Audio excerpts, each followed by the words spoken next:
Friends, this is JV Game of Thrones. Here I will show you one of my favorite visual novel called Henchman Story, where we are playing a helpless uh, sidekick for our Lord Beltman. It's a comic book style visual novel.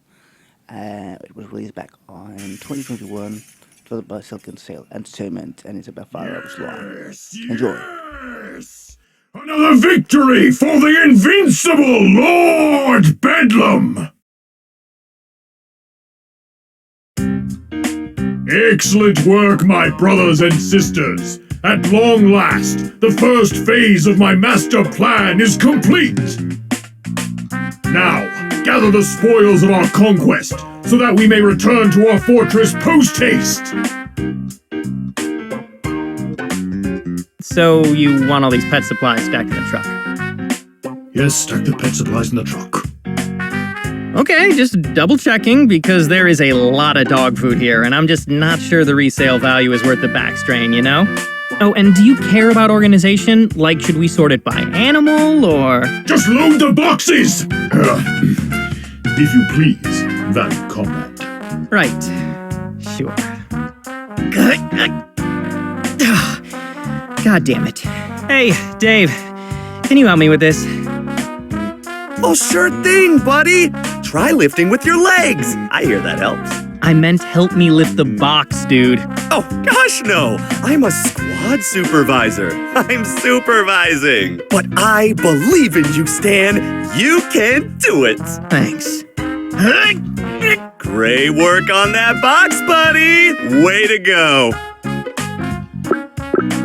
Thanks.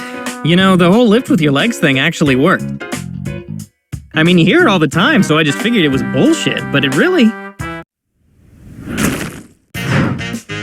Hey, fellas. Doing some late-night shopping for Fido, huh? That's cute. What kind of mud is it? Looking at the two of you, I'd guess something like a Yorkie, maybe a teacup poodle. But that's way too much food for a dog that you could carry around in your purse. Oh, he's a super Saint Bernard? So yeah, he's huge, massively big, eats a ton, shits are just, you know, gargantuan. Are you a dog person? Let me guess. Frenchie? Corgi? Pitbull. But seriously, step away from the truck and keep your hands off the kibble. This puppy chow heist is over. Oh, gosh. Oh, this is going to ruin Lord Bedlam's whole plan! I've got to warn him! His plan? What about my plan? Hey, get back here! Thanks for your commitment to the team, buddy. You've got this. Yeah, sure thing. Oh, really? Why don't you show me exactly what you've got, pal?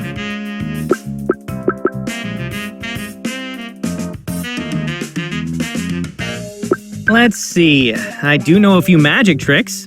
Some are even good. Have you got any cards? No? That's okay. I can work with change too.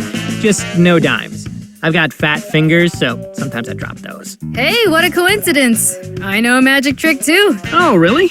You know, it's always great to meet a fellow enthusiast. A lot of people make fun of it, but it takes real talent. What trick do you know? It's called Stop Stalling and Surrender Already. Heard of it? Doesn't ring a bell. Well, it just may ring yours in a second. So what's it gonna be, sunshine? Are you gonna come quietly or not? You know I'm not paid to take option A. Well, here goes nothing.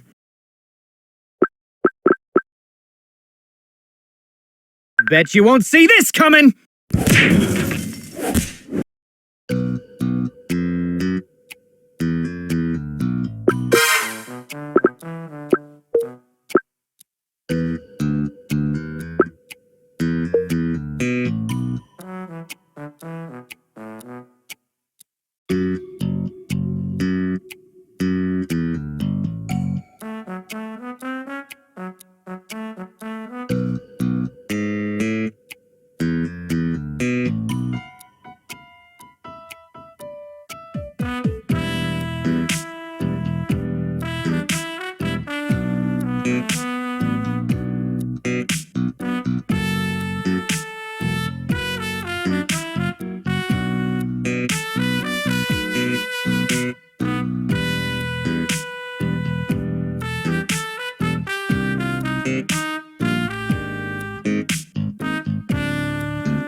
Morning, Stan!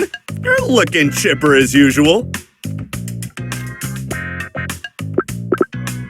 What can I say, Dave? You brighten my day.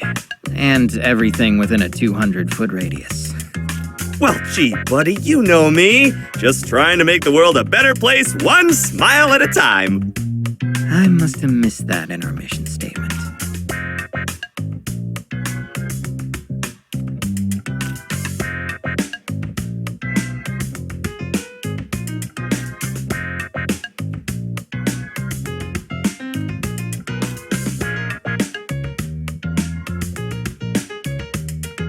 So, pop quiz for you, buddy. What's your assignment for the day? Well, we don't have an operation, and today is Tuesday, so that means I'm guarding a door. Correct! You're assigned to guard the classified Level 4 research chamber. I'm glad that I could count on an experienced guy like you for something so important. Well, I've guarded it every Tuesday for years, so yeah, I guess you could call me experienced. I'm a regular veteran of standing next to a door. Not just any door, a Level 4 door, and Lord Bedlam has entrusted its protection to our team. It's a big responsibility. By keeping that door safe, you keep Lord Bedlam's plan safe, and Lord Bedlam's plans are going to help all of us. Doesn't it feel great, you know, to be a part of something bigger than yourself?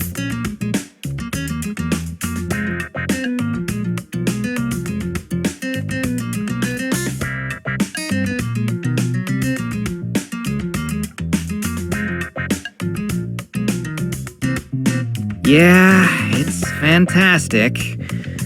Well, can't do such an important job smelling like this, so I'm gonna go take a shower. See you after assembly. Looking forward to it, buddy.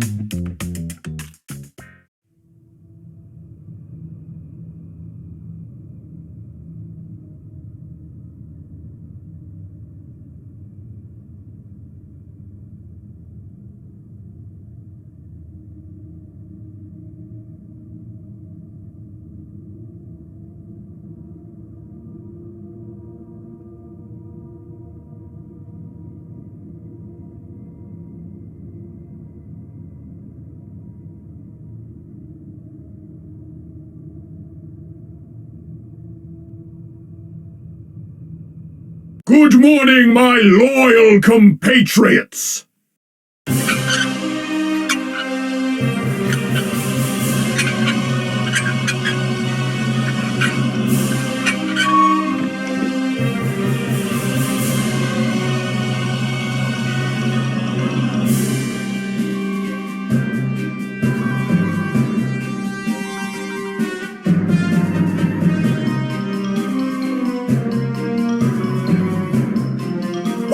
Yeah, you're the greatest, Lord Bedlam!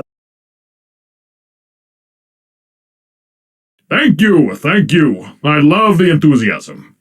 I love you, Lord Bedlam! All right, maybe just a little bit less enthusiasm. Teeny bit. Sorry, Lord Bedlam.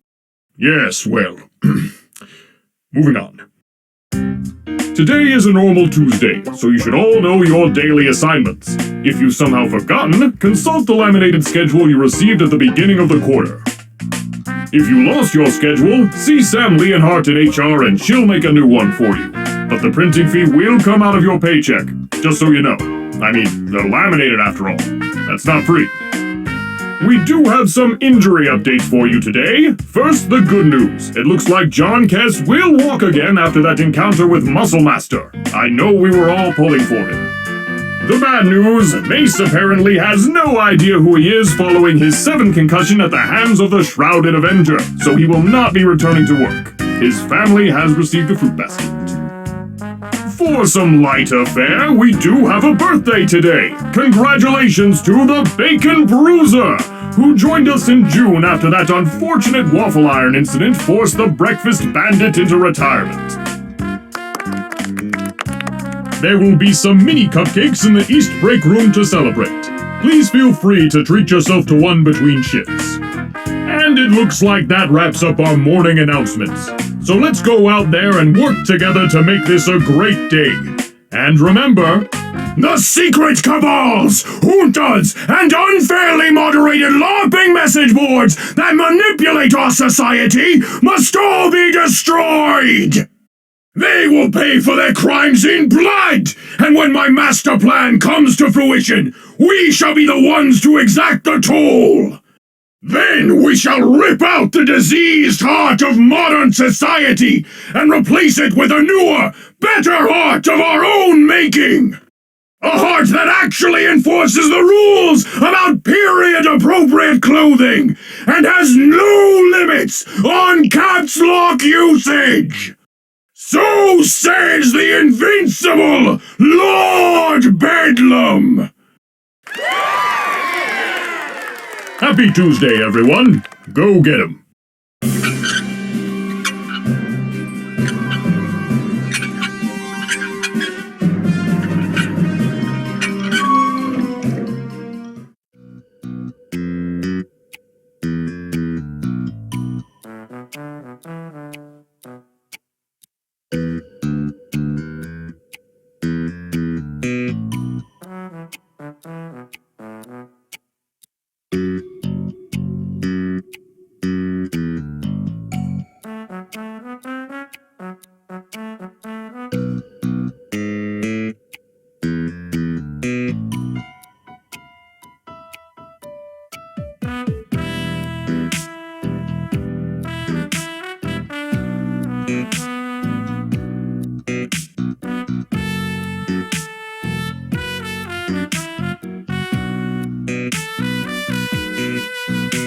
How's the door doing, Dave?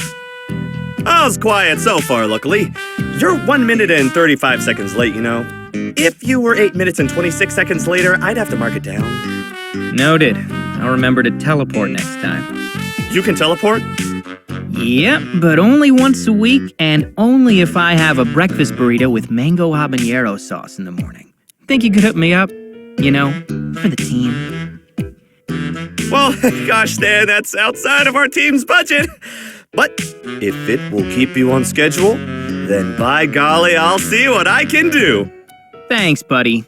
Oh, and it helps if I get the one with the green packaging. You know, the one with the cactus mascot that wears the little sombrero. I'll see what I can do. I've got to go check on the new guy first, though. What was his name again? Not sure, but he insists on calling himself Sith Player. He's taking this whole henchman thing very seriously. Well, of course he is! It's serious work, Stan! So, be sure to stay vigilant and keep an eye on that door, buddy! You got it, boss. That's me, super vigilant. But not vigilante vigilant, like villainously vigilant.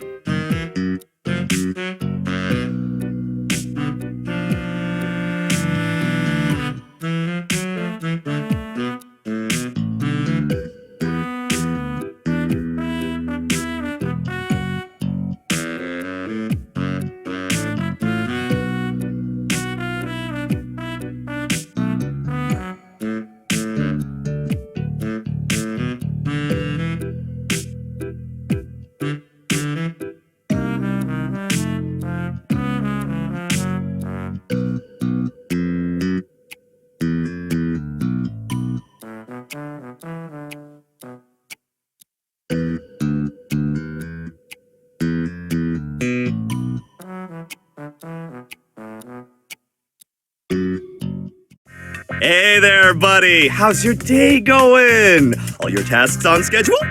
Hold on, let me check. Yep, door's still there. So my sole task of standing beside it and waiting for someone to actually use it remains right on track. Well, that's just swell! You're always on the ball, Stan.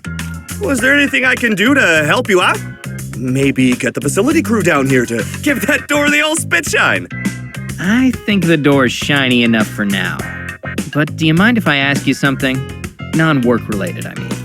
Sure thing, buddy. Daily chats with the team are an important part of being a squad supervisor, after all. What's on your mind?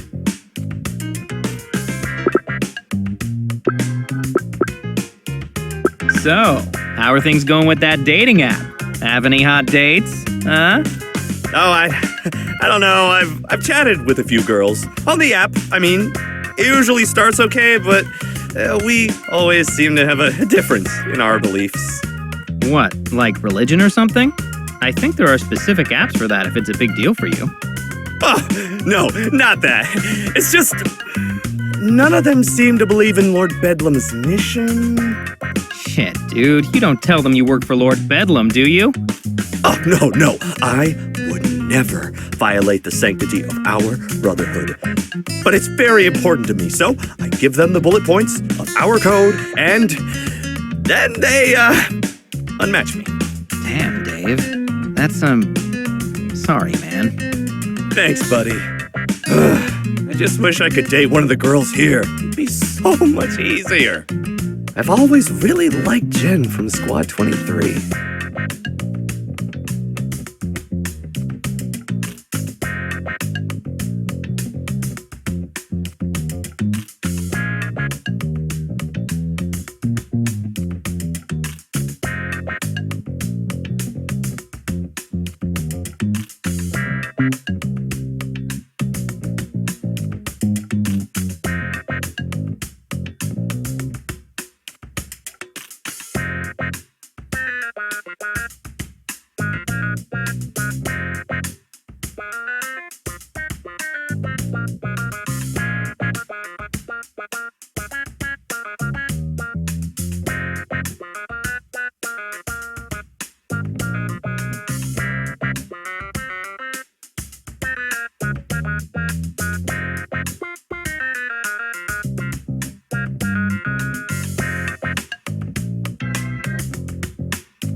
Not to overstep, but you know you can't date Jen, right? You're a supervisor. What do you mean? Well, she's a regular henchman, and you're ranked above that. It's not professional, you know? Look, just imagine you were asking me out, not Jen. Do you think that would be okay? But I'm not asking you out, I'd be asking Jen out. I'm not sure what you're saying. I mean, I'm flattered, but... What? No, it's purely hypothetical. Listen. I don't know what medicine has to do with this, but you're a member of my squad, Stan. That would be highly inappropriate. That's what I'm saying. Good. I'm glad we cleared that up. I like you, buddy, but as your supervisor, it's important for me to set boundaries. Understand? Right. Yeah. Boundaries are good.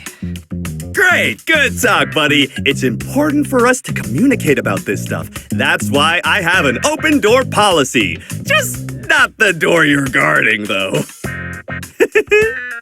That was a little door joke. Been saving that one. Yeah, it was really clever.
Next! Hey, talking to you, pal!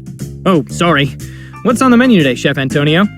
We got bologna casserole, bologna hot dish, and bologna surprise.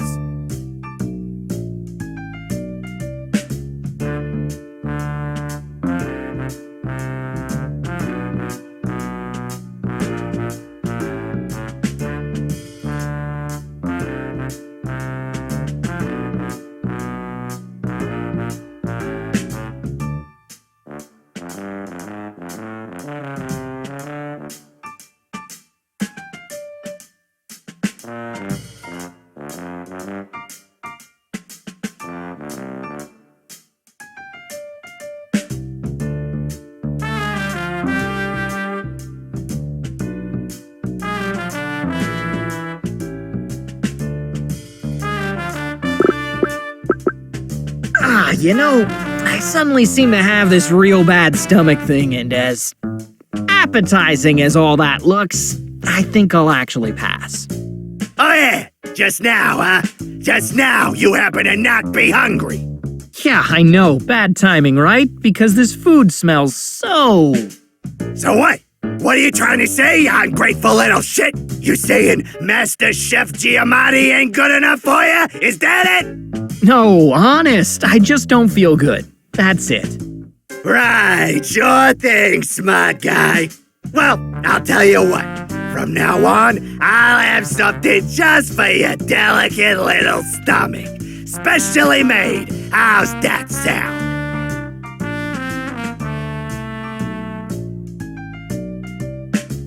Wow, a specially made meal from the legendary Antonio Giamatti? I'd be honored. Oh, I know you would, pal. Trust me, you're gonna love it. Looking forward to it.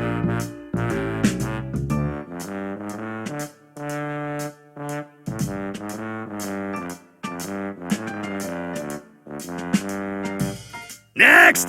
Come on, Oberon, get a move on! I know they got lines in England. Don't you pretend you don't know how it works because you call it a tubery-doo or something. Come on!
Morning, buddy!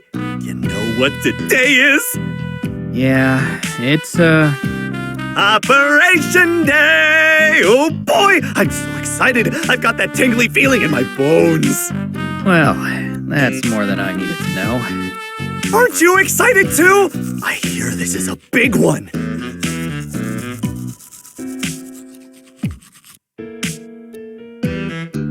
Oh yeah, you know me. My excitement levels are like that full friggin' capacity.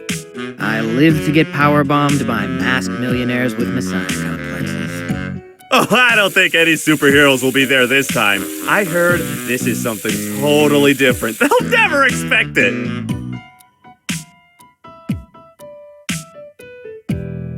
Well, just in case they do expect it, I'd better make sure I have time to stretch. See you in the main hall.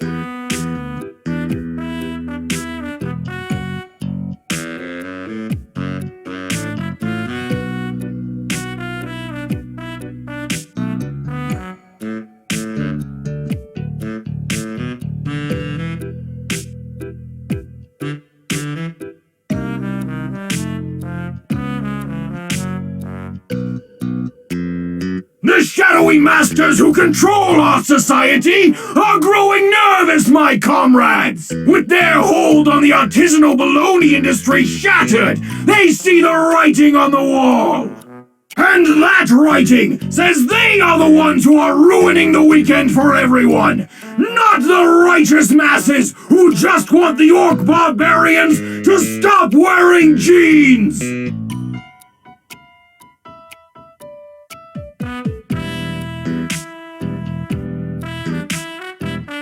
I know that each and every one of you are dedicated to our noble cause, and that you will follow both my own orders as well as your captain's without question. Seriously, no questions, no chit-chat, and no scuttlebutt. If you're all being a bunch of chatty-Cathy gossip queens, then it makes us look bad, and we need to look our best today.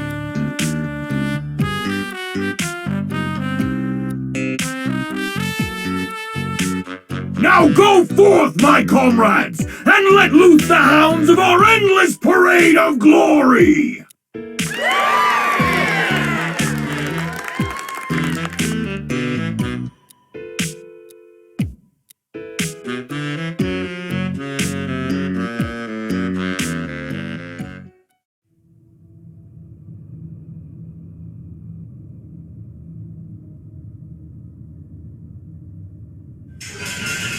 Oh, this is it! You ready, buddy?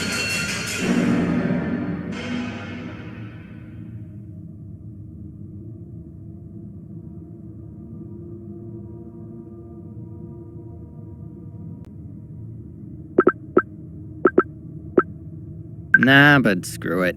Carpe diem and all that shit.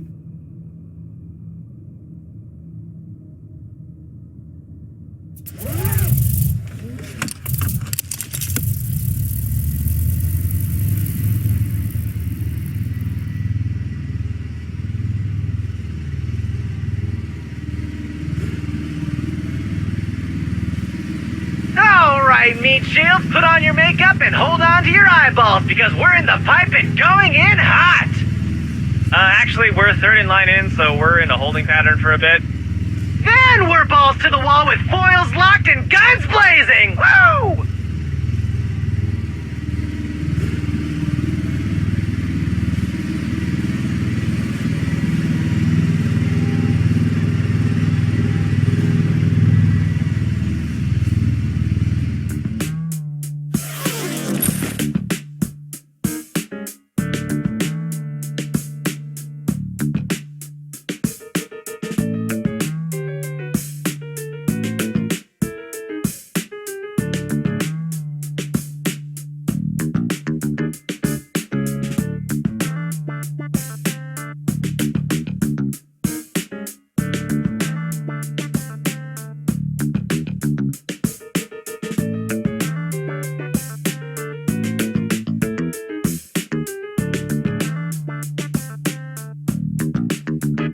Excellent! Reinforcements! You lot!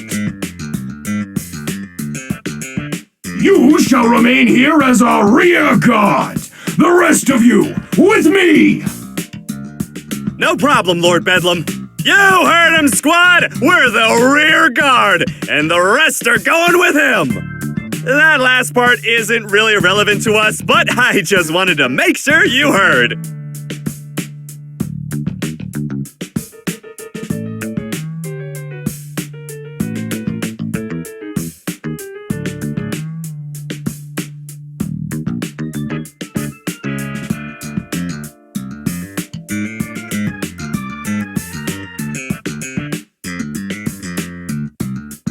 Oh boy, the rear guard! What an honor! Gosh, how long has it been since we've been selected for that? Last year, I think. Some lady with wings broke your clavicle. Oh, right! I sacrificed my body for the glory of Lord Bedlam.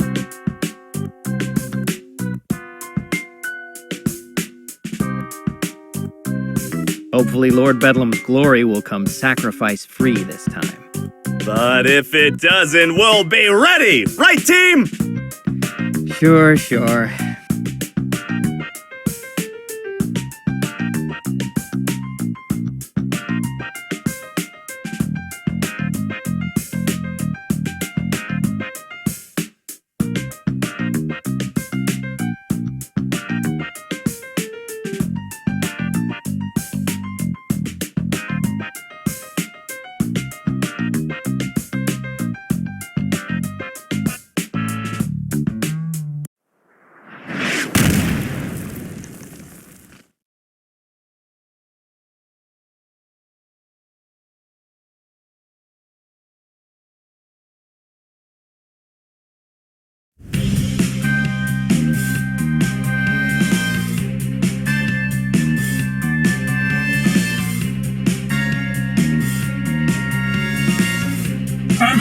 here, so I'm only gonna say this once.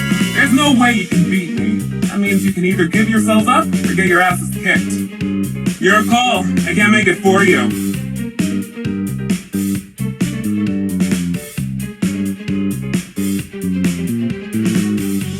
For Lord Bedlam! Charge!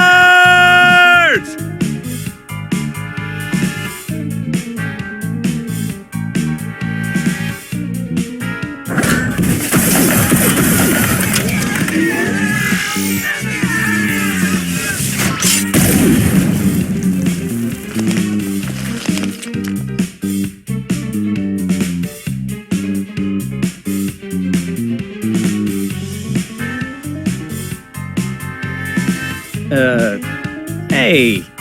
Sup?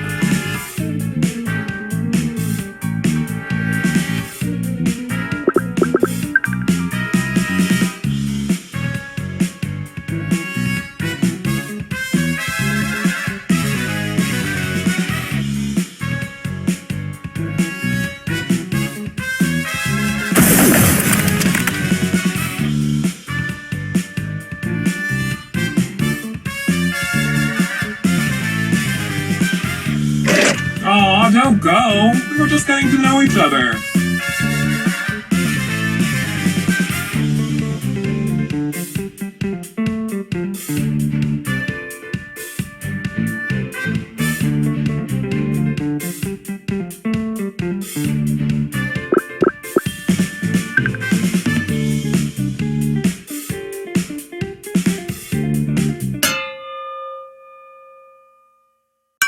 Always wear protection. Good advice. Well,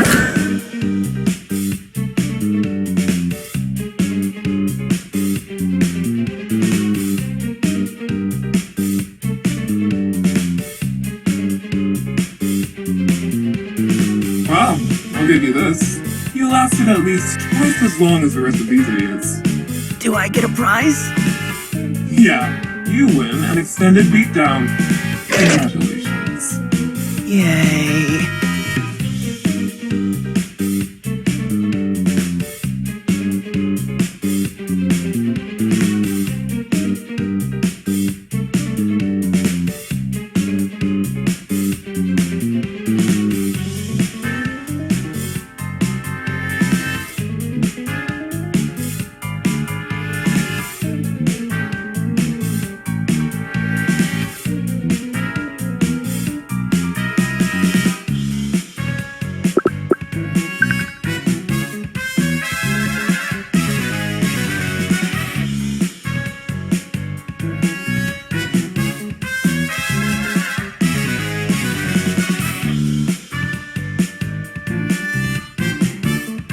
Alright, look, I don't want to injure you, but I can't exactly have you running around causing trouble either. So if you hold still.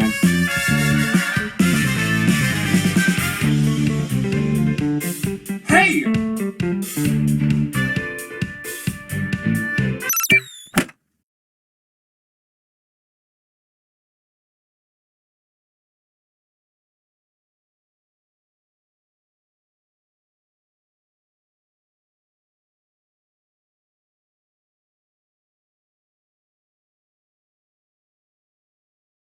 Now why'd you do that? Maybe that first move was lucky.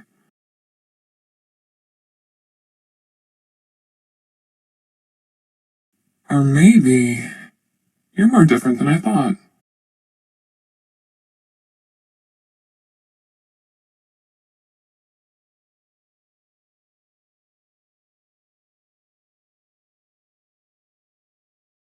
Come on, buddy! You have to get up!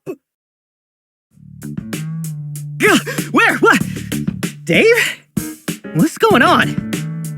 No time! We've gotta go! Onwards, my loyal compatriots! Onwards towards retreat! There's only one Bedlam copter! If we don't get on, we'll be left behind!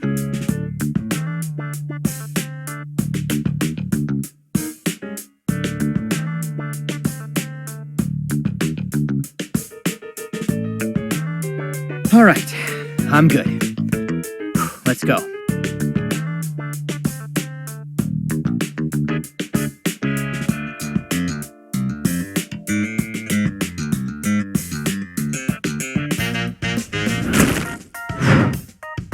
Hey there, sunshine. Gotta say, I didn't expect to see your raggedy-ass outfit here when I got the call. A data science facility's one hell of a step up from a pet store.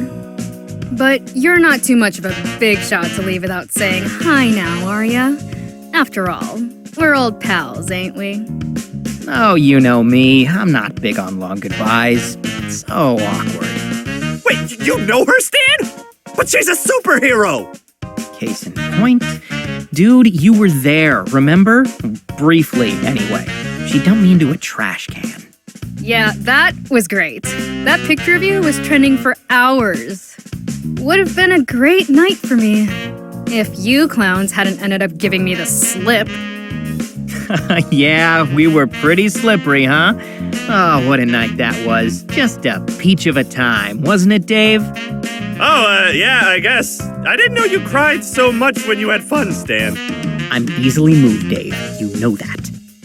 Well, getting to be about that time. Better hit the old dusty trail.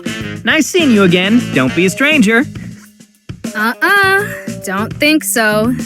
This time, I'm making sure you're out cold. And then I'm grounding that ugly ride of yours. Now come on, sunshine. Let's kick this party up a notch.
Tisk, tisk. These aren't your toys to break anymore, child. Scorpion! What are you doing here? I just told you. These are my playthings now. If you can't play nice, then I'll have to take them away. You never pay attention, do you? Not even the slightest bit. Don't you ever tire of it? The ignorance? Shut up!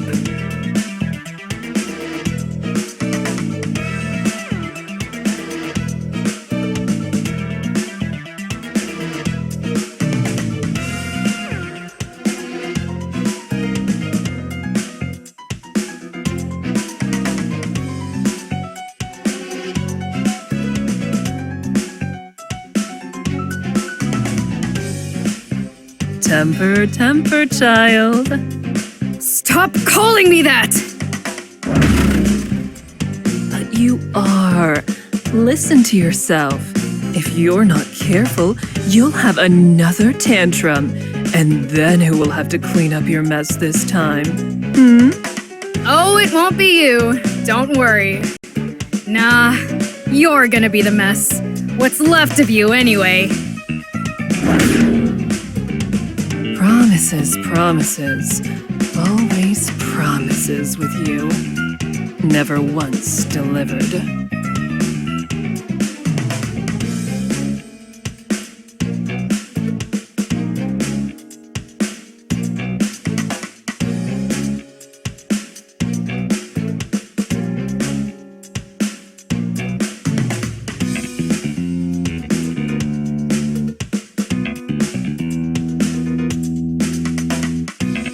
Come on, Dave. We've got to go. What? And miss this chance to bring even more glory to Lord Bedlam? He told us to retreat, remember? You wouldn't want to disobey Lord Bedlam, would you? No, definitely not. Gosh, I can't believe I forgot. Thanks, Stan. You're a good friend. Sure. I'm the best. Thank me when we're on the way back, man.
Ugh, god damn it. No, I don't want to get up.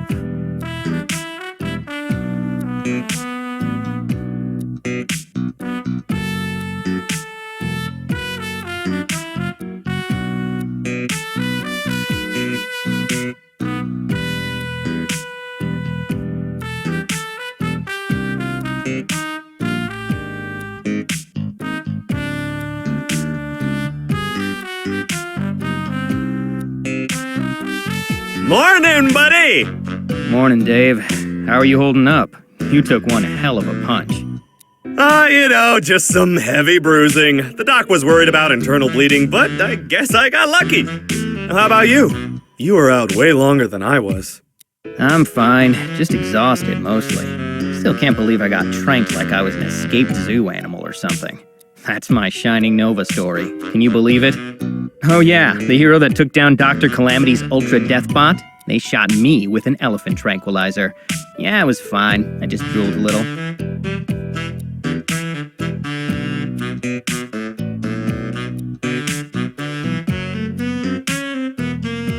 But nothing's bruised, and I don't have a concussion, so I guess I can't complain. Kind of a nice change of pace from being punched or blasted into unconsciousness again when I think about it. Well, I'm just glad to hear you're okay. We lost a lot of the squad, so I need everyone who's left to be working at peak efficiency. How many did we end up leaving behind?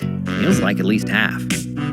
Sadly, about 60% of our valued teammates gave up their freedom for our cause. And how do you know they were arrested? Some could have gotten away. Oh no, everyone got rounded up. It was on the front page of the Cape and Cowl website. Cape and Cowl, huh? They actually covered us? That doesn't happen a lot.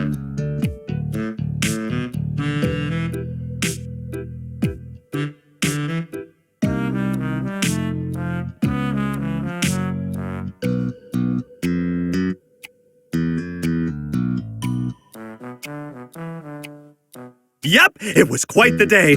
I bet Lord Bedlam is thrilled, and I'm sure the next phase of his master plan is right around the corner. Even with all those losses? How? Why, with some old-fashioned hard work and gumption, of course. If veteran workers like you double your task list, I'm sure we'll be able to stay right on schedule. On schedule for what? We don't even know what the next step in his master plan is. You know, assuming he even has one. Exactly! That's why we have to be prepared for every possible plan he prepares. That's what I mean by peak efficiency, Stan. But don't you worry about that. You just leave all the planning to me. All you have to focus on is all the new work you have to do. Thanks. Really appreciate your sacrifice. Sure thing, buddy! That's what being a squad supervisor is all about. If you say so. Anyway, I gotta try to scrub this ass kicking off me. I'll see you at assembly, man.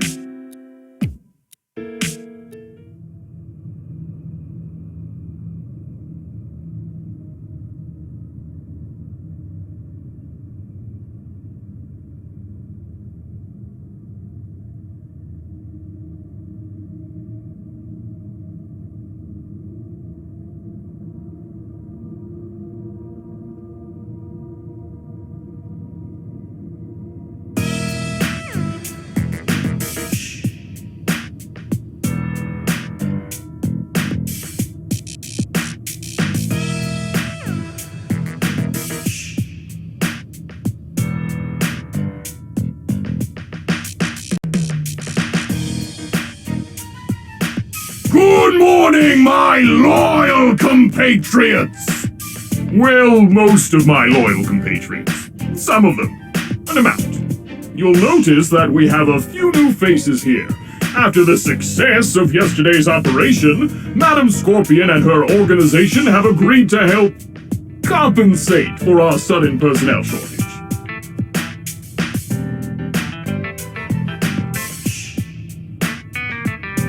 But I'll let her explain the details for herself.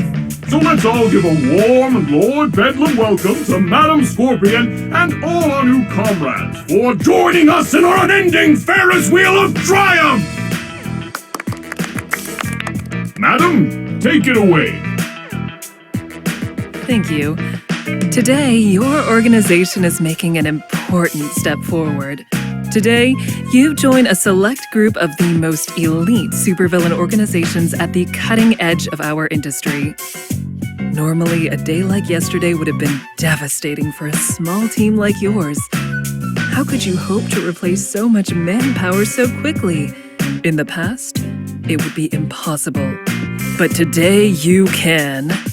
Because today, the Scorpion Group is proud to welcome you to the closed beta of our newest project, Henchman, the world's first gig-based henchman contracting platform. Before you are the results, a contingent of micro-earners ready to participate in our shared villainous economy. They have the freedom to choose when to hench and who to hench for. And today, they've chosen to hench with you. You see, with Henchman, an organization like yours can operate as a small, family-like unit for day-to-day operations, but temporarily bolster its ranks through our platform at any time. You can have it all. And let's be honest, that's why we're all in this business, isn't it? So thank you for the welcome. And in turn, I welcome you to the future. The future of your organization. The future of supervillainy. The future of the world itself. And you will be taking an active role in that future. Thanks to the data you retrieved yesterday, we at the Scorpion Group are nearly ready to take Henchman to the next level, and we'll be working with you to do so. So, in the coming weeks, I will be staying on site to help manage your operations. As part of that, you will receive new equipment, your facilities will be inspected, and your individual performances will be reviewed. I look forward to getting to know each and every one of you.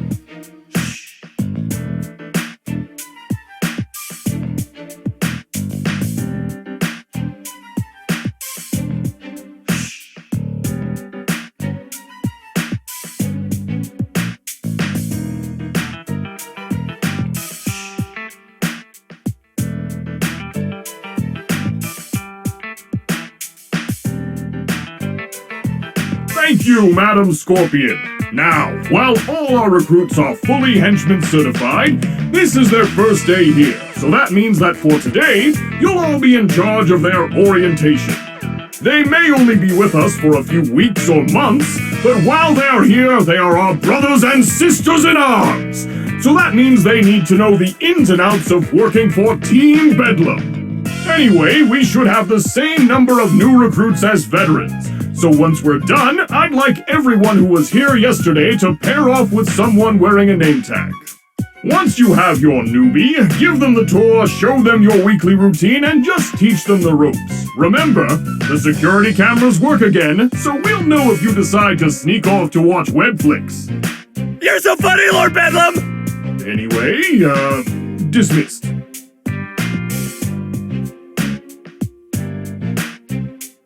And remember, the nefarious tribunal that controls our society must be exterminated.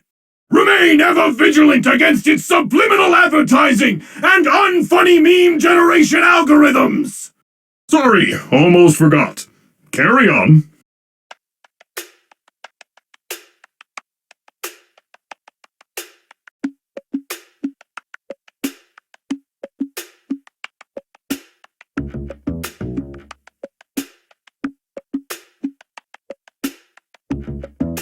Hi, Hi there, I'm Dave. Nice to meet you, Jared. Gosh, you're just going to love being a part of the Lord Bedlam family. We're all like a bunch of second cousins here. Now, bring it in. I'm a hugger, not a shaker. Come on. Wait, where are you going?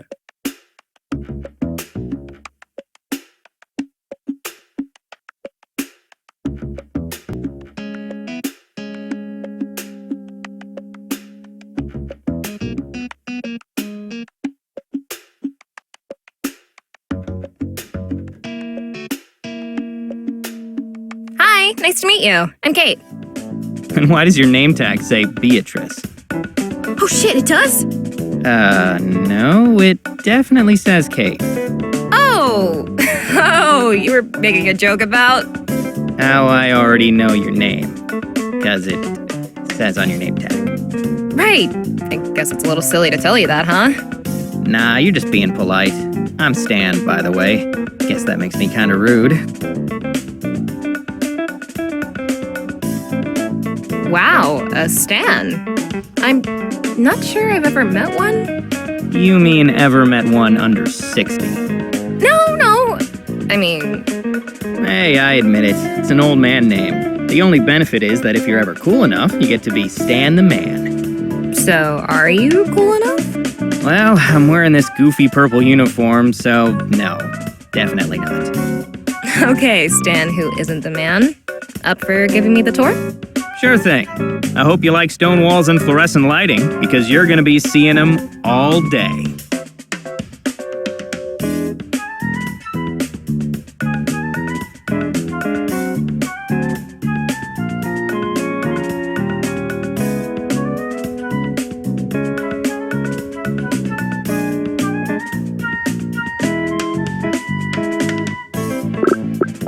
Let's get the exciting part out of the way. I'll show you the research wing. Come on. Right behind you.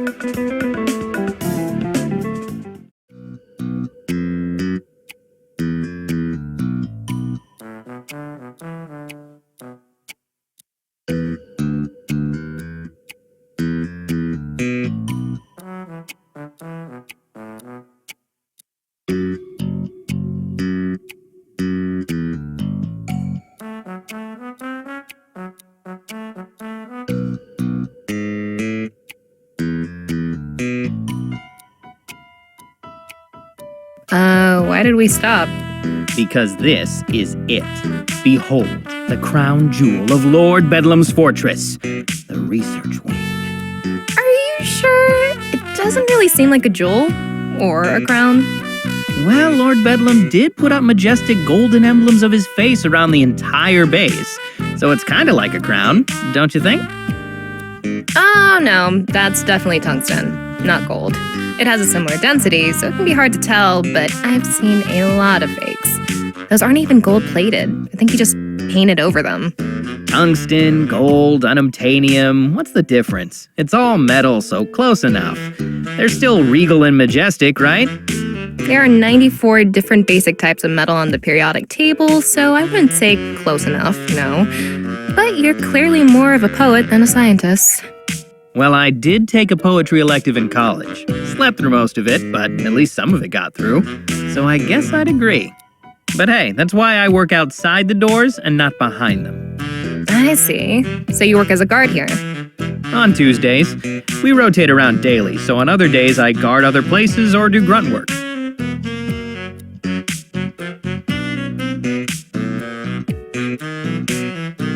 So, are you going to open one of these? Open what? The doors. I mean, how else are you going to show me the rooms? The rooms? Oh no, I can't do that. Is this because I made fun of the hallway? No, seriously, I actually can't do that. Oh, come on. I promise I won't tell on you. Just a little bitty peek. You don't understand. I literally can't go through any of these doors. I just guard them. Oh. Wait, seriously? You guard doors that you can't enter. Yeah, that's standard henchman procedure. We don't get to know the big plans or anything. Cogs in the machine and all that. It's actually a security thing, too. You know, in case some guy in a cape dangles us over the edge of a building and gets us to talk. Or if they disguise themselves as a henchman and trick us into opening the door. No way! People actually try that? People don't just try it, it worked. It was like one of the go-to moves in the 80s. That's why the rules got made. Do the other villains on the Henchcan app not follow the Secret Lair patrol regulations? Well, I actually didn't do much patrol, so... Seriously? I mean, if you got some specialized skills, you can get a lot less. But never? You've got to be the luckiest henchman alive. Yeah, I guess. So, is that your job here? You guard this hallway? Nah, just Tuesdays, thankfully. As much as I love my door, I don't think I could watch it 24/7. Come on, I'll introduce you.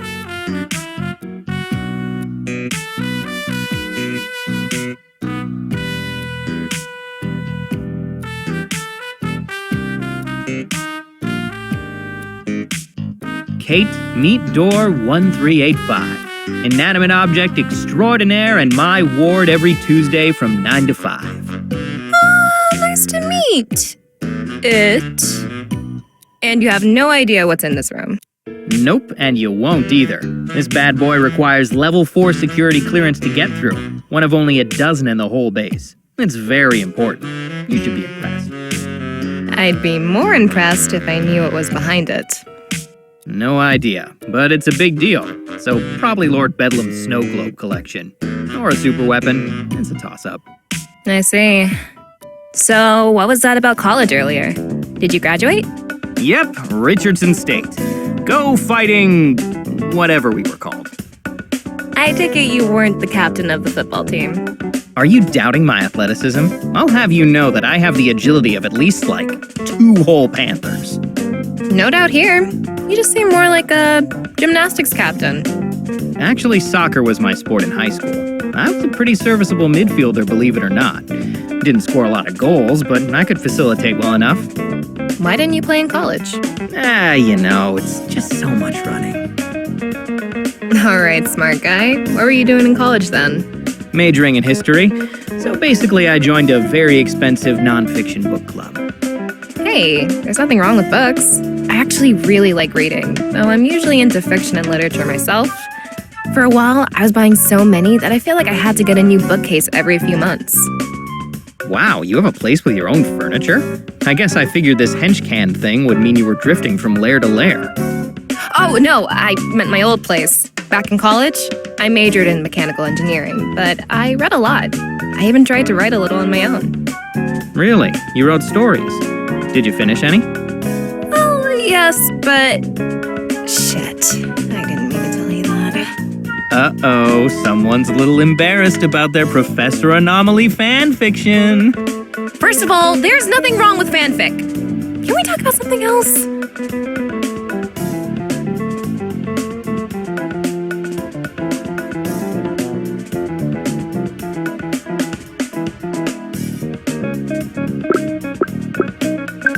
Suddenly, a green telephone booth appears before her in a flash of lightning, and a handsome, scarf-wearing British man steps out of it.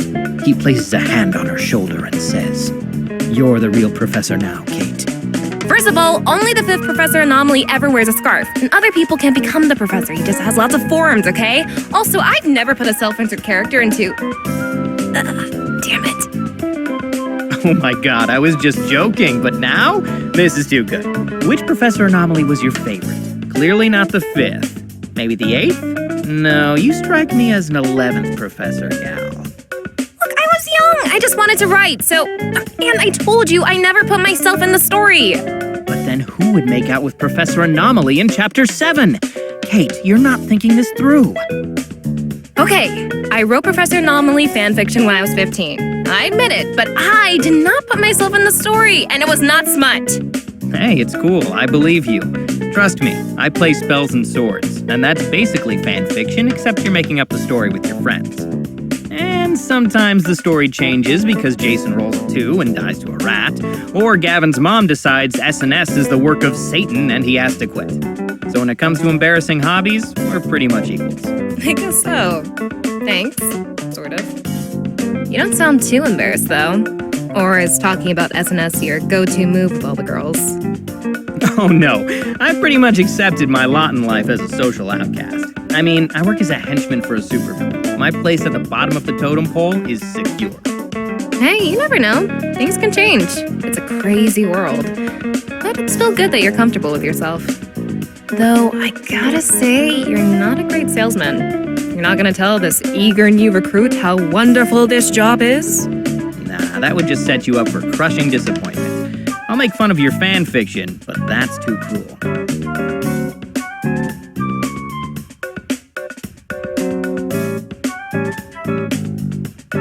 Okay, I think we've seen all there is to see here. Let's hit the game room.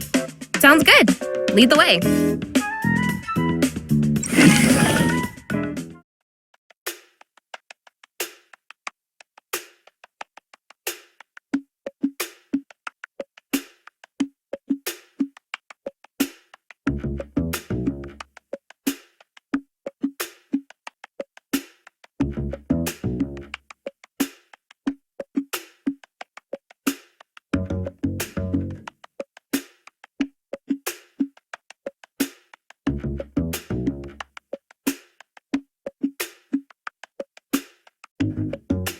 So this is the game room, huh? Yep, our pride and joy. There's a couple of game consoles hooked up to that TV over in that corner, a snack machine over there, and the crown jewel in the middle, the big damn table. So, I take it from all the dice around here that you guys use it for SNS? I guess Gavin's mom didn't scare you off of it with all the Satan talk. Honestly, that only made me think it was cooler. As a general rule, if Gavin's mom thought it was satanic, then it was usually awesome. But yeah, me and some of the guys from my squad have sessions in here every other week. I don't play myself, though. Oh no, I'm a much bigger nerd than that. I actually run the thing. Admit it, you're impressed. Oh yeah, I'm dazzled. Starstruck even. So I guess we ran out of important things to see already, and you decided that you might as well show me your nerdy hobbies? Is that it? What, you're not impressed by the big damn table? We all chipped in a little for that bad boy, you know. It was a real team effort. You didn't just steal it? Not very villainous of you. Maybe not, but it's certainly more practical. Have you ever tried to steal furniture before? We tried that one time. Emphasis on one time. Did not end well, let me tell you. And this was just one of those Swedish stores where the furniture comes in a little box. Did you at least get some meatballs out of the deal? Nope. One of my squad mates tried to raid the food court, but she got lost trying to get back to the rest of the group. Always wondered what happened to her. It was a big disaster, basically. Crimson Typhoon had his poster on the revenge wall for a good month. The revenge wall? Sounds ominous. Oh, it's where that poster of Shining Nova is. See?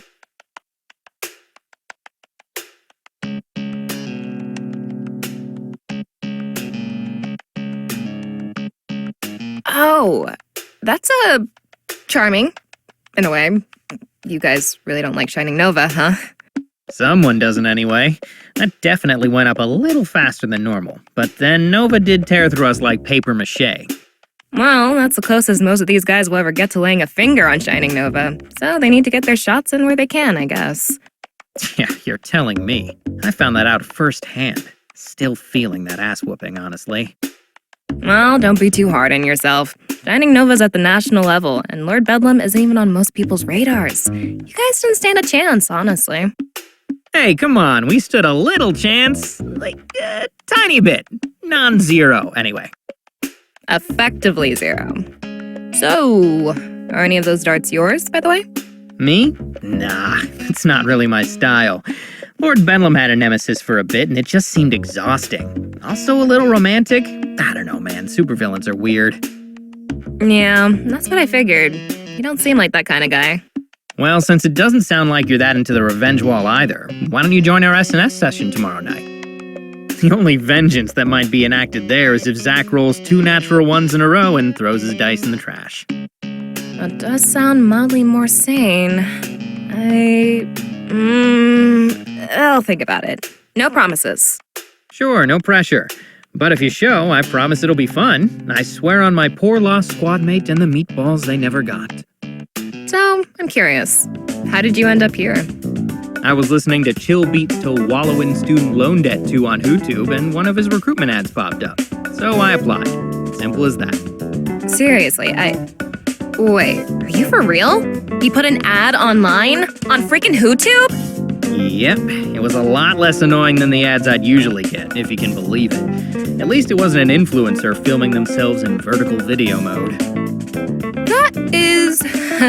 wow. I always wondered how the C-list guys recruited so many bodies, but I'd never have thought they'd be so... direct. Ouch, C-list? Okay, big shot, how did you get recruited?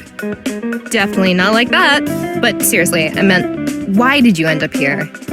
I don't know, I just kinda did. Does it matter why?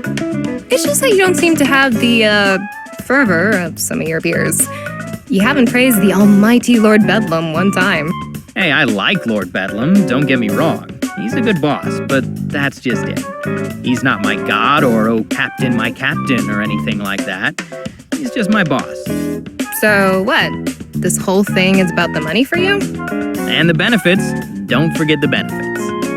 But isn't the big money in the freelance stuff? What, like a mercenary? No way, I wouldn't last doing that. I don't have the skills, or the testosterone. Or the ruthlessness? That either. Besides, there's something to be said for a steady paycheck and a roof over your head every night. Well, a mountain over your head. Same difference. Is that really it? This isn't the only job with a paycheck, you know. Jeez, aren't you curious? Am I really that interesting? I just want to know, that's all. Why become a henchman?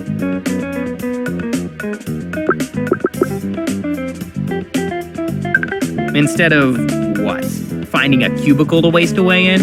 No thanks. Oh, wow. Really? You just want to stick it to the man? Not really stick it to him so much as throw him a curveball. Do something unexpected for once. I just kind of woke up one day and realized that my life had been this big checklist, you know? I was just meeting the requirements. You ever felt like that? You mean like you've been living for someone else? Yeah, I think everyone has. Some things you just do because you're supposed to. Exactly. I mean, I didn't even want to go to college. I just thought I had to. So being a henchman may just be a job, sometimes a crappy job, but at least it's off the beaten path. Road less traveled and all that shit. So, let me get this straight. You became a henchman to stop fulfilling society's expectations and fulfill Lord Bedlam's instead? Nah, not all the time. I fulfill my expectations about his expectations. Uh-huh. Yeah, that totally makes sense. No, really. Like, yesterday we had an operation and some of the guys took hostages. Seems smart, right? If a hero shows up, you can threaten them. Except when it came down to me, the hostages, and a superhero. You didn't threaten them? Yeah, I didn't. You get what I mean, though, right? Yeah, I get it. You do the job, but you don't become the job. You're still you. That's a good way of saying it. Keep that in mind, rookie. Consider that a valuable nugget of veteran advice. I'll cherish it.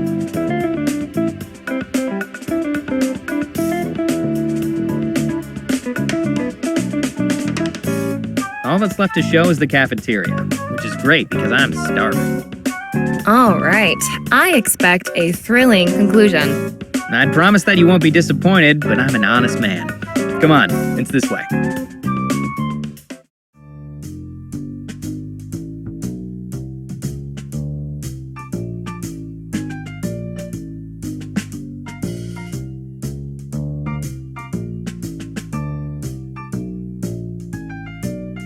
Here it is, Kate. Feast your eyes on our charmingly greasy cafeteria. Don't feast too much, though, or you might not be able to keep your lunch down.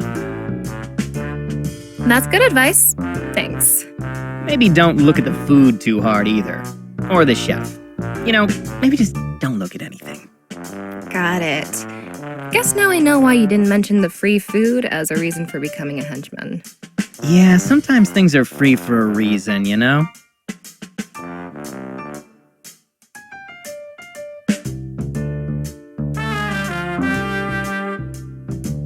Hey there, Queasy! Ready for your specially prepared meal for your sensitive little stomach?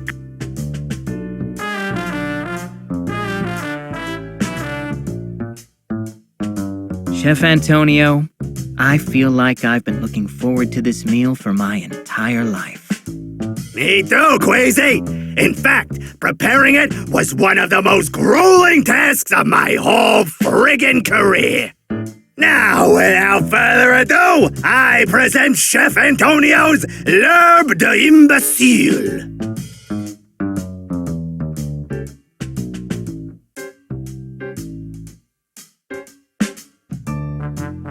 Now I decided to push the envelope just a little bit with that pinch of pepper right there. So if it's too much, you let me know. Gosh, you are so innovative. A real pioneer. I bet that pasta garden in Jersey just couldn't handle your brilliance. And I bet that queasy stomach can't handle eating nothing but parsley for more than a couple days before you're begging to suck my dick for a few stale breadcrumbs. So, you think about that while you enjoy your meal. Oh, and if I see that trainee sneak you anything, you'll wish I was just starving you.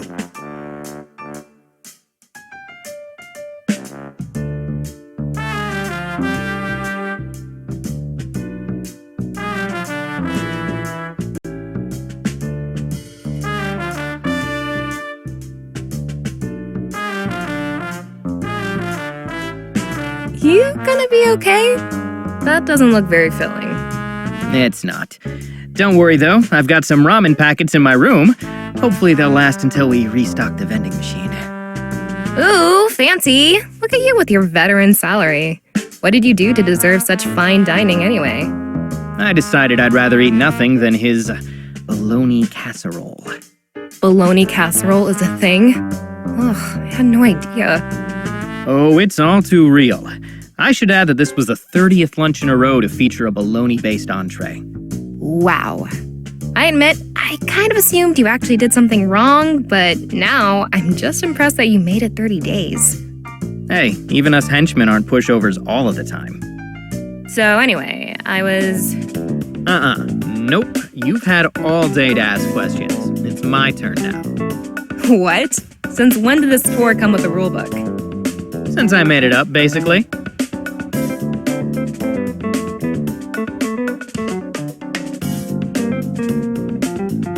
All right, one question, but I have the right to pass on anything that I don't want to answer. Got it? Hey, that's fair. You have the right to be lame if you want to. I'll judge you for it, but you can totally do it. Judge all you want, but you just get the one. Better make it count. So, do you have any hobbies? You know, stuff that you just do for fun. Besides writing Professor Anomaly fanfiction, I mean. Ooh, you are this close to losing your question privileges.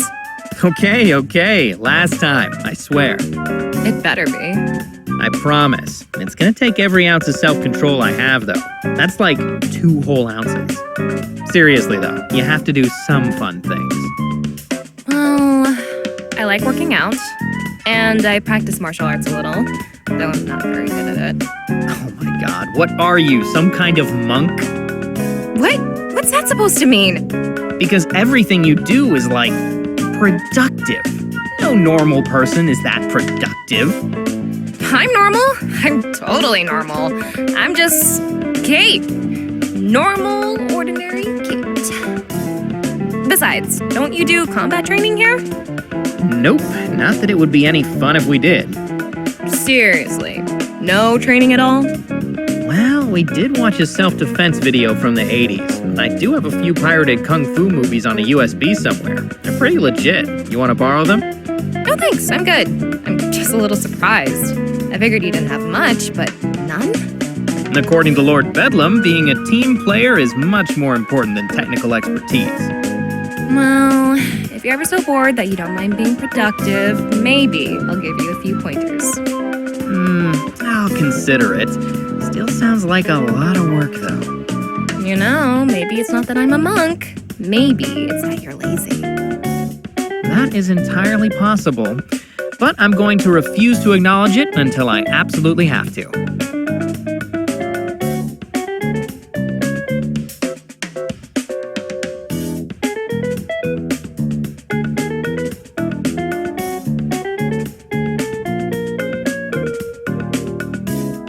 All right, because I am just so benevolent, I am going to count that as an answer.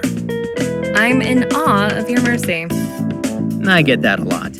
Now come along, my henchman squire. We've still got a few places to see. Easy with the squire thing, Sir Stanley. Yeah, think I should reel it back? Reel it way back. All right, consider it reeled.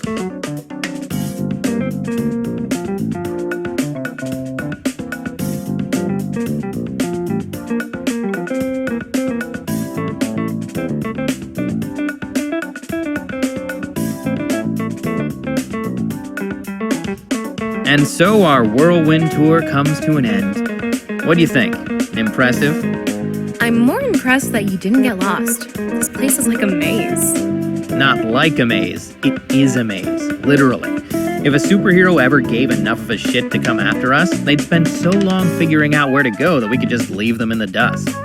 That's actually pretty smart. Nice move, Lord Bedlam. Kind of. He technically didn't design the place. We got it in a liquidation sale a few years back. I think it was built by some Cold War-era Soviet group. Not a big market for that these days. You think Madam Scorpion has an app for supervillain liquidation sales, too? Probably. I bet that's booming business. If a big name gets locked up, they must leave a lot of assets behind. I know that the lawyers are all over that. They love both sides of this hero-villain thing. Think so? Or is this from personal experience? Experience, I guess. I got in some trouble a while back. That's why I got scouted for Henchman. It targets people with legal issues or debt, or at least that's what I think. Can't really say for sure how it works. I'm just a recruit after all.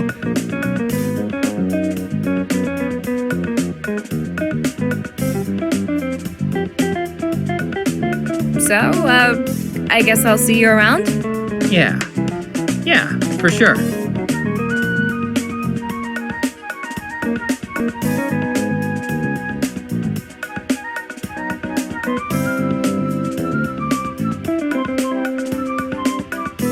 Hey, do you know your lunch period yet? I think so. Let me check. Second shift. Crazy, that's mine too. Want to eat together? I promise I won't get you involved in my holy war with the chef. Good. You seem like a decent guy, Stan, but I don't think I'm ready to starve for you. Can't blame you for that. And hey, maybe by the time lunch is over, you'll know if you can stand my company long enough to join that SNS session. And if you want. Invitation's still open, is all I'm saying. Still thinking about it, but sure. I'll let you know by then. Sound good? Sure. Sounds good. Great. So, guess I'll see you then.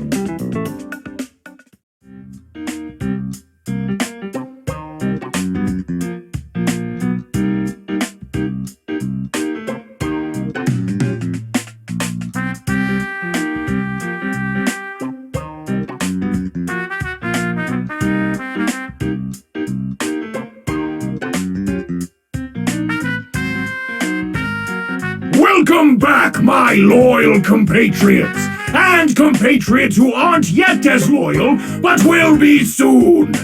I trust your glorious orientation went smoothly, and that our new recruits can now aid us in our even more glorious quest for still greater amounts of glory. But if you have any questions, feel free to contact Samantha and HR. A new workplace can take time to get used to. We're very understanding of that here. But when you do get used to it, I know that you all shall become invincible soldiers in our infinitely wonderful marathon of splendor.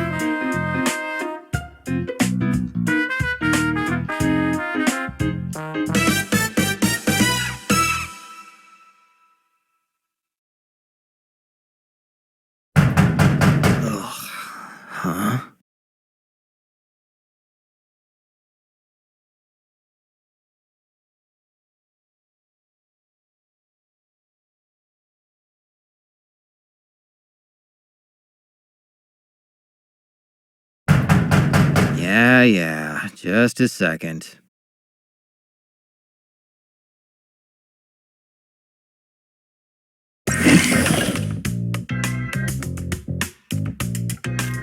Morning, Stan! gosh, it sure took you a while to get up. Took a while. Dave, we don't have assembly for like 1,000 years. Why are you even here?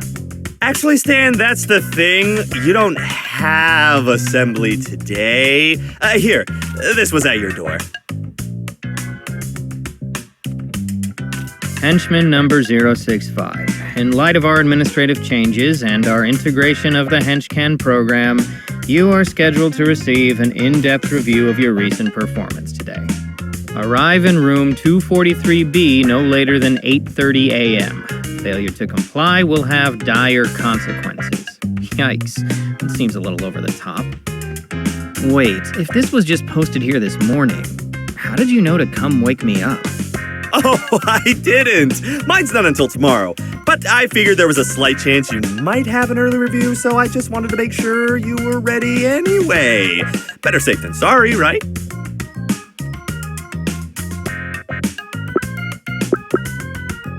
Well, if mine had been tomorrow too, I'd probably be filled with a righteous, sleep-deprived fury right now, but since it's this morning, thanks for being so fortuitously helpful. Sure thing. I am pretty fortuitous, huh? I should write that down. That'd be great to bring up in my own review tomorrow. Thanks, buddy. Yeah, glad I could help. Look, I'll see you later, okay? I need to clear my head before my review. Oh, right. Of course. Gotta put your best foot forward and all that. I'll leave you to it.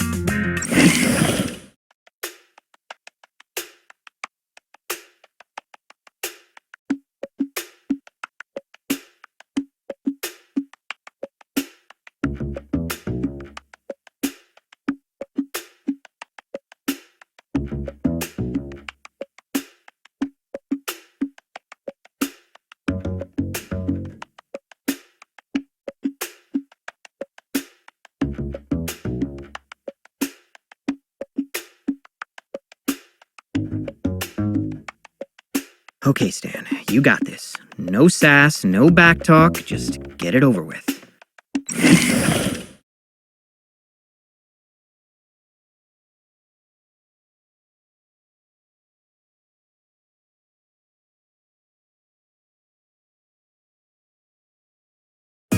Henchman number 065. You're 3 minutes early. How unusually punctual of you. Unusual? No, I'm Mr. Punctual. That's me. I just love being on time. Not according to our records. Or your late departure from the scene of Wednesday's operation. Oh, right. That thing. Thanks for the save, by the way. I wasn't looking forward to another beating from Miss Dynamo. I have a feeling she was gonna break something this time. Think nothing of it. That child is like a barking dog. Loud, but stupid. Dealing with her was no trouble at all. So if you'd like to thank me, be on time from now on. Will you? Sure thing. Wait, by from now on, do you mean at other meetings with you? Because I sort of thought this was going to be a one-time thing. I mean, why would you want to meet with me? I'm just... Have a seat, Stanley. Yes, ma'am.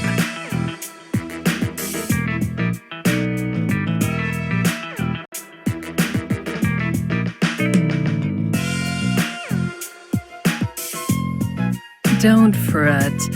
This isn't about your punctuality. In fact, you're quite average in that regard.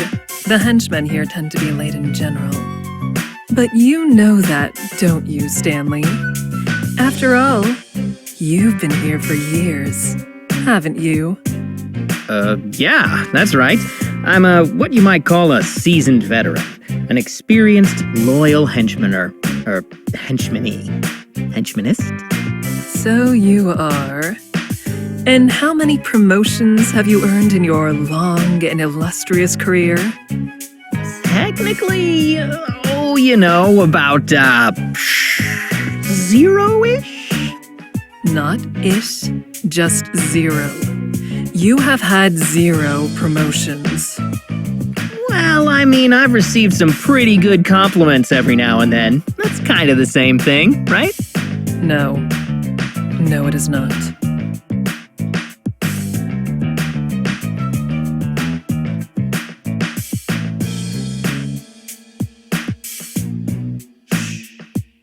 Oh, Stanley, don't be so nervous. You're not in trouble. That's why we're having this meeting in my office. And where would we be having it if I were in trouble? Somewhere where I could be more persuasive. Oh, well, that sounds less fun. I think. Certainly for you, Stanley. But then again, I have a feeling that you have quite the pain threshold. What makes you say that? Deductive reasoning. You've been a henchman in the Bedlam organization for over 5 years with no promotions, no arrests, and minimal injury leave. Barring promotion, the average henchman career is 8 months. Why do you think you've lasted so much longer?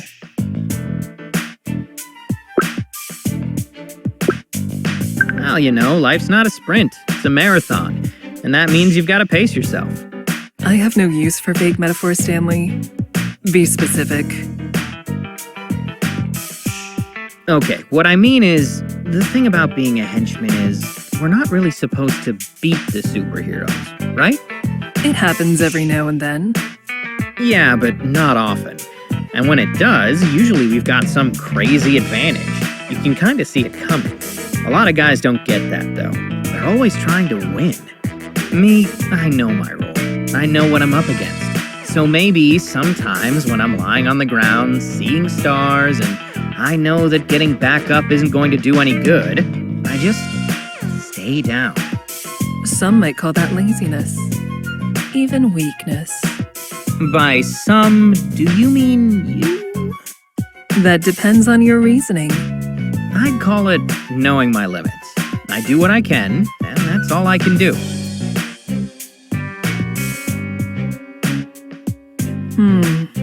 Interesting. That's more astute than you realize. It is? Only a fool fights a battle they cannot win. Yet that's what people are told to do. As if grinding yourself to dust trying to do the impossible is some noble and sacred pursuit. Some call it fighting spirit, others might call it grit. Whatever the name, though, it's a fantasy. Turning a defeat into a total loss for honor's sake is the height of folly. Yeah, that's what I was going for. Just less eloquent.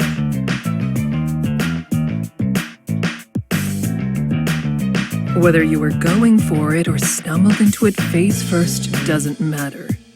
You've grasped the concept. I guess. Stumbling just doesn't sound as cool. That's true. Keeping up appearances is important too. But that's an advanced concept. One that I have already mastered, as you can see.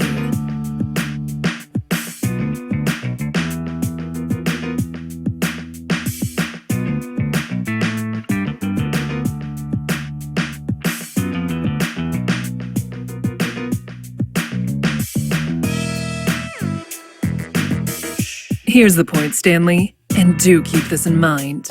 The Scorpion Group has been observing this organization for months now. We know everything about it, including you. And with that knowledge, you are the first henchman I chose to speak to. Not your supervisor or Bedlam's other acolytes. You. And you kept me from getting flattened at that data center. Thanks again, by the way. Yes, I did. As I said, I was protecting my investment, which includes you, Stanley. However small your contribution. You see, HenchCan is still in a closed beta, and that goes both ways. Not only are we selective with the organizations that can utilize the program, but the henchmen who can join it. To succeed on HenchCan, contractors need a certain mindset, a set of patterns and behaviors that will let them thrive and solidify the program's ecosystem. Based on the data, you may have that mindset, Stanley. But I can't know for sure without reviewing your performance in person. So let's return to that subject, shall we? In fact, let's speak of a specific performance. 2 days ago, you were part of an operation. your squad was left in the rear guard. Do you recall what happened? A very painful celebrity meet and greet. Yes, Shining Nova is quite the famous superhero, and you two met face to face. More like face to helmet, but yeah, we got acquainted. Kind of. It's not very satisfying, is it? To meet someone who hides themselves so completely. It's even less satisfying to get tranquilized by them. I imagine. Fighting someone is so much more intimate when you can see their eyes. Their hatred, their fear, their pain. I'm, usually on the opposite end of that last part. That's too bad. Feeling pain is well and good, but you can't really appreciate it until you've given it too. You're really missing out, Stanley. But back to the matter at hand. You were the final member of the rear guard to engage Shining Nova during that operation, and you did so alone, after your colleagues had all rushed in at once or fled. When you put it like that, I sound pretty stupid. You certainly didn't have the odds in your favor. In fact, we did an exact calculation of your chances of success in that scenario. They were 600,000 to 1. And now I sound really stupid. If your goal was to succeed. But you weren't trying to succeed, were you, Stanley? Not in the traditional sense. Why don't we review your moment-to-moment decisions during this encounter?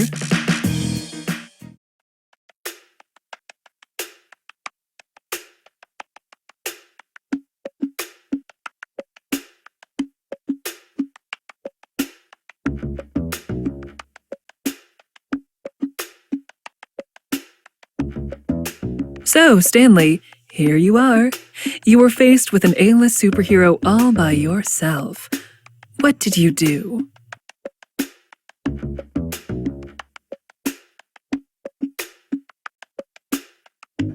Well, I figured that if I didn't move, I was going to get blasted in the face, and everyone attacking at once had just failed pretty horribly.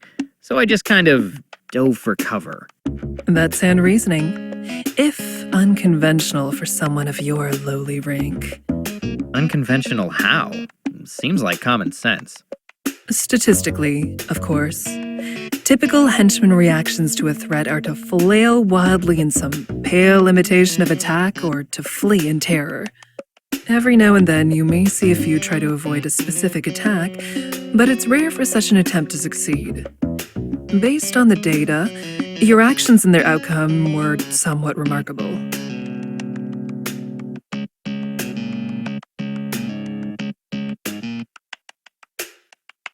So, does this mean I have some kind of enhanced reflexes or something? Oh, goodness no, Stanley. Just look at you.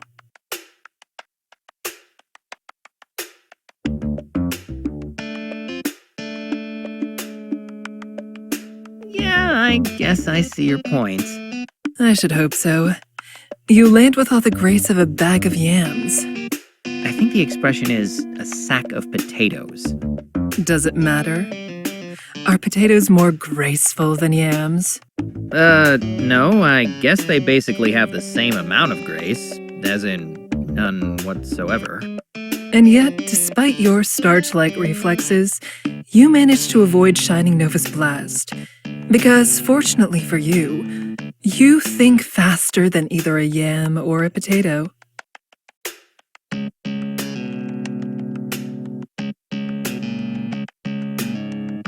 Sadly, quick thinking is sometimes no match for raw power.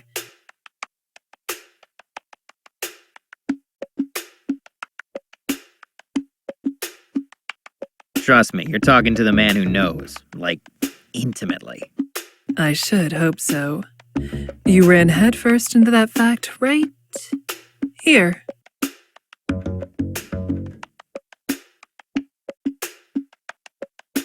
Ah, there's your potato impression again. Goodness, look at you fly. Yeah, Shining Nova would probably qualify for the Olympics in the henchman toss.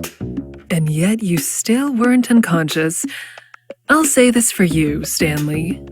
you know how to take a punch. It's a finely honed skill. I'll bet. And a statistical rarity. Really? Really. By simply keeping yourself from passing out, you managed to delay Shining Nova for that much longer. And as it turns out, Lord Bedlam needed every second to complete his mission. That's part of your value, Stanley. Based on your DNA samples, you don't have any predisposition towards superhuman abilities. Yet you seem to be able to endure more punishment than your colleagues. I guess I do. But hey, just out of curiosity, where exactly did you get those DNA samples? That's a secret.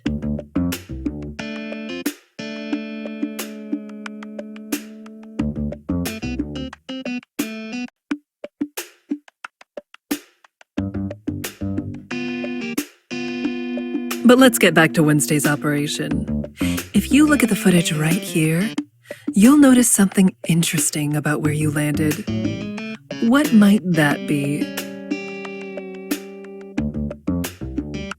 I'm pretty close to a door, and the engineers that we took captive aren't far either. Correct. Though you didn't realize that second bit so quickly at the time. In fact, you don't notice until this moment right here. And then what precisely did you do with this newly acquired knowledge? I ran for the door. And that seemed like the best option at the time? It seemed like the only option, honestly. Really? At no point, even after you noticed your proximity to those captives, did you consider a different approach? You didn't even for a moment think that perhaps you could use their presence to your advantage?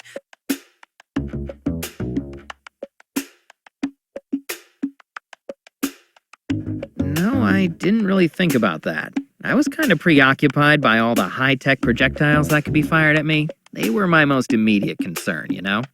For being so focused on them, you did a rather poor job of getting out of their way. Story of my life. My biography's gonna be called Stan. I couldn't get out of the way. It also didn't help that my thrusters weren't exactly at full capacity by that point. Then it was quite the blunder, wasn't it? If you weren't feeling up to another round with Shining Nova, you should have found an alternative. Like what? Nova didn't seem too receptive to small talk. Like the hostages, Stanley. Why do you think I brought them up? Next time, take advantage of your surroundings. Hostages are a tool to be used, and an effective one. Understand this. You will be at a severe disadvantage against any foe you encounter. You must utilize every tool you can and show no mercy in order to succeed. Use all the tools, hold the mercy. I'm on it, boss.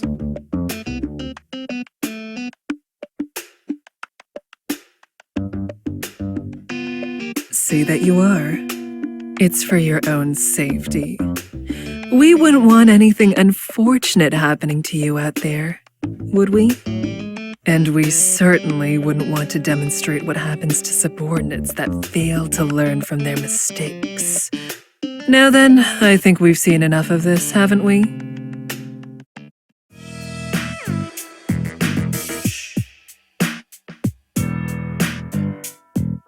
So, Stanley, after reviewing the footage, would you say this is a normal operation for you?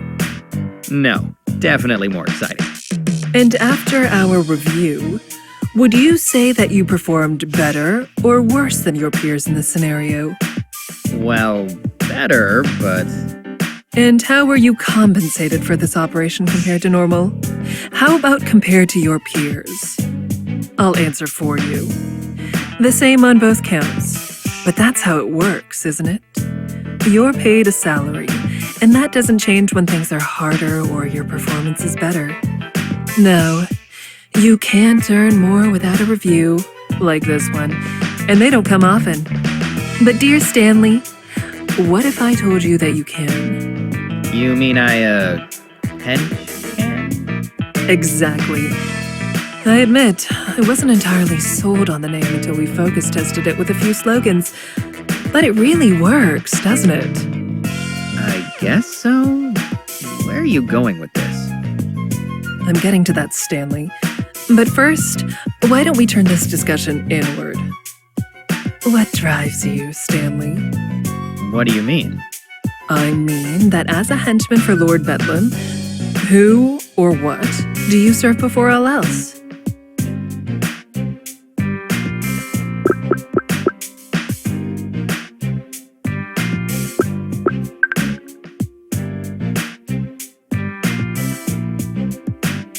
To tell the truth, I'm looking out for myself. Not that I won't do my job or anything, but at the end of the day, I've got to take care of things for me. That's just how it is.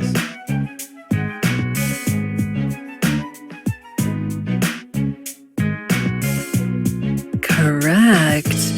Well said, Stanley. I wasn't aware this was a question you could get right or wrong. Of course it is. It's simply a matter of being honest with yourself. No matter what you had said, your actions would already have spoken for you. During your everyday tasks, you trend right inside the average by every available metric. You do not perform better or worse than any of your fellow henchmen. You are perfectly commonplace. But when you are personally at risk during operations, you are suddenly head and shoulders above the pack, despite having no powers or exceptional athletic background. In other words, Stanley, you are performing at the optimal level for your own self-interests. You have found exactly how to do your job and collect your paycheck with as little pain and effort as possible. Yeah, I can't really deny it, but that's just how you treat a job, isn't it? You clock in, you do what you have to do, and you clock out. I suppose many do. But this is something that extends well beyond one's occupation. Why should you try to perform any better when you have no incentive to do so? Should you throw yourself at superheroes based on the distant dream of a promotion? Of course not. No. You have learned that the optimal path forward within this system is to intentionally perform below your potential. So that's what you do. And make no mistake, you have potential, Stanley.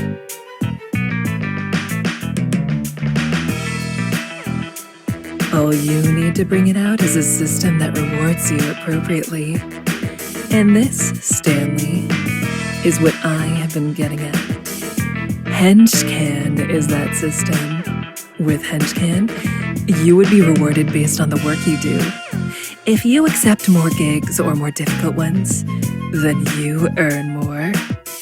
If you perform better on a gig, you earn more. It's simple. Take Wednesday's operation, for example. You would have been paid better than your peers for that, and certainly better than your supervisor.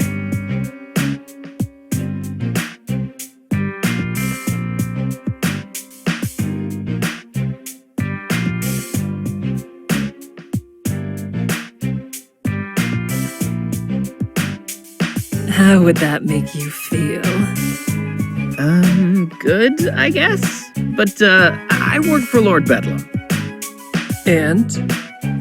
He employs you, but should he own you? Your days could be his, and your nights could be mine. You mean Henchcans, right? Your program? Why, of course, Stanley. That's what we've been talking about this whole time. You're exactly the kind of candidate we need. You'd be just perfect for it.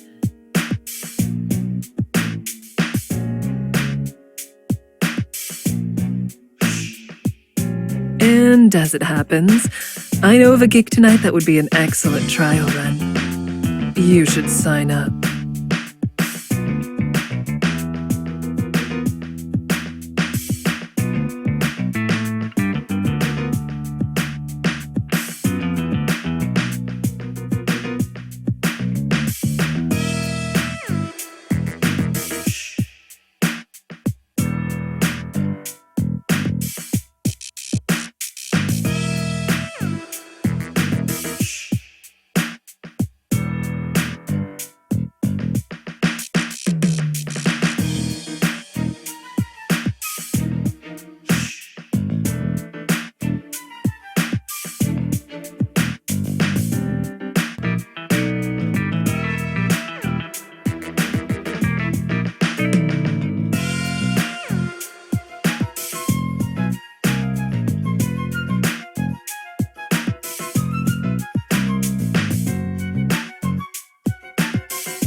sorry, but I need a little more information before I could commit to a program like that. I mean, you make a persuasive argument, but... No further explanation necessary, Stanley. The only right decision is an informed one. What do you think is on all these screens?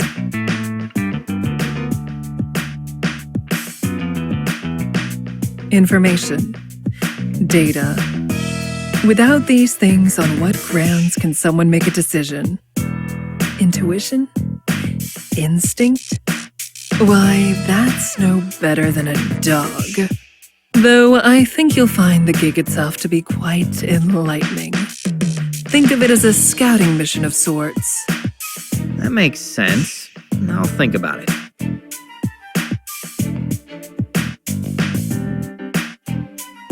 Very well. In the meantime, I suggest you download our Henchman app. You'll find more detailed information there. You'll find a QR code on the bulletin boards in the break rooms or at the entrance of the cafeteria. Tonight's gig should be immediately available to you. Take a few hours to collect some more information and think it over, but not too long. You'd hate to disappoint me. I'm sure I would. Oh, no, that wasn't a question. You'd really hate it from the bottom of your heart. I'd make certain of it. Then, dear Stanley, you'd see where I have my other meetings. You mean the ones where people are in trouble? Precisely. That is all, number 065. You are dismissed. Right. Got it. Thanks.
What's wrong, buddy? I forgot that Chef Antonio and I are at war. Metaphorically, I mean. Don't worry, it's not actual war. Oh, good. I was about to say. I know you were, Dave. Anyway, I think I'm just going to skip the line and get a table. So, would that be a metaphorical retreat? I prefer to think of it as guerrilla tactics. If he asks where I am, tell him I'm in medical.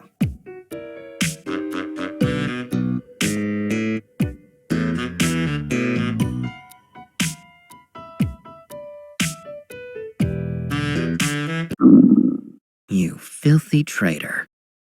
That'll learn it. Show that organ who's boss. Damn right, you've got to keep them in line. Sometimes instead of doing cardio, I just berate my heart for an hour. What do you mean sometimes? Wouldn't that imply that you do cardio in the first place? For your information, routinely fleeing colorfully attired walls of muscle is a wonderful fitness routine. It's like Pilates for masochists. I feel like you don't know what Pilates are. All I know is that they usually involve a gym and yoga pants, and I can't see myself inside either of those things. Technically, you're not wrong, and yet you're definitely not right. Still haven't made... Nope. Yeah. It's a real... She's the rookie. Oh, yeah. No. I guess not. Yeah, Do... it's... Yeah. And Kurt... More like... You... This morning. Let's... Well, so... Honestly, she's... I don't... No. I'm not... She can... You know... I'm not... But... Look. Why do you... Look. She doesn't... You can't... My old... No. That's... Oh my... Well... It was an accident! It It was just old hat. I think that crosses the line from habit, although, now that I think about it, that's a... Oh, you're welcome, Kate. Just a little squad supervisor nugget of wisdom for you. I've got loads of them. I bet you do. So, basically, Stan, be careful around Madam Scorpion, or you could end up like Lord Birdlum. Delicious? Dead, Stan. Very dead. But luckily, the most dangerous thing that you'll encounter tonight are some bad dice rolls, right? True, though they'll be more dangerous for everyone else since... Wait, does this mean you're playing? It may, if your party has room for a paladin. You said they needed a tank, right? Yeah, that's perfect. Just a normal paladin, though? Anytime someone plays a paladin around here, they're usually a dark paladin instead. Because, you know. Oh, right. I mean, Paladins? Dice rolls? What are you guys talking about? Wait. Oh, are you guys playing spells and swords tonight? Oh gosh, that sounds fun. Can I join?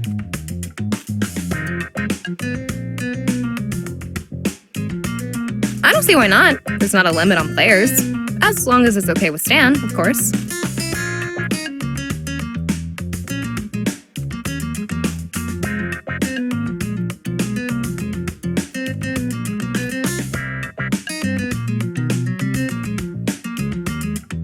Sure, Dave. You can join the party. What class are you going to be?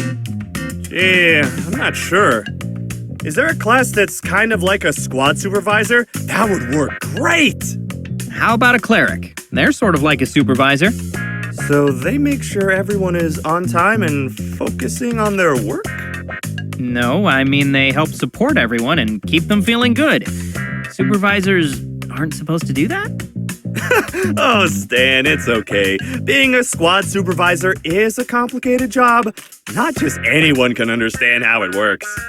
But I don't really have a better idea, so I guess that'll work.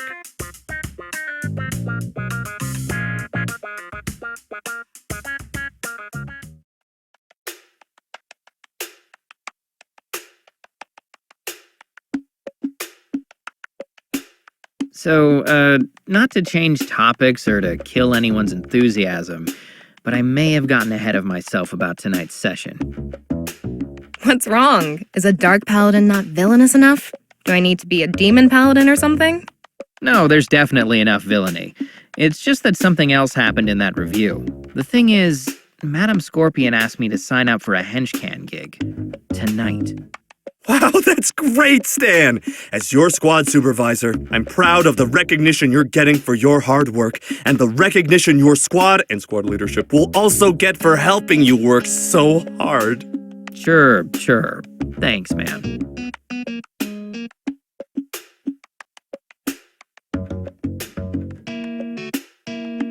Did she say what the job was? No. There's a few more details in the app. Here.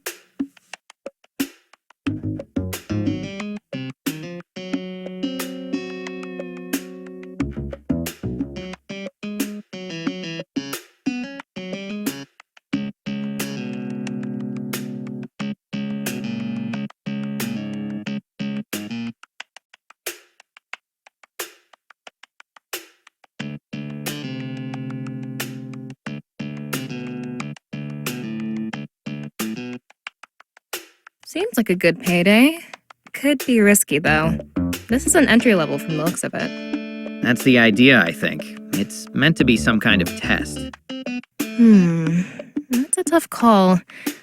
On the one hand, this is Madam Scorpion, and she's not used to being refused.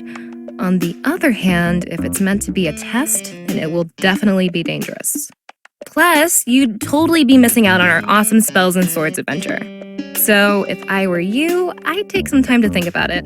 I won't blame you either way, but if you had to decide right now, which one would you pick?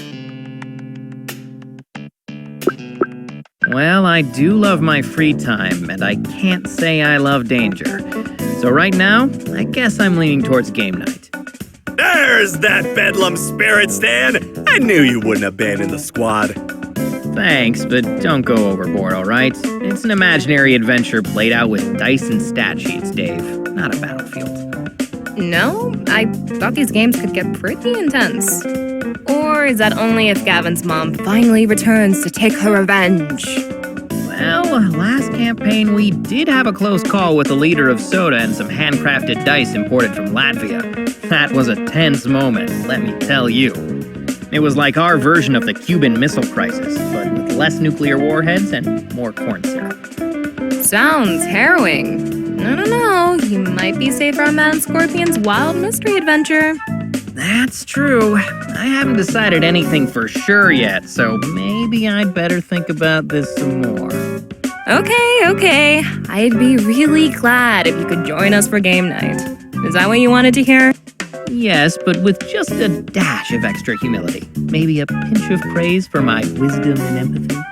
Yeah, well, I'm not a salad bar. You get the toppings that come with the gratitude, no substitutions, and you can forget any notion of begging. But really, it'll be nice to hang out. I'm looking forward to it. Likewise. I'm still a little worried about Scorpion, though. I would be too, honestly. So, while I'd definitely be disappointed, if you feel like you have to cancel to save your career or extremities, I get it. Thanks, Rookie. Whatever I end up deciding, you guys will be the first to know. And how are you going to let me know exactly? Carrier pigeon? Or do you guys send messenger rats through the walls around here? Oh, right. We never exchanged numbers, did we? 1 second.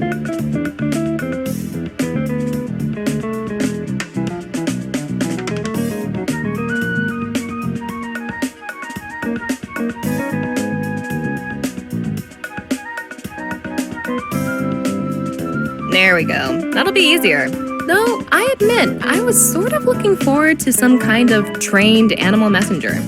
Honestly, they might be more reliable. The reception at Secret Mountain Base isn't great. Big shock, I know.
Hey, wait up!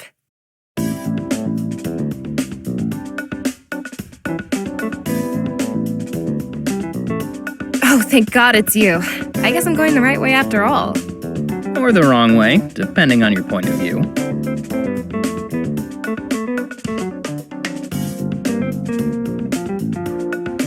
were you following me? No. Okay, maybe a little. These halls are just so confusing, so I figured I'd tag along. I thought about shouting at you earlier, but it's hard to tell people apart from behind around here. So I wasn't sure if it was you, and I didn't want to call out to a total stranger like some weirdo, so here I am. If you say so. I mean, you wouldn't be the type to stalk me or anything, would you? Although now that I think about it, I do feel like I'm missing a lock of my hair. That's so weird. How could that happen? You shouldn't be balding yet, right? I hear they have shampoo to stop that these days.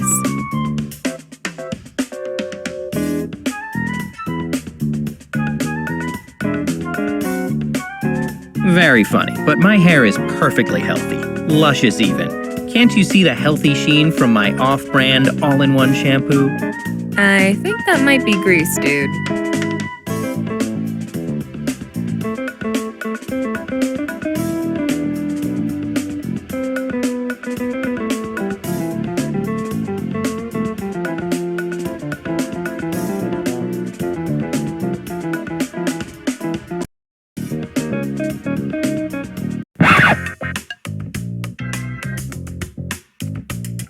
Hey, gang! Ready for a full night of rousing, family-friendly, and team-building adventures?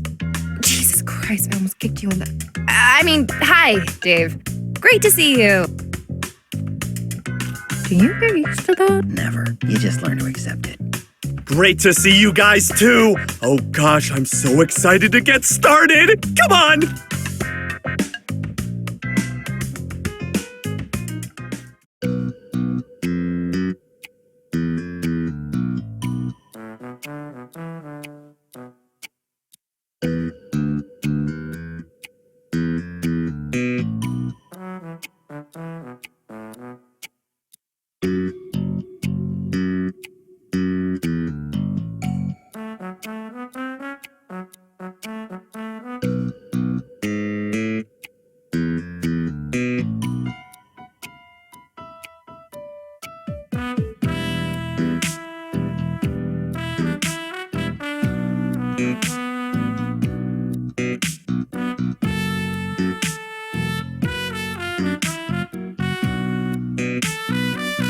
Okay, now it's officially weird. Where is everyone?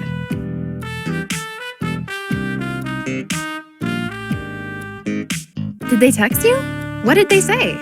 I'm not sure whether to say congrats or I'm sorry. Then it has a wincing emoji. What does that mean? Hold on, looks like one of them's calling me. Zach, that you? Where are you, man? I'm at the game room and it's a ghost town. Yeah, sorry, Stan. You know, I'm always down to help out new players, so I was totally cool with that rookie showing up. But this is a whole different level. Whole different level? What are you talking about? You've played with Dave before. You're, prepared, right? Oh, you don't know? Oh no. I really shouldn't have said anything. Well, anyway, I just wanted to call to say that if you're no longer with us by next Friday, the group's voted that I should take your place as GM and continue the campaign. I hope you don't mind. What? Of course I mind. It's my campaign. And why wouldn't I be there next Friday? Sorry, Stan. You were a pretty good GM. I mean, your NPCs were always a little cliche, but you were a solid B at least. Beef wasn't a good day. It was fun. Pretty good? Come on, I was at least... Zach? Hello? Son of a bitch.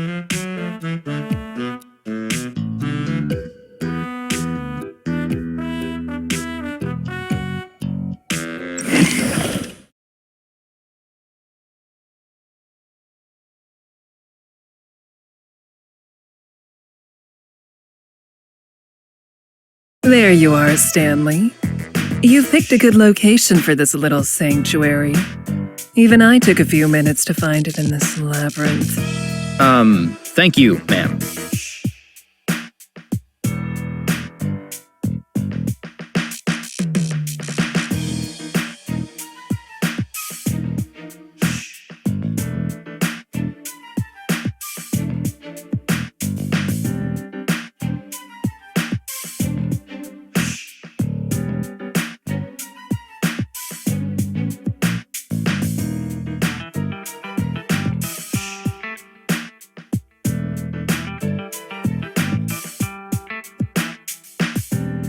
So, this is what you chose over my own personal recommendation, hmm?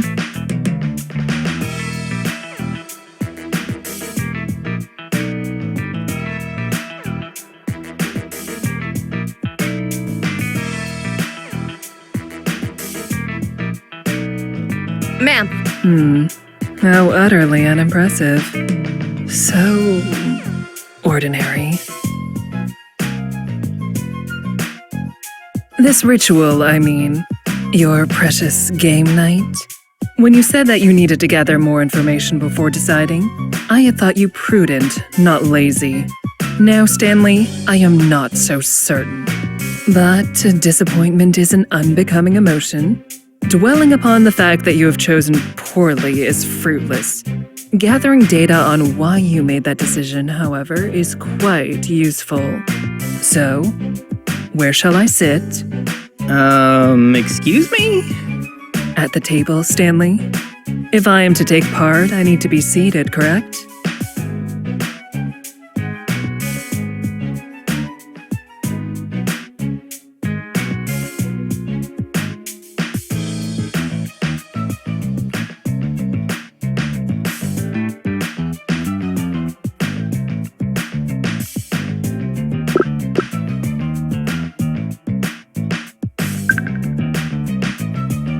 Here, you can sit next to me. My, how generous. And to what do I owe the honor?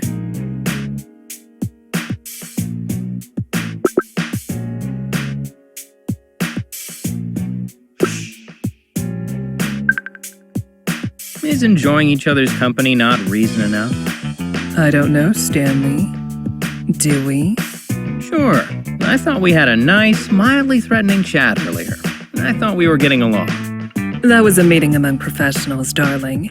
This is an after-hours social event. That it is, and we're both here knowing that, aren't we? So come on, have a seat. Let's socialize. You do have a point. yes, let's all socialize. All of us. I'd be honored to sit across from you and socialize together, ma'am. Truly.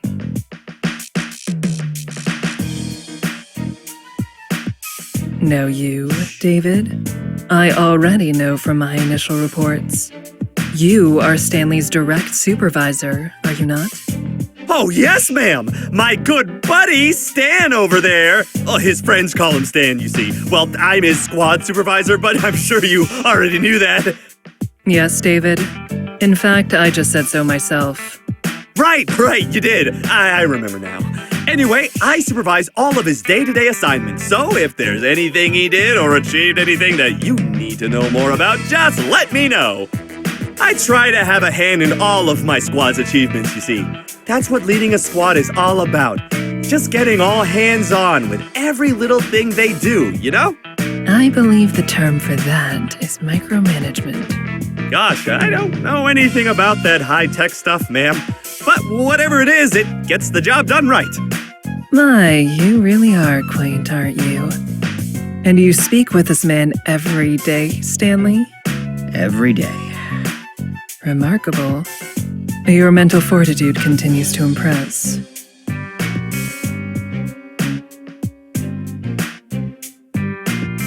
But you I do not recognize.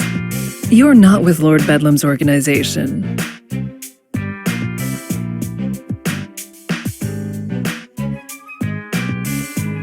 That's right, ma'am. I'm Kate.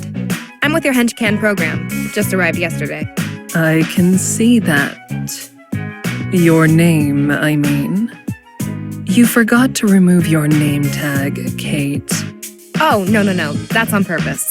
I'm still new, so I thought that would help people remember me. Well, name tag or no, I'll certainly remember you. I don't forget a face. Or much of anything, really.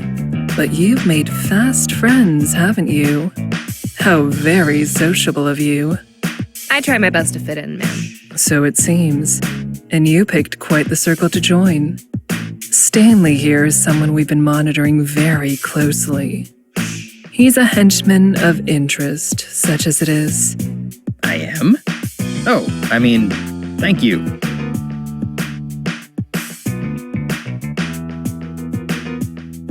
Wow, I had no idea. I just started hanging out with him because he seemed, well, chill, I guess.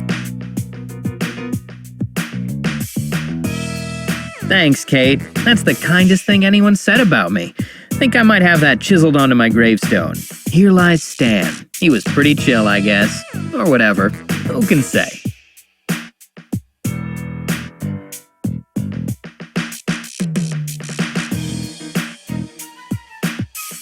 Anyway, it looks like all my regular party members are unavailable, so we should probably get started.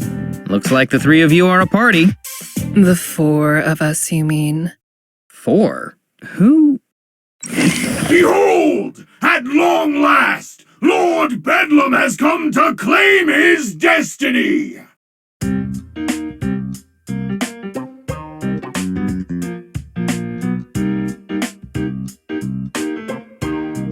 Seriously, that was a long walk. Since when did we have a game room in this wing? I walked into at least 3 storage closets.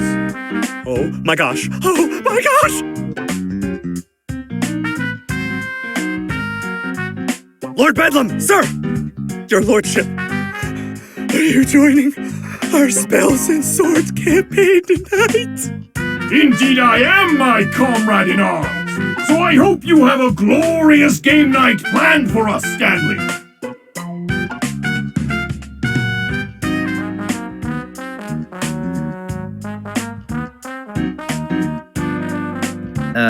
Actually, I'm Stan, sir.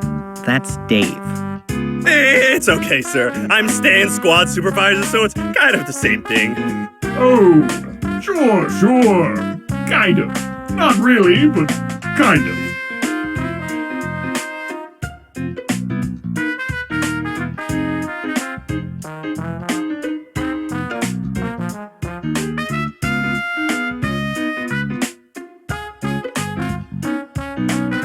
Good to meet you, Stan.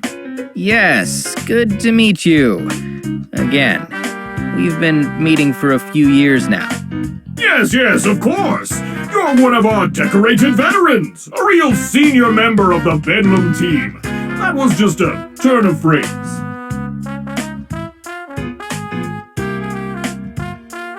Now then, it's game night. One of our proudest Team Bedlam traditions. So,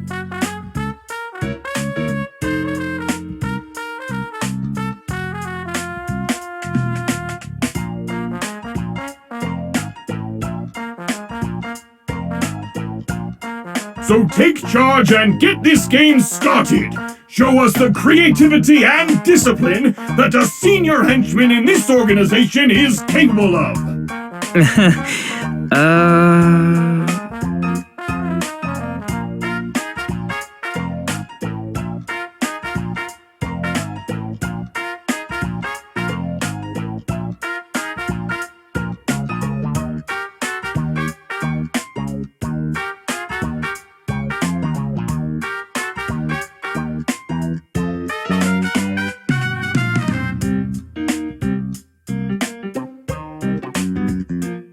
Alright then, welcome to a new Spells and Swords campaign, everybody. This one is my personal spin on an old classic from the 4th edition called Bandits of the Golden Valley. Ooh, we're fighting bandits? Cool. No, you are the bandits. Oh, right. Duh. Thought that sounded weird. Of course we're the bandits. Anyway, before we get started, does everyone have a character sheet? Yes, I'll be playing Lord Archibald Lifespade, a half-demon wizard. And I have one for you as well, madam, as you requested. You're a dark elf rogue named... I'll name it. Whatever name you'd like. You are our honored guest, after all.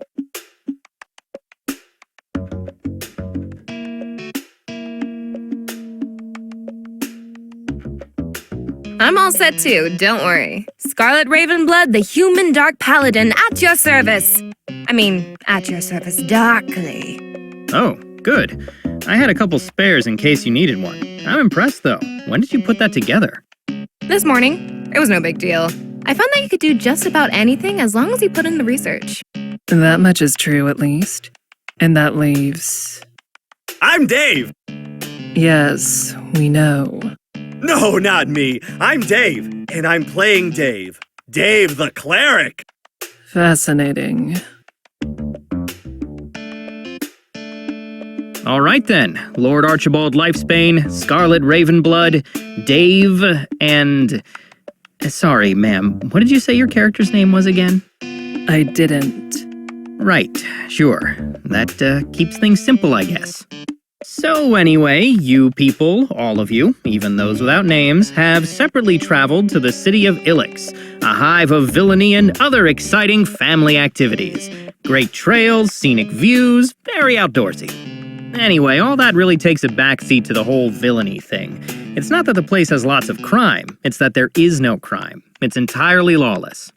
Excellent! Truly a paradise! Ilex is lawless. Very clever, Stanley.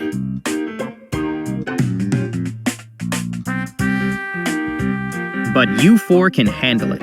So instead of getting mugged, each of you has separately found your way to a dimly lit tavern, occupied by a discerning, if unhygienic clientele of ruffians, mercenaries, and assholes. Ah, sounds wonderful. Reminds me of the old Independent Supervillain Association's monthly mixers. They were a real hoot. Until Arsonist Man had a few too many IPAs, and, well, in hindsight, we probably shouldn't have let him join. Well, luckily for you, Arsonist Man isn't here. In fact, you, Lord Archibald, are the first of the party to enter. So, what would you like to do? Ah, excellent! I, Archibald Lifesbane, gallantly enter the tavern, my cape flowing behind me like a majestic cape. I march to the bar, ignoring the stares of admiration that surely follow me, and order a glass of rosé. The barkeep doesn't know what that is. Oh, right. Then I order an IPA. He doesn't know what that is either. What? Preposterous! Everywhere has IPAs! Surely they could scrounge one up for the famous Lord Archibald Lifesbane, firstborn son of Duke Alfred Lifesbane, steward of Lifesbane County. You're right. Sorry, Lord Bedlam. My mistake. The barkeep brings you an IPA.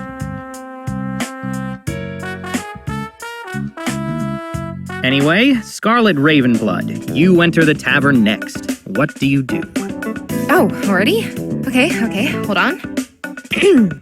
A lone warrior strides through the door, armor clanking as they move. It glints in the dim light of the tavern, but darkly, for it is as black as the deepest pit. And so is their soul. The warrior's name, Scarlet Ravenblood. That's me. As I arrive, my violet orbs scan the room. Wait, sorry. Did you just call your eyes orbs? Yes, shut up. You can't just use eyes all the time. That's boring. Anyway, my orbs eventually find a secluded table in the most shadowy part of the tavern. And I walk over, armor clanking. I take a seat and call for a waiter. A dwarven woman approaches. What will you have, moody-looking stranger? An ale. The darkest ale you've got. Like, really super dark. The waiter leaves and soon returns with your ale. It's definitely dark, and it tastes kinda grimy. Perfect. I sip my ale and brood. Okay, roll to brood. Really? Oh, okay. Wow, 18. Very successful brood. You look incredibly imposing as you drink your dark, questionable ale from the shadows. Thank you. And the next person to enter the tavern is... Me, I assume. I enter the tavern and sit exactly 6 feet away from the door, as close to the wall as I can. If there are no seats in that spot, I move one there. I then order a glass of their finest red wine.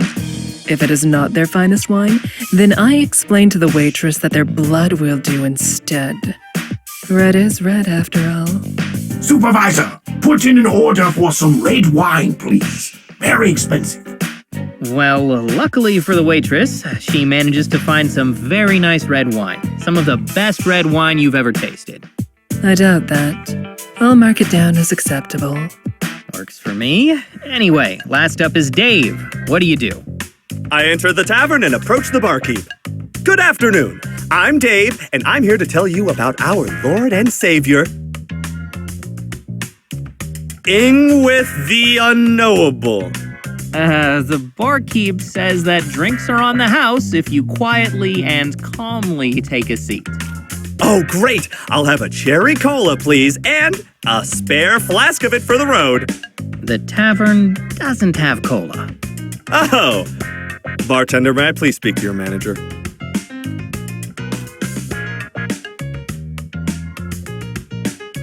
All right, now that you're all gathered here, do any of you want to interact with each other a little before we move on? To what end? Stan, I had to work for this cola. I've got to enjoy it. Bah! Lord Archibald Lifespan doesn't go to other people. People go to him. Well, I would, but that would be kind of out of character, wouldn't it? I think I just need to keep up this brooding thing.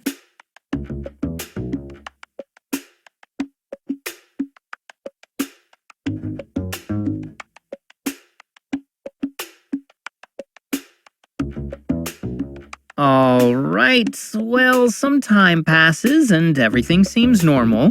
That is, until you hear the marching of armored feet in the distance, but growing closer. Then, suddenly, the door bursts open. A squad of armed men enter the tavern, wearing blue tabards emblazoned with a golden griffin. It's clear that they are guards or soldiers, which is weird, because Ilix has no guards or soldiers. Their leader, a stern man with a wide, flat face that looks like it's been pounded out with a meat tenderizer, steps forward and points towards Lord Archibald. Lord Archibald Lifesbane, you have been found guilty of crimes against the kingdom of Stoltorum. In the king's name, come with us to the palace so that you may receive a punishment befitting of your family's station. Ooh, I get to be the star of the plot? I mean, how dare you make such baseless accusations? I may have committed many crimes, but never against my own kingdom. How dare you sully the Lifespan family name with such slander? The king will be the judge of that. Now come with us.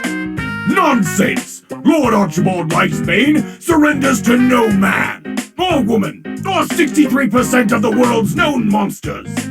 If you dare to seize me, then you shall have to contend with the might of the greatest wizard the Lifespan line has ever seen! Well, not yet. You're only level 3. The third or fourth greatest wizard the Lifespan family has ever seen! And the aid of any soul who cannot stand the sight of such imperialism in this free city. Oh, I'll help you, Lord Lord Archibald. I cast my healing spell on Lord Archibald. But he's undamaged. Are you sure? Absolutely. I have to help in whatever way I can. Wow, look at that. Lord Archibald is at full health. Yes! I'm really getting the hang of this. Yeah. In fact, you're so good that the leader of these guys has decided you need to be taken care of. So he tells one of his men to get rid of you. So the soldier walks up to you and punches you in the face for 3 points of damage. Oh, man. Reminds me of Wednesday. Well, it is a little different. The city is lawless, and that means the people here aren't big fans of armored assholes showing up and laying down the law. So, by punching you in the face, the guard has created quite the commotion, which means it would be the perfect time for someone else to step in.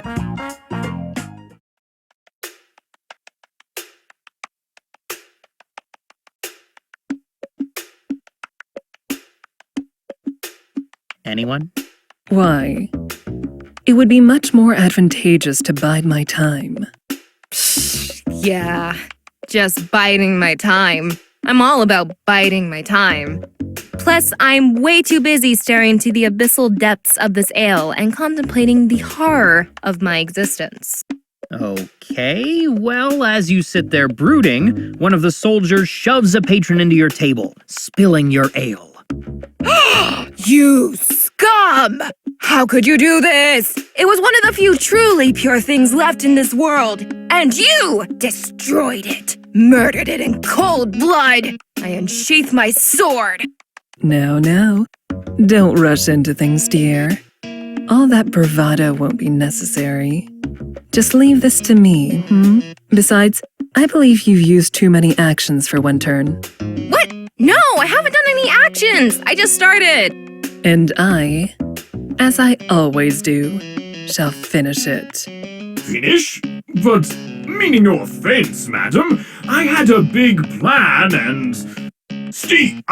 Scott, Game Master, I'm pretty sure I didn't finish my turn earlier. Shouldn't I have the chance to go? I'm the star of this whole scenario, aren't I? Yeah, Lord Bedlam's the star! We're all just moons in his orbit! Well, I never said that, and technically that wasn't a turn per se, since combat hadn't really... Guys! Ma'am, sir, with respect. I was kind of on a roll here. Wasn't I, Stan?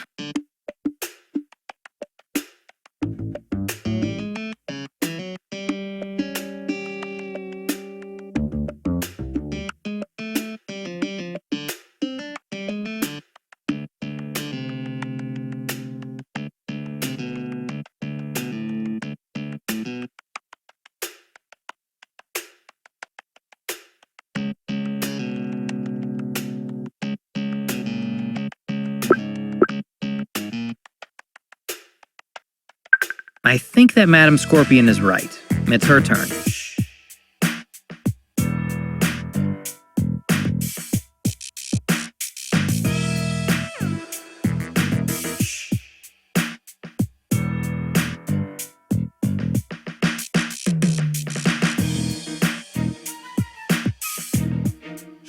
Well, go ahead. Still don't know your character's name, actually. Oh, that will become self-evident momentarily. But first, I have been sitting in shadow for some time, yes? I should be able to activate my star sign synergy ability, Dark Cowl. I guess? Yeah, it says here that you should. Wait, you activate your what? An unwieldy name, I agree. It functions as such. Everyone is born under a certain star sign, which grants them a certain power they can activate once per day. However, if you are playing one of the star sign's synergy classes, you can exchange it for a more specialized ability that is used every 2 days. At any rate, I should have a bonus to my sneaking abilities, correct? Yeah, that's right. You just learned that really fast. I'm surprised. Why, it's just as our dear Kate said.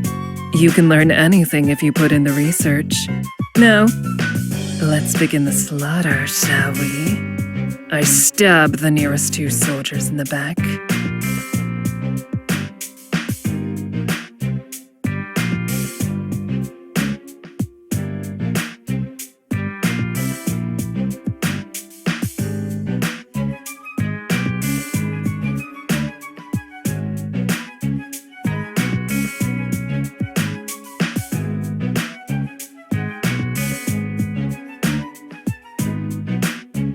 Way to go, everyone! We really came together as a squad and got those tasks done in no time! Did you refer to those human beings we killed as tasks? Because I don't really care, obviously. I'm incredibly desensitized to violence. Because I'm super violent, as you can see. Oh, definitely not as violent as you, though, mysterious knife-wielding stranger! I didn't know people had so much blood. Hey, I know all about blood. It's in my name, you know? Scarlet Raven Blood. That does sound like the name of someone who knows all about blood. Oh, let's compare. What's your name, ma'am?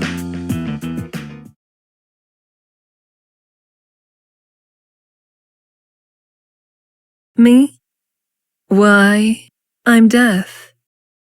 Shit, that's pretty dark. And fitting, too. You acquitted yourself well, Lady Death. Well fought! Thank you. I'm simply glad that I got a chance to.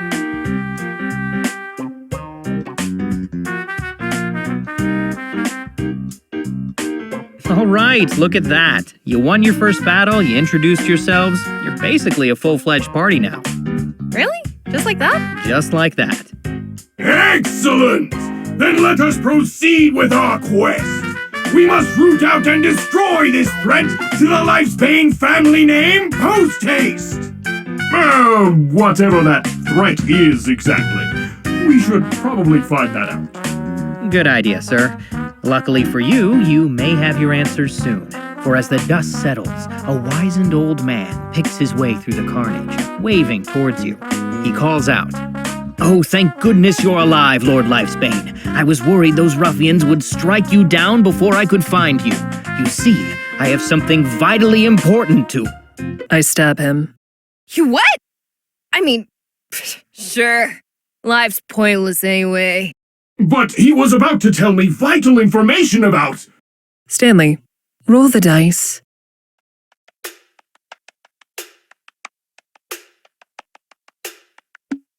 Oof, that is one very dead old guy. Damn. Your knife goes right through his heart, killing him instantly. Naturally. Next, I clean my blade and search his pockets for any kind of note or parchment.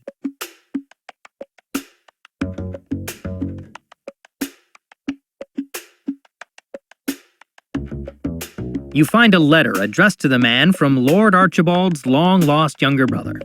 He has allied with the Kingdom of Stoltorum to steal the Lifespan family throne, and sent this man here to lead you astray, in case the attempt on your life failed. By the demon god Carnanthium! What a shocking twist! Betrayed by my own flesh and blood!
Alright, boss, this is it. He's got basically no health left, so just pick the spell that you want to finish the fight and watch the show. Excellent! Excellent! At last, Lord Archibald Lifespan shall have his revenge! But I hesitate. No, I can't do it. Even for all he has done, I cannot strike down my own brother. A Lifespan should never be the bane of another Lifespan's life. Wow, that's a great quote, sir. You should write that down. I'd use a coffee mug with that on it. We all know you would, Dave. But anyway, boss, if you don't kill him, what do you do? I cast Cage of Lightning on his beastly form, locking him in place. I'm sorry, my comrades, but this is the best I can do. Someone else must strike the final blow, but I must leave it to fate to decide his... fate. And by fate, I of course mean... Oh, okay, sure, just give me a second.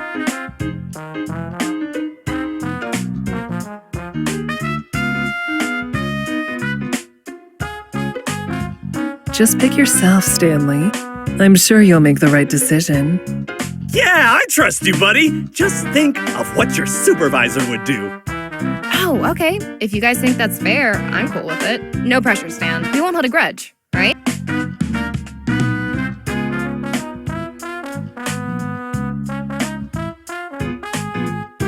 All right, the person who gets the first try at dealing the final blow is...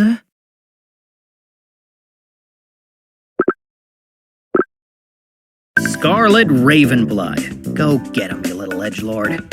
I would say I'm more of a Lord of Darkness, but alright. Say, Stan, how many times have I brooded in this game? Let me check. By my notes, 37 times.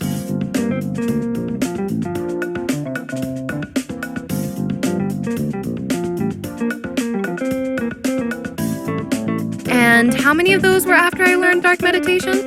Well, you learned that at level 3, so 29... Oh, I see what you're doing. That's sneaky. Underhanded, even. I really shouldn't allow it. Bet you will, right? What makes you say that?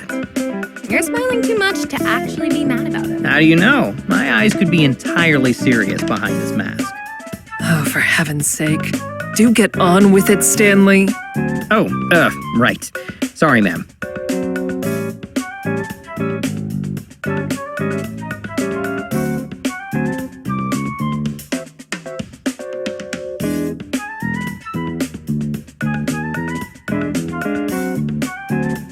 Holy shit.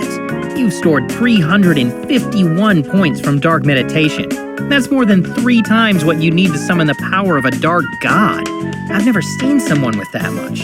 How do you want to use it? Well, I was saving it as a trump card, but since we steamrolled everything and this is the end of the adventure, I'm gonna spend it all at once. Seriously? Alright, in that case, do whatever you want. You're way past the rulebook at this point. That's what I was hoping you'd say. I raise my obsidian sword in the air and call upon an ancient dark power from the depths of the abyss, where no light can ever reach. Hear me, O deepest darkness! I, your champion, call upon your power. Unleash the blackest flames of your hatred so that I may destroy my enemies in the most wicked and stylish way imaginable! Pitch black flames swirl around my sword like a tornado of hatred and extremely bad vibes. They grow and rage until they form a giant swirling ball of flame. No, an orb, which I cast down upon my foe. With this power, I send you into the foul, unfinished basement of hell! Cretin, now be gone! I don't think I even need to roll for that. The giant burning orb of flame hits the dragon square on the skull, turning it to ash. All that's left is a smoking stub where its head used to be, leaving its body to fall limply to the ground. Congratulations! Bravo! Bravo, I say! Now that is a proper finale! Are you sure we can't convince you to be part of Team Bedlam full-time? Your sense of theater would fit perfectly with our organization. It was an adequate performance, yes. I'll say, super adequate. Way to go, Kate. Aw, thanks, guys. I did my best to make it a fitting climax. We've had quite the adventure. We deserve to go out with a bang. And thanks, Stan, for letting me just cut loose all game. It's been fun. I haven't felt this creative since I stopped writing my... well, you know. Oh, sure. No problem. I've had fun too. Glad I could help you unleash your inner poet. It helps that you got so into it. You had a real wild look in your orbs by the end there. See? Now you're getting the hang of it. Isn't that so much more fun to say? A little. And on that note, that concludes tonight's Spells and Swords adventure. I don't think I've ever gotten that far with a brand new party before. Nice job. Oh, it's over? Well, yeah. You defeated the dragon / Lord Archibald's long-lost brother, and that's that. Not really much else to do. Nonsense! There's always more to do! The tireless work of Lord Bedlam is never done. Or Lord Lifespan, for that matter. Why, I have a whole county to get in order. Yes, Dan, he's got a whole country to worry about. That's plenty. As a squad supervisor, I would know how tough that is. A country is at least 6 or 7 squads worth of people. Maybe 8. So, you want an epilogue or something? Yeah, an epilogue! That's perfect! I think. Yes, an epilogue will do nicely.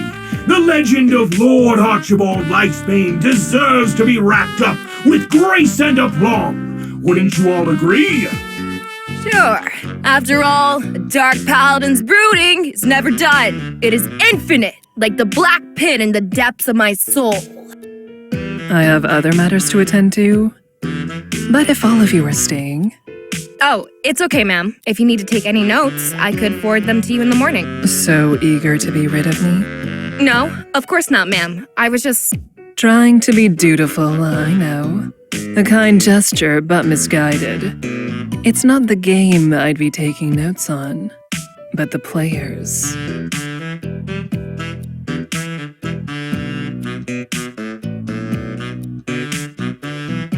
Well, if you're all staying, then I guess we might as well continue from where we left off. All right, you're all still in the throne room.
Kate, what the hell are you doing up? I didn't think that Scarlet Ravenblood was a morning person. Yeah, well, even Scarlet would drag her morose butt up for this. Listen, I've got something important to show you. I know we only met a couple days ago, but it feels like we've been on the same wavelength since the start, you know? Like, we already know each other.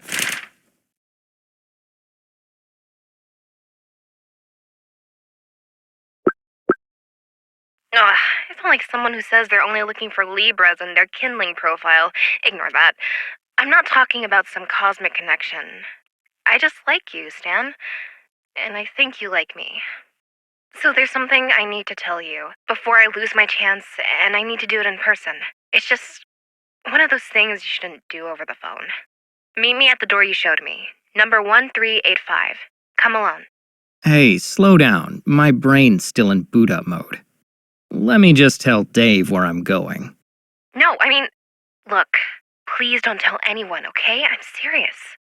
I was joking, jeez, sorry. You sure you're all right? Yeah, I'm fine. Just hurry, okay? It's really important.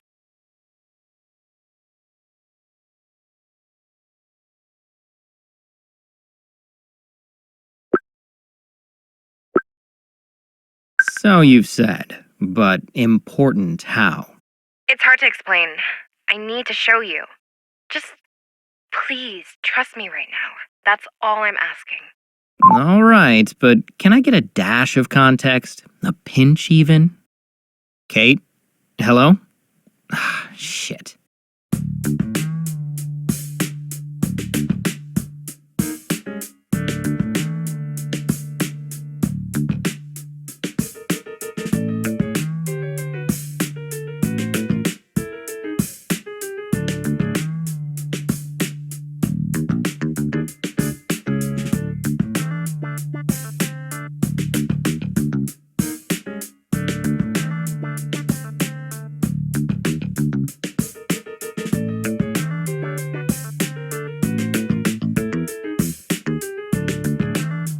Come on, man. Get it into gear.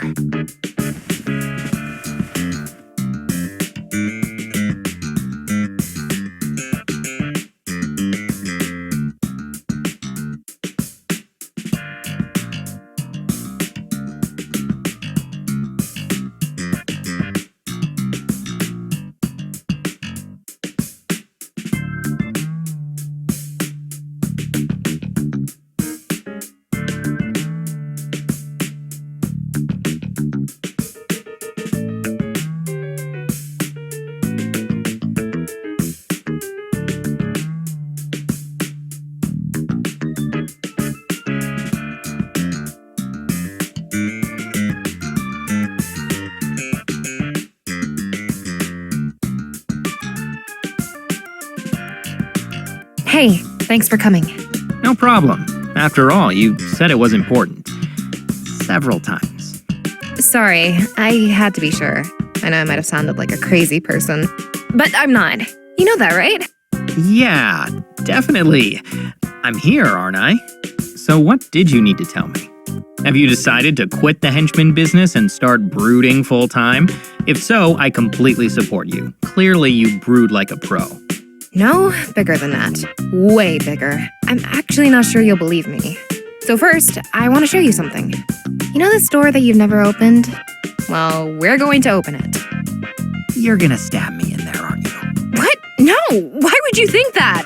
Well, you have been following me around a lot. You definitely went out of your way to meet me when we were headed to game night. Don't think I didn't notice. Okay, yeah, that's a little suspect. Fine, I admit it. I've been following you around a little, but not to stab you. I mean, what the hell, man? When it comes to potential stabbings, it never hurts to double check. That another official piece of veteran wisdom? As official as it gets. Right. Well, we're not getting through this door all that officially, so you may want to stand back.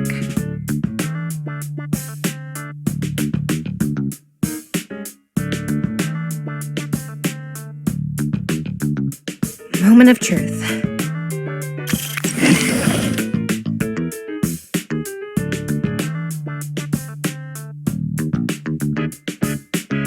After you. Figure you should see it first, considering how many hours of your life you've spent standing right next to it. Wow, polite and pessimistic. This is why we get along.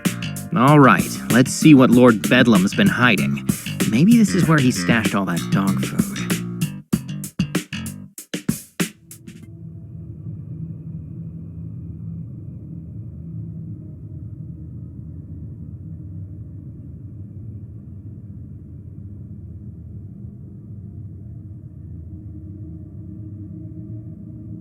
This has been here the whole time? I come in peace, hopefully not evil AI person. Please don't sick any robots on me. I'm sorry, it is too late, Stan. Now I must turn you into a cyborg and enslave your mind. Don't worry, we're still about 3 decades away from any serious threat of an uprising, and there's a good chance the robots get too distracted by social media to actually overthrow the government. So this huge housing and all the circuitry inside it are going to be dedicated to posting GIFs? At that size, I bet it could just make a few thousand of them as easily as searching for one. Oh no, by then we'll be living in a post-GIF society. It'll be holograms or astral projections or whatever. Right, but will we still have statements punctuated by clapping emojis? I feel like all those full stops would be super appealing to a robot. Humans are an inferior life form, period. But tragically, I could never make any 15-second dancing videos. Alas, I have no legs, and I must meme. Oh God, we need more sleep. So much more sleep. But seriously, robot uprising aside, is this why you were so curious about the door on our tour? Did you know this was in here? Sort of. I knew something like this was in here, but not this exactly. I didn't think they had enough time to set a unit like this up, but Scorpion and Bedlam must have been working together for longer than anyone thought.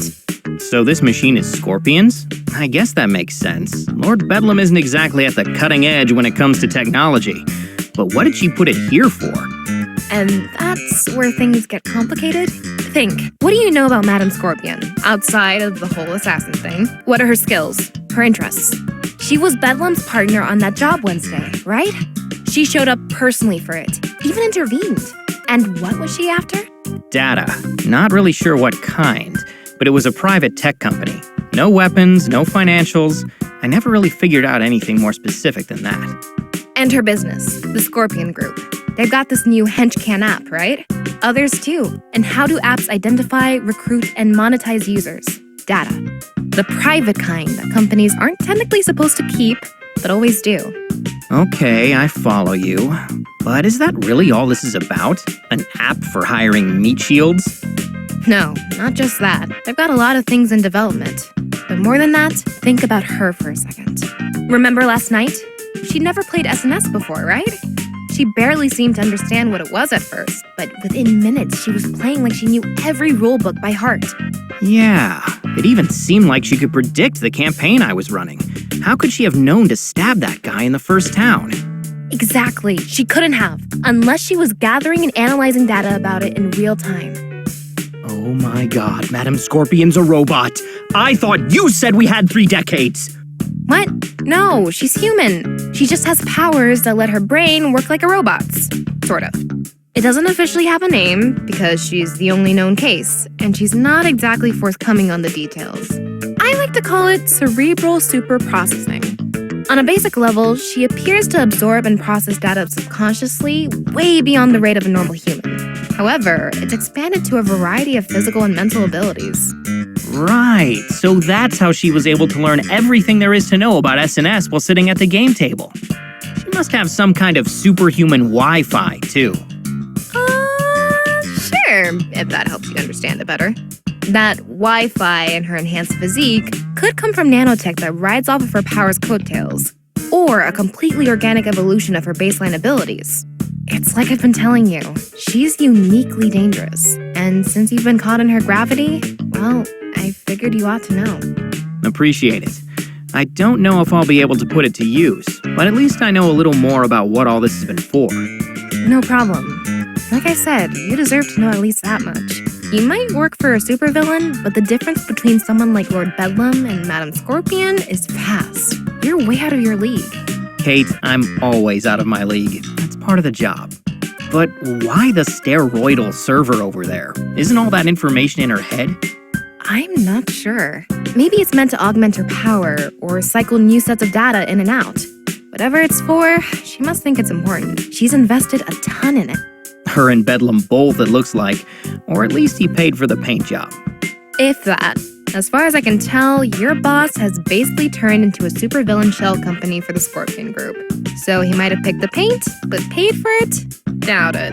Good point. I don't think that dog food heist paid enough for a liter of soda, much less 20 gallons of paint. But hey, why don't we go find ourselves some index cards and string so we can set up a conspiracy board somewhere other than the secret supercomputer room, okay? Not that I don't appreciate the glimpse behind the curtain, but something tells me that if Scorpion finds us here, then it'll be the last thing we glimpse. Come on. Stan, wait. Wait for what? Now you know I hate to pull rank, but listen to the vet on this one, okay? There are times to wait and talk things through, but this is not one of them. I mean it. Stop. There's something else. And I mean it, Kate. I appreciate you calling me up here and showing me this. Really, I do. But I can't get caught in here, all right? You told me the big important thing you wanted to tell me, so now let's go. That's the thing, Stan. There was one more thing that I needed to tell you.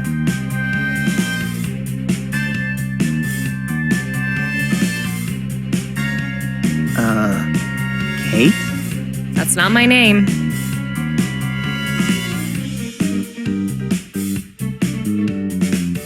Shining Nova. There you go. Knew you'd recognize me eventually. Just had to jog your memory a little.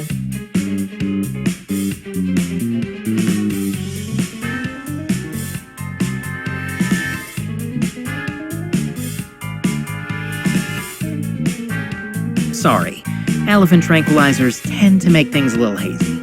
But your memory didn't need any jogging, did it? No, you recognized me from the moment you got here. That's why you went right up to me during orientation.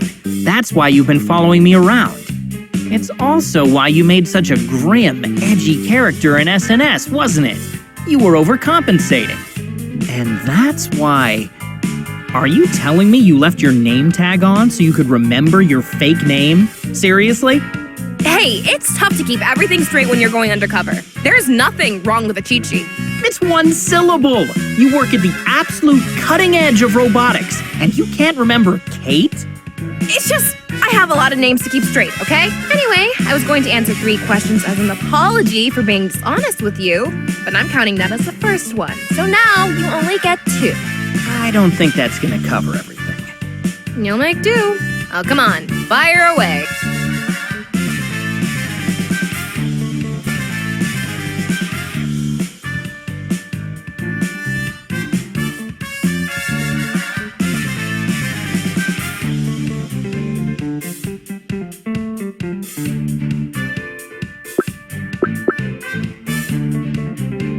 If you were that into me, why not just ask for my number?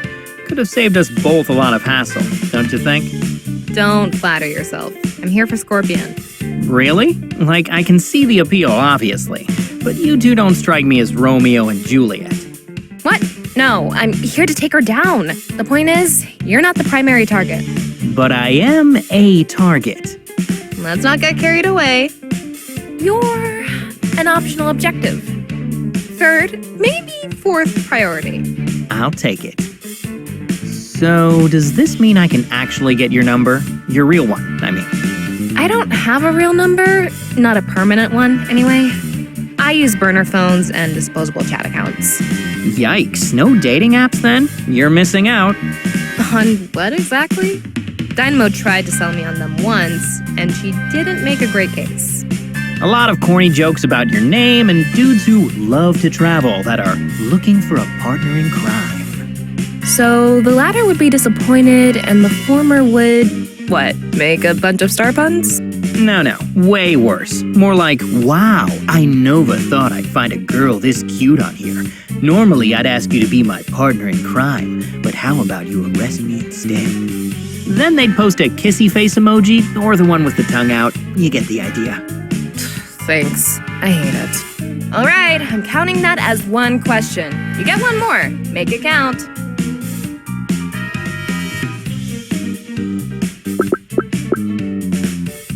Can't we just grab a drink and forget this? Come on, forget about the secret supercomputer. Keep the name tag on for a little longer, and let's deal with all this later. You know I can't. But you want to, right?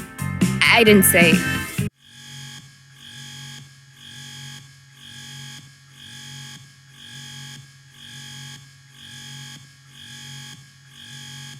Shit, thought I had more time. Guess this is where we part ways. Unless... Come with me. I got what I came for, but that's just the first step. I could use your help with the rest. How am I supposed to trust that after you just revealed that you've been deceiving me this whole time? This isn't an angle, Stan. I'm honestly making an offer. This is a once-in-a-lifetime chance. All the bad luck and desperate decisions that got you here, you can undo them. A total reset. All you have to do is go out on a limb and trust me. Or I could torpedo my career and live out my days in a trailer park somewhere, wondering when I'm gonna wake up covered in scorpion stings. You're asking me to risk what little I've built here on what? What guarantee? I can't offer you one. But sometimes the only chance you have to break away from a system like this is to take that kind of risk. Sometimes you have to bet on yourself. So what do you say? Ready to make that wager?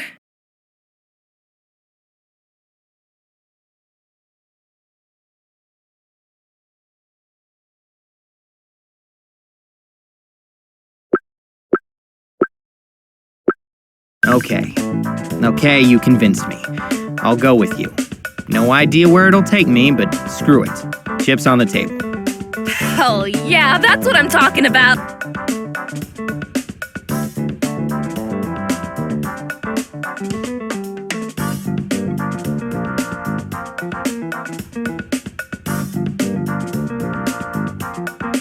And that's the exciting part of forging your own path. The possibility of it all. The world's laid out in front of you, Stan. Not if we don't get out of here. Oh, right, of course. Escape first, celebration later. Let's get moving. Main entrance is a ways off, but I think I figured out a way to get there that should avoid attention. Main entrance? No way. Scorpion will be there for sure. Cafeteria is our best bet. The cafeteria? Really? Trust me, I'll explain when we get there. Now come on. Okay. You take point then, Mr. Ex-Henchman. You won't regret this. I promise. We'll see.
Oh, hey there, buddy. There you are. I heard there was an alarm at your door, so I went to your room to assign you the task of investigating it, but you weren't there. So then I thought to myself, you know, Dave, a true squad supervisor, is always thorough when it comes to his team.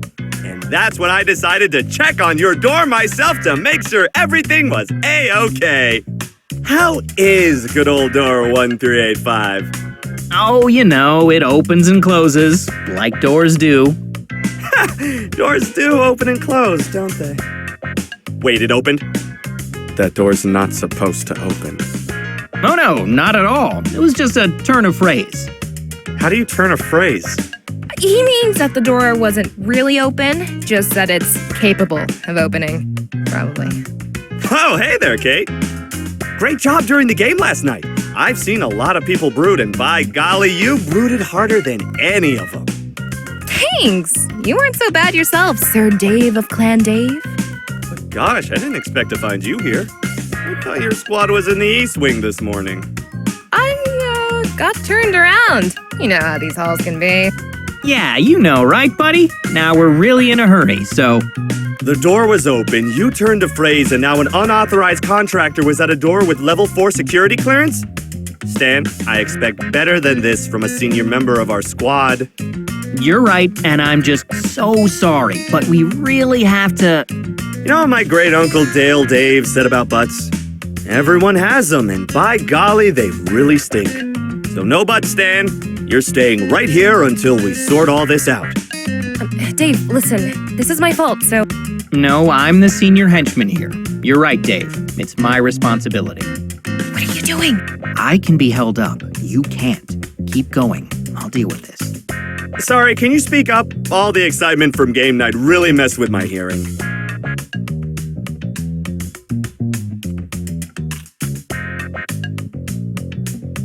Don't you dare stand me up, asshole. Well, this seems like a squad thing, and speaking of squads, I totally need to find my own, so... Well, Thanks, Dave! See you at lunch!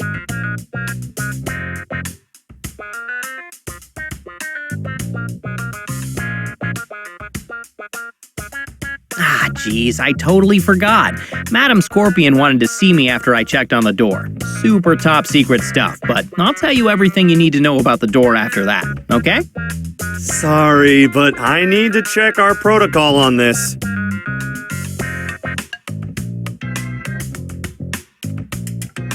Let's see. Yeah, it says I need to hold you here until you can be properly questioned. Gosh, I'm sorry, buddy, but it looks like you're going to be late. Late? Dude, did I not tell you who I was meeting? Don't worry, I'm sure she'll understand. It's protocol. Everyone loves protocol. It's Lord Bedlam's protocol. Do you think Madam Scorpion is gonna give two shits what that little book has to say? You met her last night. Think about it. She did seem pretty quick to behead things. Gosh, buddy, I don't know. You might be right about her. But if we just start ignoring protocol, what happens next? It's like a slippery domino. Once it starts, it just keeps on slipping.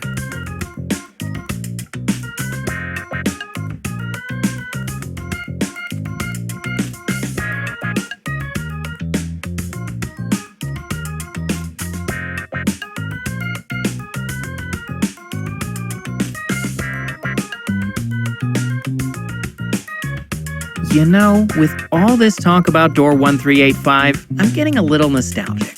You remember the conversation we had there this week? It was a simpler time. It sure was, wasn't it? That was when you gave me those dating tips, I think? Oh yeah, things weren't going too hot on the app, were they? No, not hot at all.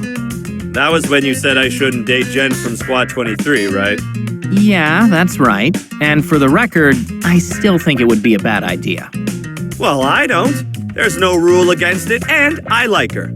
I don't see why I can't ask her out just because I'm a supervisor.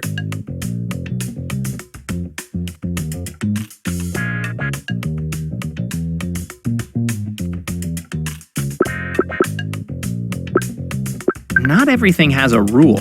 I mean, is there a rule saying that you have to give me a big, cheery hello every morning? No, that's just good manners. But I don't see how it's the same. Well, it's not exactly... Look, all I'm saying is that not everything is written down in a little booklet on protocol or a supervillain manifesto. Sometimes you have to look beyond that, you know? I guess? I don't know. It's hard to wrap my head around. But thanks for being open about it, buddy. You know I have an open door policy. Just not the door that got broken into this morning, right? Oh gosh, I used that before, didn't I? Silly me. Well, it's still a zinger, I say. Anyway, it's been nice reminiscing, but why don't we catch up more at lunch, okay? See you then.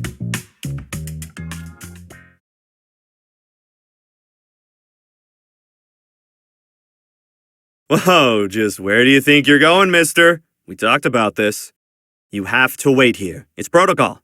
And protocol is protocol. You know what? Fine. Hard way it is then. But one way or another, I'm leaving.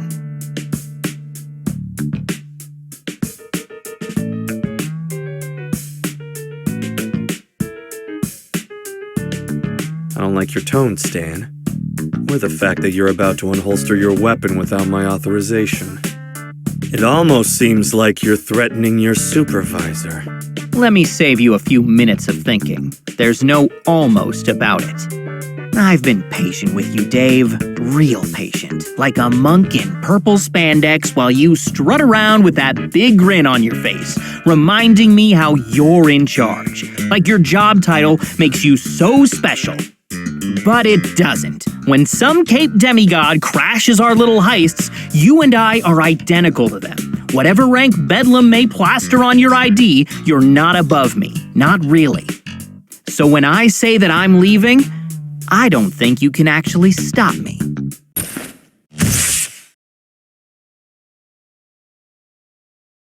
But you're free to try. How dare you? You will refer to him as Lord Bedlam, Henchman 065.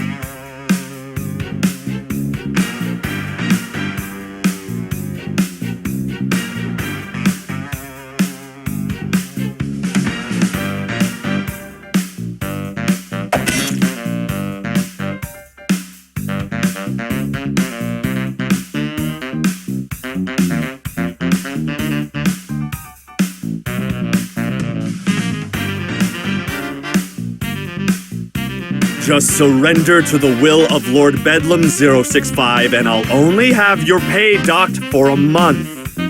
Don't make it worse for yourself. Worse how? Would I have to spend even more time listening to stories about great-grandpappy Dean Dave Duke or the rest of your dumbass family? It's great-grandpappy Dean Dave Dwaynesenberg and he was a saint!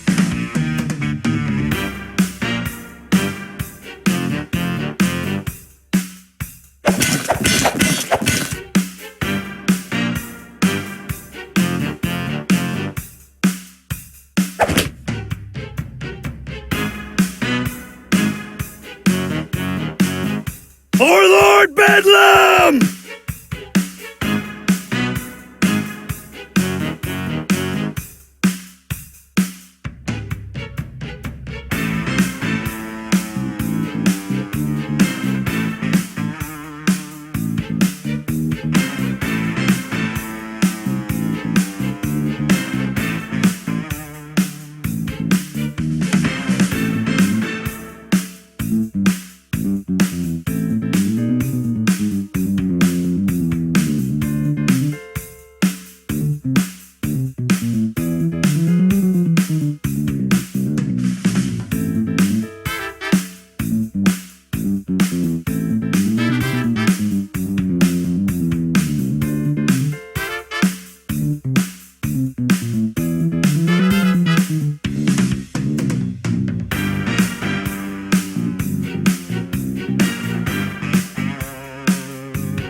Don't forget to put that ass kicking on your report, buddy.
Ah, there it is. That's the look I was hoping for. Such a selfish girl, hiding that behind flimsy masks and gaudy helmets. I could feel it last night, you know, even as you so futilely tried to subdue it. But resolve like that, it has a heat to it that can't be contained. I can't wait to watch it flicker and die. Oh, I can't wait to blast that smug little smirk clean off your face. So I guess that makes us even. Oh, I wouldn't say that. Whether or not you're adorned in your full armored ensemble, we're hardly even.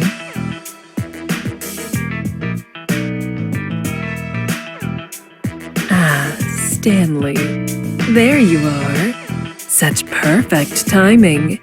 It does make me wonder. What has you wandering the halls at this early hour? You don't strike me as one who rises with the sun. Why, have we caught you in the midst of a morning tryst? With whom, I wonder? Well, Oh, don't be so bashful. You must share the details, I insist. But first, be a dear and restrain this impostor. It would be fitting, I think, for you of all people to be the one to capture Shining Nova. Be a dear and restrain this imposter. It would be fitting, I think, for you of all people to be the one to capture Shining Nova. He's not going to do that. He isn't. That's right. He's not just some puppet for you to command. Stan's his own person with his own choices, and he's chosen to reject you. He's coming with me. From now on, he doesn't have to be henchman number 065. He can just be Stan, and whoever that might be is up to him. Why, yes, so it is. Don't you see what she's doing? All Kate has done is lie to you, and this time is no different. Lies and manipulation. Stanley, listen to me. I've been very impressed with you, you know. You have potential. But when opportunity exposes its throat to you, you must learn to drive a dagger through it. Do not concern yourself with the fate of this charlatan or anyone else. Our ambition is what matters. That's the game of power. And make no mistake, it is zero-sum. Regardless of what these self-proclaimed heroes may tell you, for us to win, others must lose, starting with her. Show me you understand that, and we can realize our ambitions together.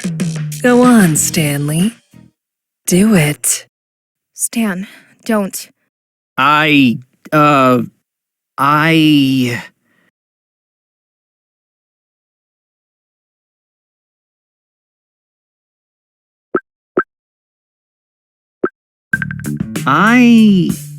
think this is above my pay grade. What? Stan, you can't just... You were so close.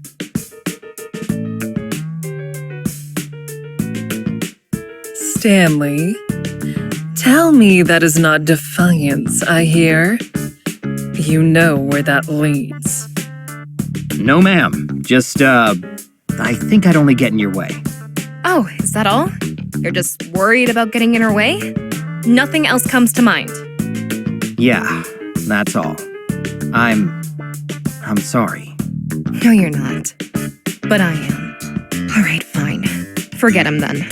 This is between you and I, Scorpion. What is? This is already over, with or without him. Though we will be discussing this later. You're too arrogant. This isn't close to over. I'm just getting started.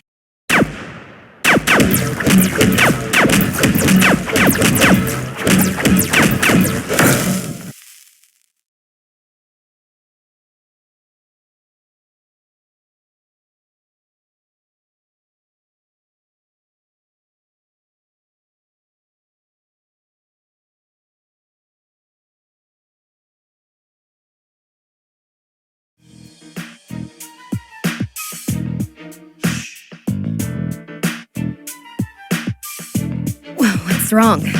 Lose your nerve? Hardly. I already told you. I'm going to break that relentless spirit of yours first. I want to see it shatter.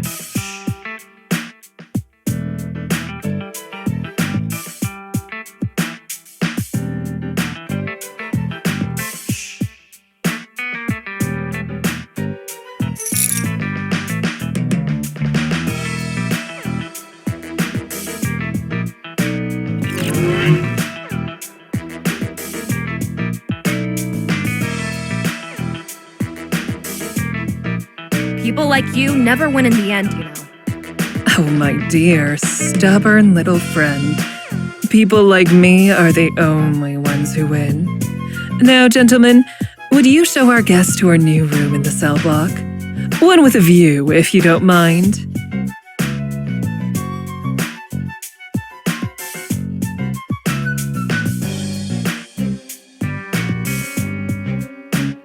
Come then, Stanley. Let's follow along, shall we? I fear that she may try something foolish without some distant supervision. Wouldn't be surprised. I mean, yes, ma'am. You got it.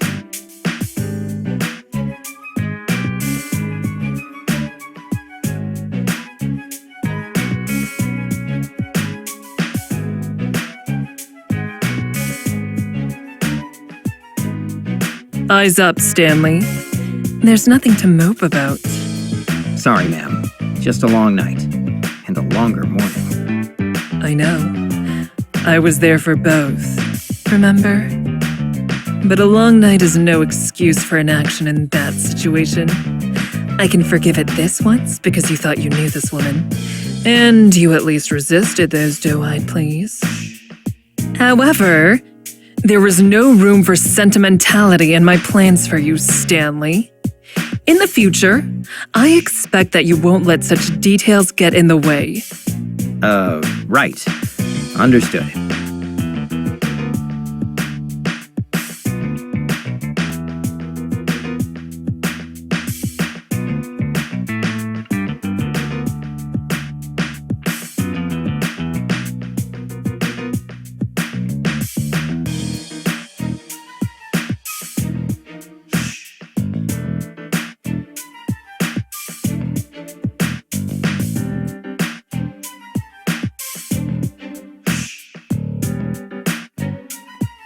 How secure are those cells, in your opinion? For a normal person, as secure as it gets. Even if she got her door open, there's only one way in or out, provided she didn't sneak in a mining drill. This is the center of the lair, so the walls down there are solid rock. Good. Then let's leave the details to the guards and move this to my office. We have much to discuss.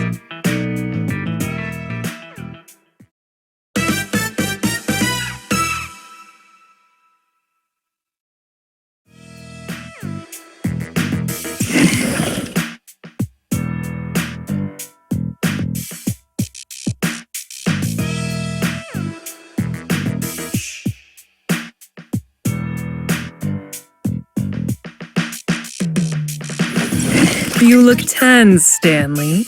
Relax, take a seat, make yourself a drink.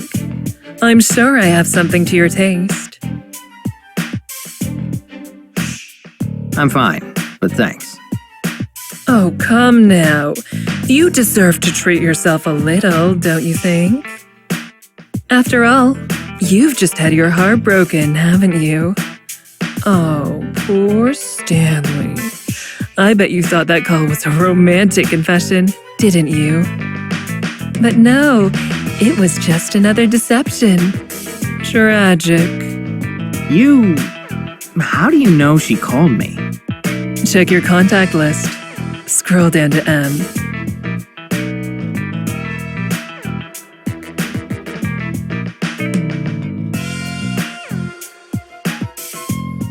That's how.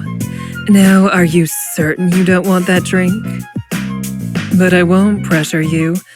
Though not many people refuse that offer when I make it, especially in my office.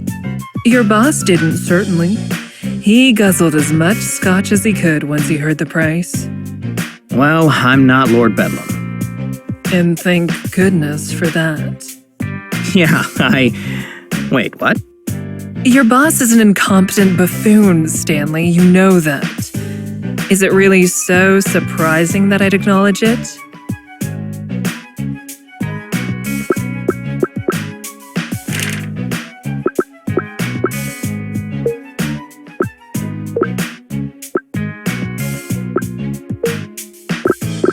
Nah, I'm just savoring the compliment, honestly. You may not be a sucker for flattery, but I sure am. Just keep that coming and I'll be down for whatever it is you're planning.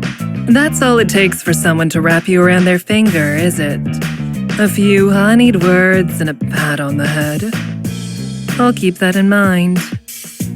But what is...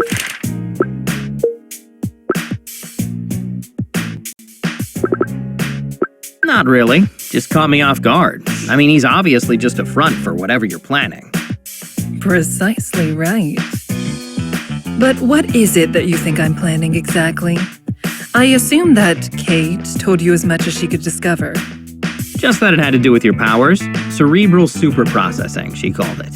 She said all that data we stole is being used with that big computer to enhance it or something. I don't know. She didn't have specifics. Is that close?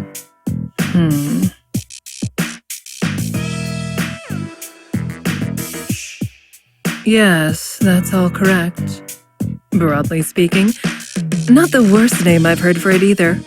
That little gremlin is astute. I'll grant her that. But it's not the whole picture. The truth is that machine is one of many.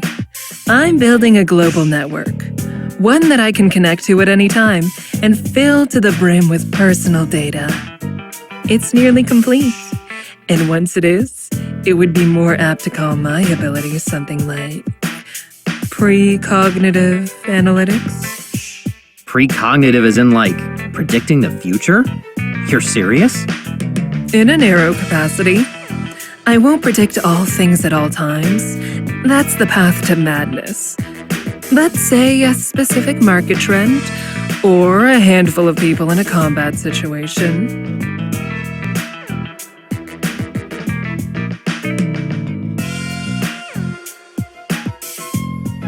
You're wondering why I'm telling you this.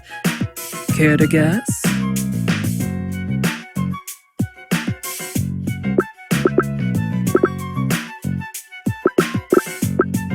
You need to protect it. If Shining Nova found it, others might. And the whole point of this network is that it's disconnected from you, right? So you can't always keep it safe. And you want me to be your man on the ground. Is that it? For this particular location? Yes. Very good, Stanley. This is exactly why I chose you. All of my other regional uplinks have a lieutenant tasked with keeping it secret and defending it from harm. I spent the last several months handpicking them. You're the last piece, Stanley. Normally, I'd bring in a suitable candidate through the app. However, you met all my criteria, and you've now proven yourself loyal. You're the man for the job. I take it you mean loyal to you, and not Lord Bedlam. Correct. Like all the other supervillains I've chosen, he knows nothing of my true purpose. He is too blinded by greed and delusions of grandeur. You are beholden to me and no other, and everything I tell you shall be strictly need to know. This entire operation is compartmentalized. You'll never know of the other locations or who guards them. And if the time comes where I need to cut off a limb, you shall be the one to swing the axe. So, this means I'm getting a raise, right? Oh, more than that, Stanley. Far more. All pending your acceptance, of course. That, and one final test of your mettle. Really? One more? Even after today? One more especially because of today.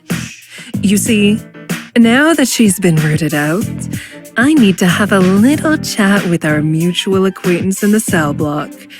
And I want you by my side for it. But that's for later.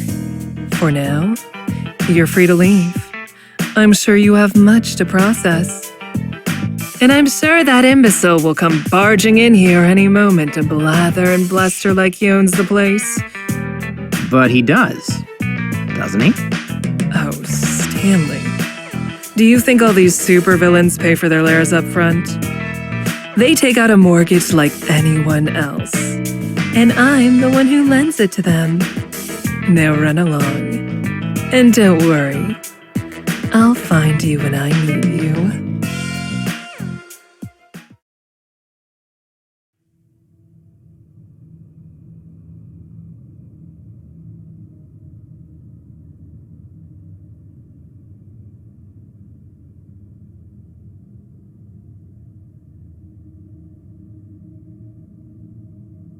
Ah, there he is! Scott, the man of the hour!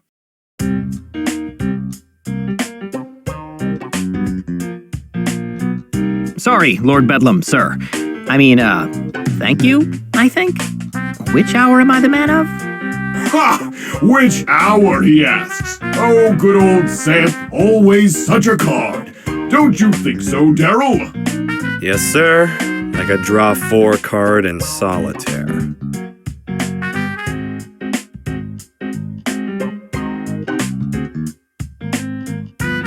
Yes, exactly. Just when we needed a handful of new cards, there was Sergio, ready to provide them. The point is, you did fine work today, number 065. We're all quite proud of you, even our esteemed guest. Oh, Madam Scorpion? Yeah, she was just talking to me about it in her office, actually. What? She was speaking to you about... I mean, you had a meeting in her private office? But this isn't the first time, is it? No, she's mentioned you before. Did she discuss anything else? Or anyone? You know, by chance.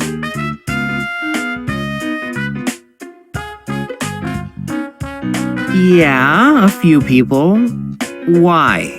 Was there anything specific you were wondering? Specific? Oh, no. Nothing in particular. Just simple curiosity. But if I were to ask for specifics, you would be obligated to tell me, of course. You are my employee. Not that the madam will tell you anything she hasn't already told me. But I can see why you would hesitate to answer. You've been under a lot of stress. I'd hope that she isn't putting even more pressure on you in these meetings. She isn't, is she? No, not really. Good. It just wouldn't be fair to you, especially after such a triumphant day. You deserve to rest, to celebrate. When was your last vacation? Vacation? I didn't think we had paid time off here. Oh no, not a paid vacation, of course. More like a leave of absence, or a self-care furlough. The point is, number 065, you deserve some time for you. Well, yeah, but I'm not sure I want a vacation right now. I mean, I have bills and stuff, so... Of course. It was just an idea. The inkling of a suggestion. You make the best decision you can for you. But I should be off. The madam will be expecting me. We coordinate on all our plans, you see. True partners in business and crime, her and I. Completely in simpatico. So you don't worry about whatever she discussed with you. Good old Lord Bedlam's got it covered. You just think about that vacation, and let me know if you ever change your mind. You know I have an open door policy, number 065. After all, we're family here, and family is there for each other, aren't they? Thanks. I'll keep that in mind. I know you will, Sven. Now come along, Dominic. There's work to be done. Yes, sir! You should really think about that vacation, Stan. I think it'd be good for you. Really? But you were the one who fell asleep on the job.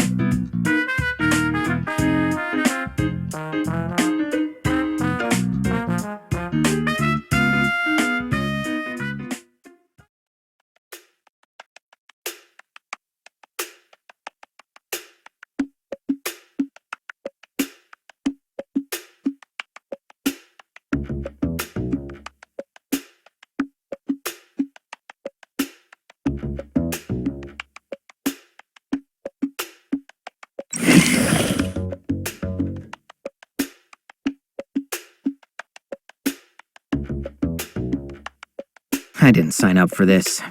Damn it, Kate. Why did it have to be you?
If I do it, it would have to be now, before anyone could take notice.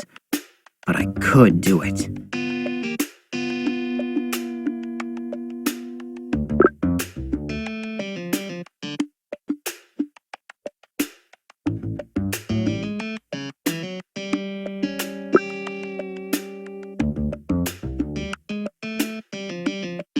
No, that wouldn't get me anywhere. Don't be stupid. I need to see this through.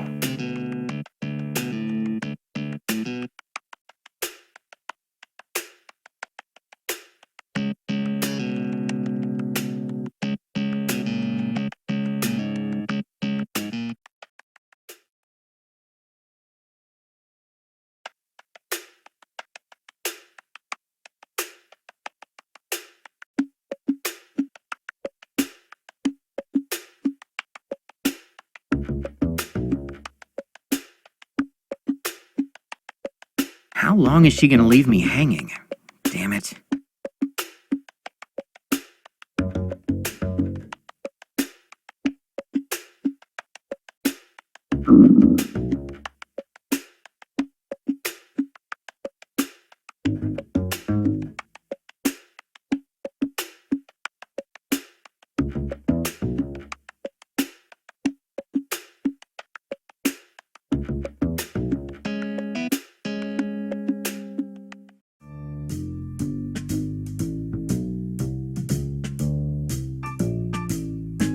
Well, if it ain't Stan, it's Stan the man, as I always like to say. Good afternoon to you. Good afternoon. Are you okay, Chef Antonio? Never been better. Why would you ask? Can't you see I'm my normal, positive, and respectful self? Those words shouldn't be coming out of your mouth in that order. Oh, they shouldn't. Oh, my deepest apologies. Grammar ain't my strong suit. You know that, Stan, old pal. What in the world is happening? Is there something on my face, too?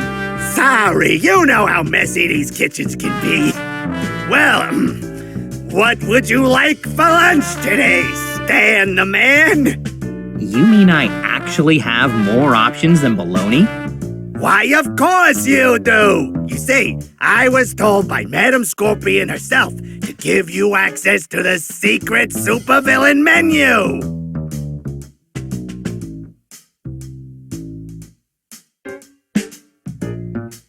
Today, your options are shrimp risotto, a fresh Waldorf salad, or our signature Wagyu beef burger.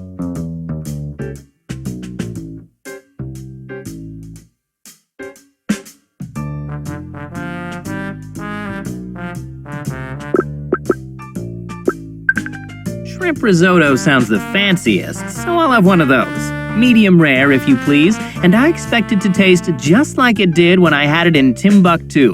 That's where it was invented, you know. But it's shrimp, not...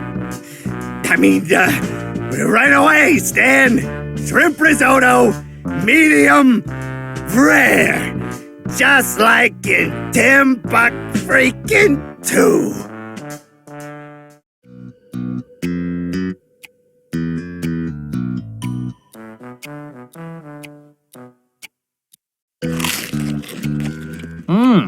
This is surprisingly good.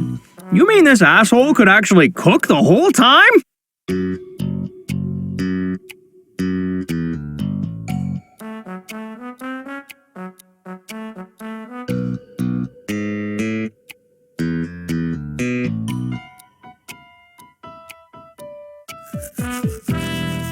What a weird day. My schedule's all out of sync. This is how it should have started, like usual. I brush my teeth, then I run into... Hey, Stan. God, what the hell, man? Where'd you even come from? Madam Scorpion's office. She sent me to find you. Said you were supposed to meet her there in 25 minutes. She also told me that I need to apologize for earlier. While protocol is important, it is more important to react to changing circumstances and adapt your methods, and I did not recognize it. Tell Stanley exactly that, and then ask if that apology is good enough for him. Do not leave until he accepts it. That's what she said.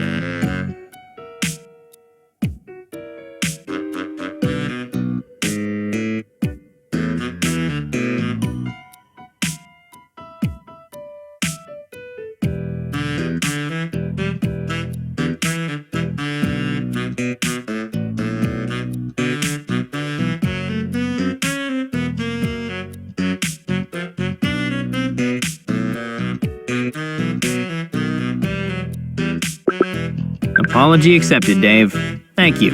It's big of you to admit that you were wrong. Sure. No problem. Now, if you'll excuse me.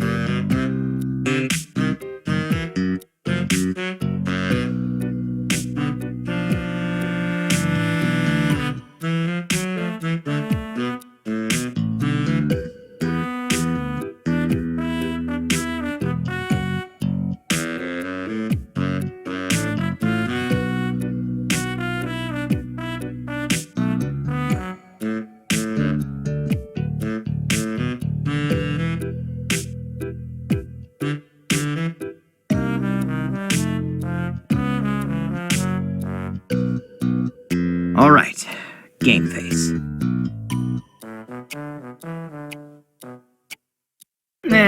It'll do.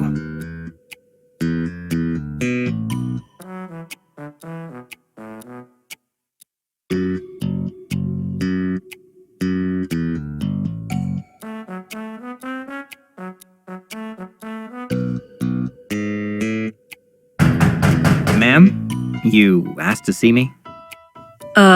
right on time. Come in, Stanley, and get the door behind you.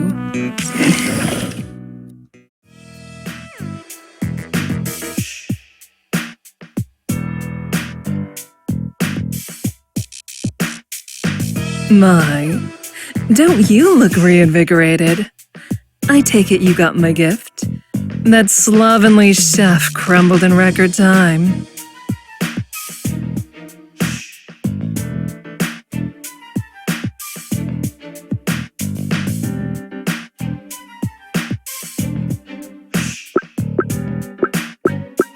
So that was a gift and not an investment? Or was it both? The latter, of course. When your time is as valuable as mine, everything is an investment. But if you're asking whether I value you personally or professionally, I say, why not both? That's your whole axiom, isn't it? Why can't I have it all? Well, why can't I? And if I can have it all, then you can too. Should you pass this final test, of course. Ah, right. The test. You mean the interrogation. If you want to take the fun out of it, it's such a cold, mechanical word for something so alive, so intimate. We're going to pry open the mind of a superhero today, Stanley, by way of her heart. And you're the key. You're the thing that will make her defenses crumble and her secrets known. How do you figure that? This seems more like your thing, so... And that's exactly why it will work. It's a classic approach. I'll start things off, then at my signal, you'll make your grand entrance, and she'll latch right onto you. A lifeline in her most fragile moment. She'll try to appeal to your better nature or what's right. Let her. You'll barely have to lie. She'll do most of that herself. Let her think you want to help her.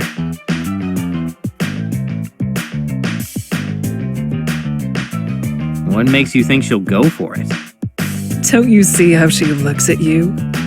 She admires you, Stanley. In all things but matters of morality, Shining Nova is paranoid and prone to over-preparation. She no doubt has several backup plans in the event of her capture. But give her the chance, and she will choose the one that involves you. I'm certain. When she does, we will use it against her. She believes that she can turn you to her side, that she can change who you are. It will be her undoing. And who am I really, in your opinion? We'll find that out, won't we? This is your final test, after all.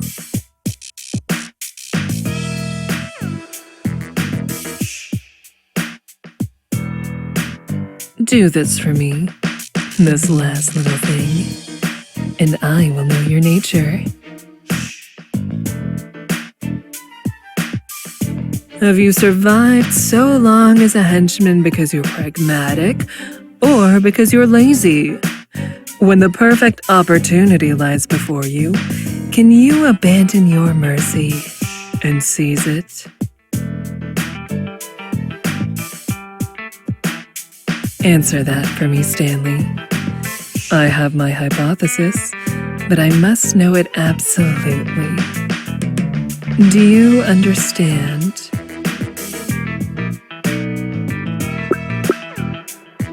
Sure, I get it. It's all data to you, right? The more you see of me, the more accurately you can analyze me with that network of yours. That about sum it up? Just about. But I can't leave every little thing to my powers. It wouldn't be practical. I need to manage the flow of data. Some things still require a certain intuition. Now let's be off, shall we? No sense dawdling at the water's edge. It's time for you to sink or swim.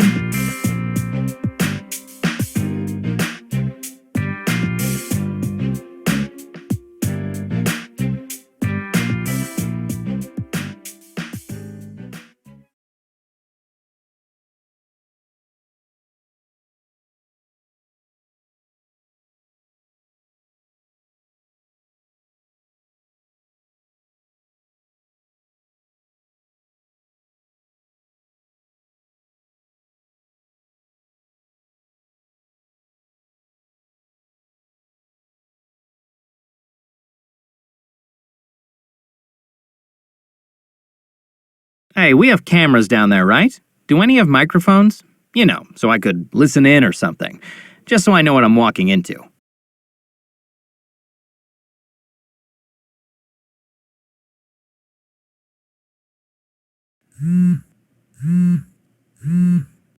All right, showtime.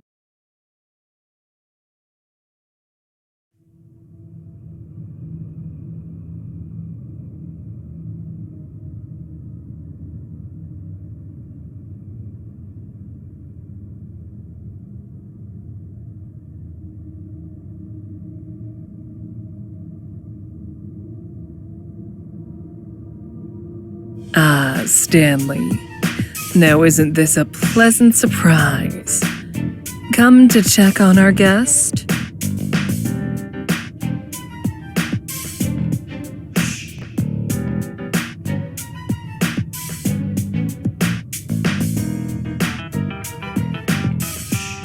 Stan, you look well.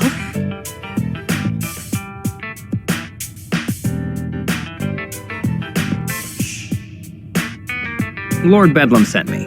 He wanted someone in purple down here during the interrogation. To keep him informed. Of course he did. He always does have to remind everyone whose lair this is, doesn't he? It makes you wonder who he's trying to convince. It reminds me of you, my little saboteur. You think I'm like Lord Bedlam? That's rich. Aren't you?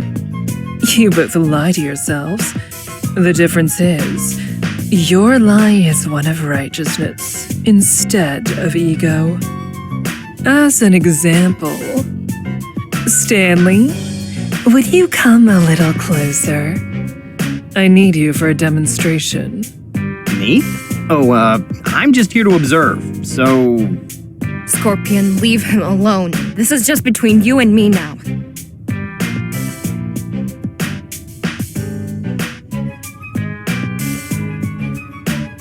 Oh no, he's very much involved. You made sure of that when you picked him as your mark. Unfortunately, you chose poorly. In the end, you saw through her deception, didn't you, Stanley? Yeah, I guess I did. And I was so proud of you for doing so. Yet...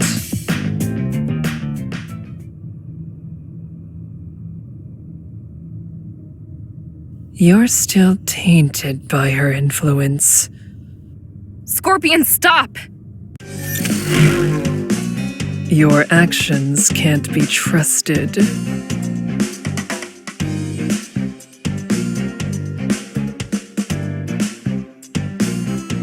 Wait, hold on. I'm not tainted, I swear. Totally untainted. Absolutely 100% taint-free.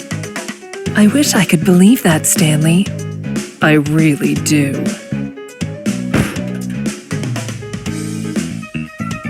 He's telling the truth. I can never get him to budge, I swear. That's enough! Scorpion! And this is how it could have ended for him.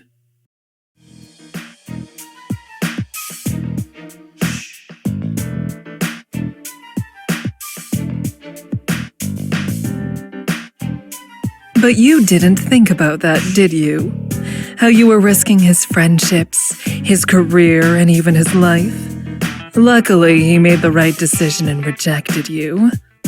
In more ways than one.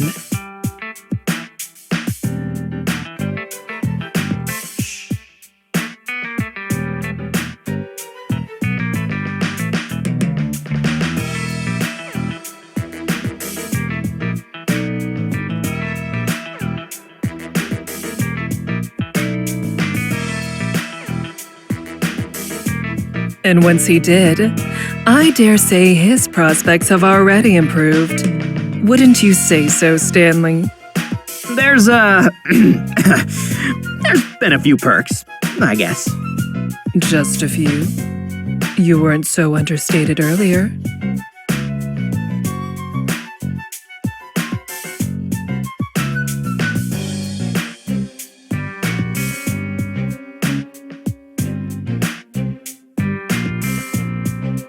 Perhaps a reenactment is in order. Seriously screwed up, you know that? I mean it, there's something fundamentally wrong with you. Well, of course. It's part of my charm.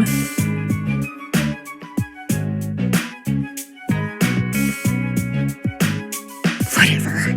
If you're going to kill me or take off the torture kitty gloves, then get on with it. But if you're just going to gloat and fillet yourself, don't waste your breath. You're not even good at it. So defiant. Oh, we're going to have such fun together, I can tell. But that will come later. And never fear, the gloves will come off.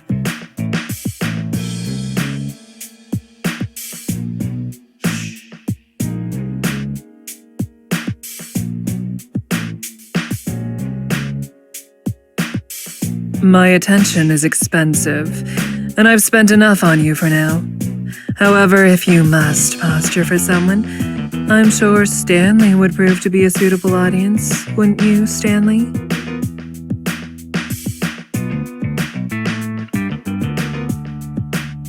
Good. Then I'll take my leave. But do remember, I'm never really gone.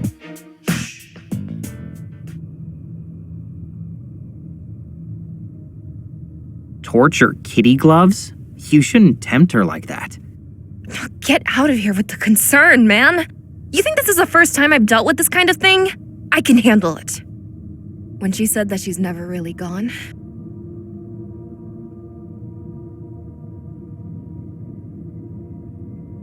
Video only. Lord Bedlam doesn't get much use out of the cell block, if you can believe it. So everything down here's been a little neglected. Now pretend I'm upset with you and turn your back to the camera.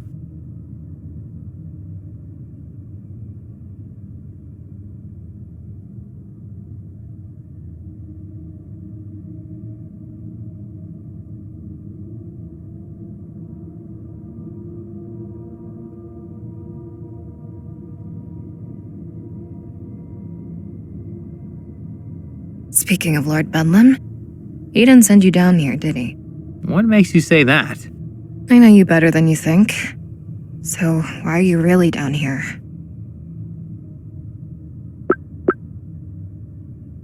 Scorpion sent for me, of course.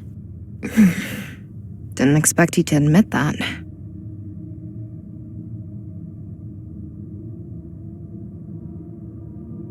No point in hiding it. It's clear who runs the show around here. And I can't exactly refuse her. Sure you can, you just have to show a little spine. Not a lot, I'm talking about a few measly vertebrae. Only if I want them sliced in half. I mean, come on. You're not being fair. You think I wanted any of this? And what do you want exactly? Because you can't seem to make up your mind. First, you said you wanted to help me escape. Then, when I actually needed you, I went out on a limb calling you like that. It was a gamble, but I really thought we understood each other. The way we talked, not just the joking around, but the important stuff too. I just really thought it was more than talk. Of course it's all talk. You know what else is all talk? This idea that I could have done anything more for you that wouldn't have ended in my immediate freaking execution. You saw her just now. She was what, half a second away from killing me? I'm walking the razor's edge in flip-flops over here.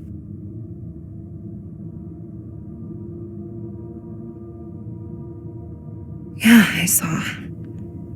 Are you okay? Oh, you know, just a little trauma, nothing major. I really thought she was gonna do it for a second, though. Me too. It would have been just like her to hurt you to get to me, even after you sided with her. That coward.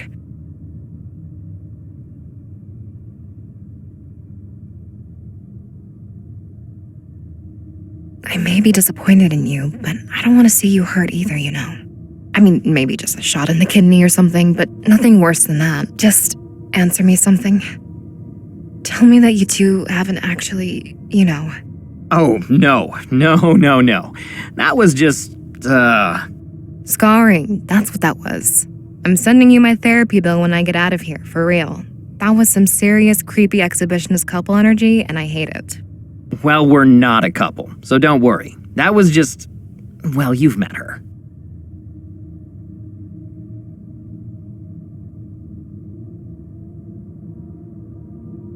Christ, supervillains are so weird. But if you're not together, then I have to ask.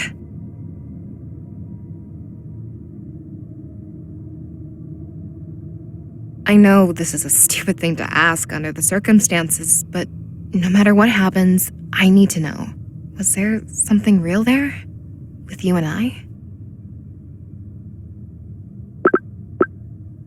Yeah, there was. Oh. Well, at least I know I didn't imagine it. I'd hate to always wonder. And now? You asked if there was something real. I don't know.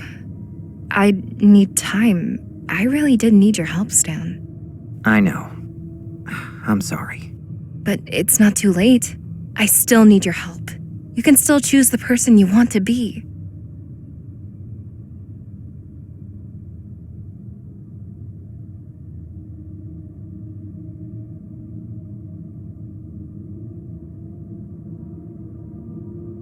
I don't know. I'm not sure you found the right guy to believe in here. Stan, you're the only guy. There's no one else I can count on or turn to. But don't just do it for me. Do it for yourself, Stan. You don't know it now, but you're drowning. And Madame Scorpion's the one pulling you under. Think about that sword she was pointing at your heart. One day, that won't be a threat.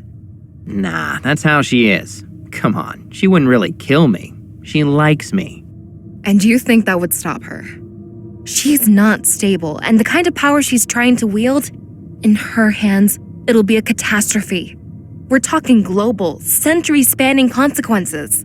Help me stop her, Stan. You're the only one who can.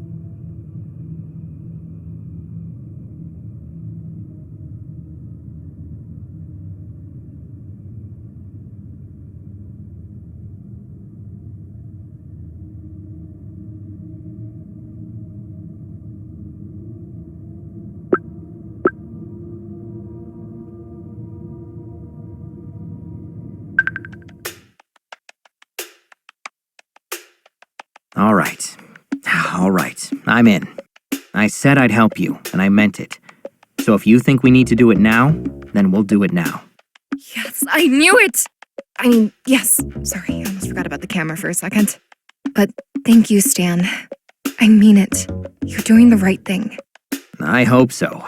Now, in your opinion, what would doing the right thing entail exactly? Like, what's the plan? Should I slip you a tool in your food? No, you dork. Nothing like that.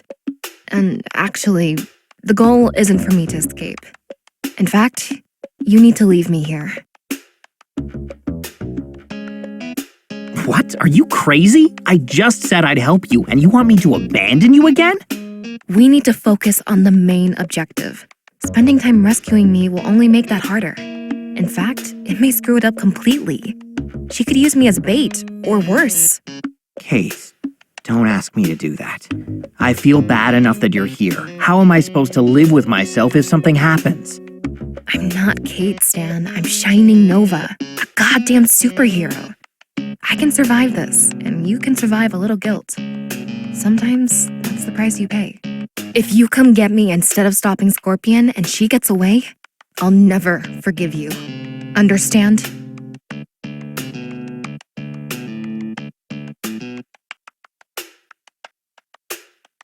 Yeah, I understand. In that case, what should I do? Stan, turn towards me. Ignore the camera.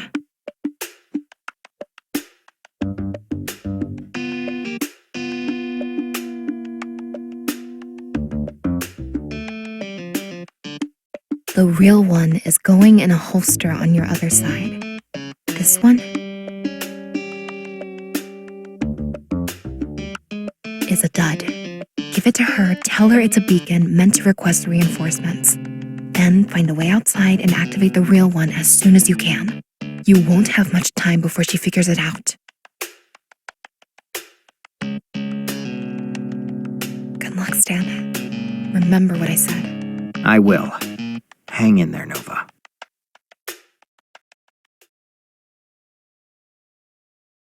Is it over? Did I miss it? Ah, number 065. There you are. Just getting started, are you? Well, not to worry. I, Lord Bedlam, am a master interrogator. Yes, just a few minutes with me, and this so-called hero shall spill all she knows. Now, watch a master at work. Actually, the interrogation's over. I was just on my way out. What? Over? But Madam Scorpion said it didn't start until... Did I have the time wrong? Or did she?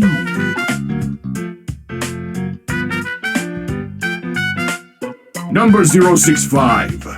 Did the madam say that I'd be joining you in this endeavor? No. Not that I recall. No, this can't be right. She wouldn't... No, of course not. I'm sure she just meant to do a follow-up interrogation. Yes, that must be it. Can't we reschedule? I'm seriously all interrogated out. What? I do not reschedule. The schedule and all its kin must all kneel before the majestic and punctual Lord Bedlam. Now, prepare yourself, hero, for soon all of your deepest secrets will be mine to keep and to post all over the internet for more likes than you can possibly imagine.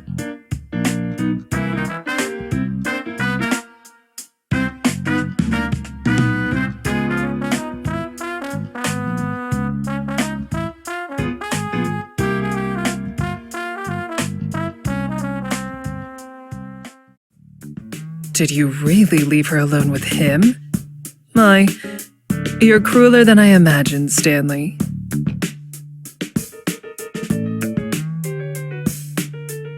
I must say, I'm quite impressed. I knew you had it in you, but that looked like it went perfectly. The interrogation or the part where you threatened to kill me? Oh, don't pout. That was just a stratagem. It's basic superhero psychology. Don't threaten the hero. Threaten someone they care about. And I don't really think you have cause to complain, given the nature of our other little ruse. That one was a bit more palatable, I can admit. But to the matter at hand, did it work? Does she trust you? Yeah, I think so. In fact, she gave me this. Said it's some kind of beacon. All you have to do is activate it and... Superpowered reinforcements within the hour. Interesting.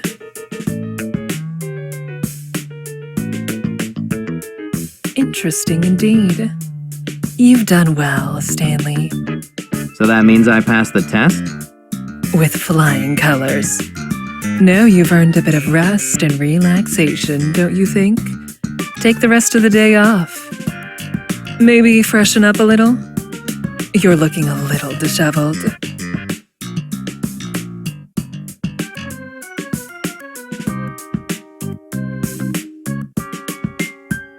I'll get right on that, ma'am. See that you do, Stanley.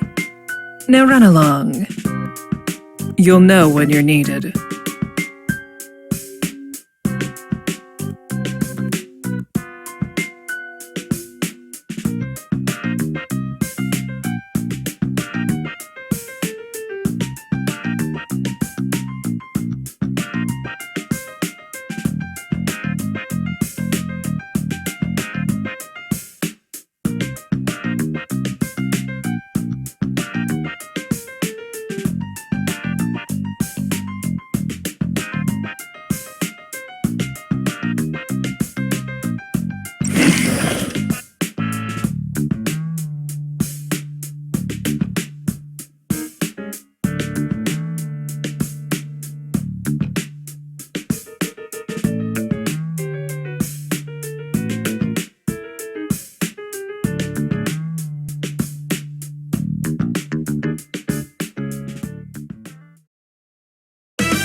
way to quit.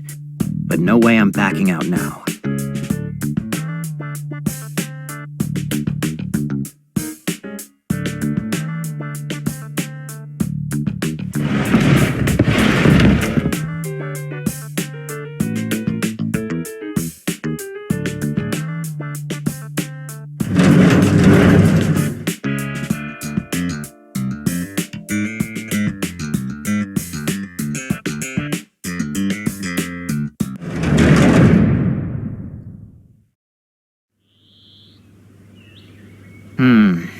Guess I should have asked for an ETA or something.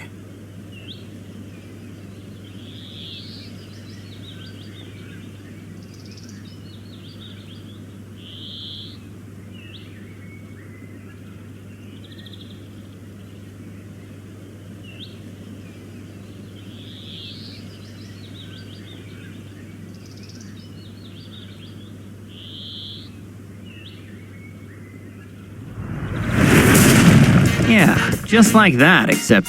Oh, shit!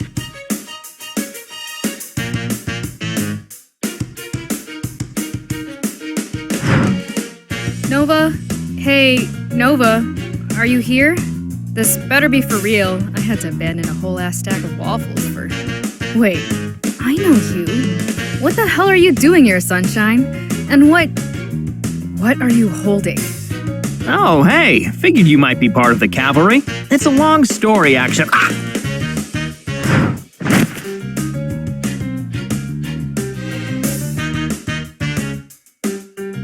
Where is she? Where is Shining Nova, you purple little turd? And how did you get that beacon? Answer! Hard to answer when you're holding me like this. Hard, but not impossible. I can fix that if you want, though. Fine. Captured.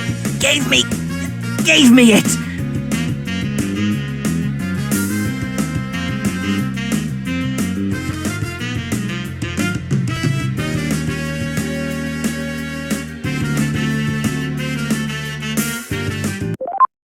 Dynamo, it's Nova.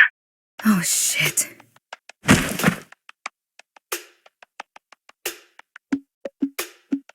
Hey, sis. Glad to see you're still a superhero and not a super no... Don't say the line, I can't hear it. This is a recording triggered by your bioelectric field. Plus, the joke's terrible. Oh, whatever. You think I'm hilarious. The pause is because she's trying not to laugh. Anyway, if you're hearing this, you can trust whoever gave it to you, at least for now. Might be that guy who you tossed in a trash can, if he works up the nerve. I'll have given them instructions, follow them closely, and don't worry about me. I'm fine, so focus on the task at hand and be careful. Scorpion's here, and she'll be ready for you. You need to plug this beacon into the supercomputer she set up here. I'd have to get back to base to make something that could properly hack into her system, but this should at least overload it. It'll blow the coolant tanks first, then the computer itself. So you'll need to get as far away from the base as you can once it starts. Without the computer, Scorpion's powers will be limited, and our plans delayed.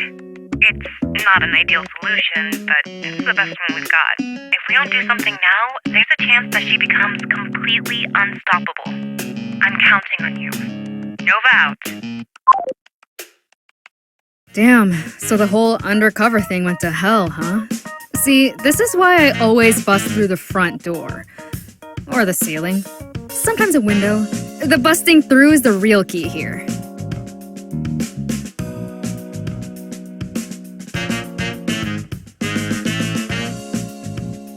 I'm still not sure I trust you. And normally I wouldn't. Especially not after Madam freaking Scorpion personally saved her ass at the crime scene. But if Nova's really in trouble, then I guess I'd better get the hell over it, huh? So, thanks for the telegram, Sunshine. And sorry about the whole tell me what you know bit. Just looking out for my girl is all.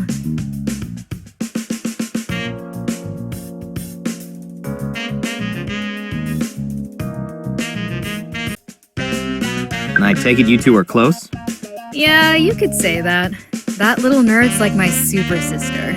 I'd run through a brick wall for her. Though today I guess it's going to be more of a mountain. So, does that make you the big sister or the little one? Oh, come on. You have to ask.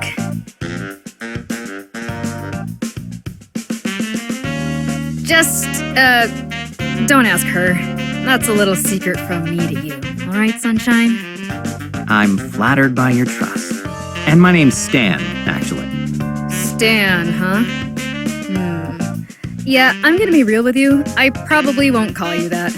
Not until we save Nova and blow up this fancy computer thing anyway. So let's get to it. Right. But wait, don't you want to know what happened here?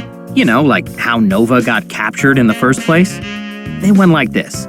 So yesterday, she called me to the supercomputer room so she could show it to me, right? You know, to let me in on the plan.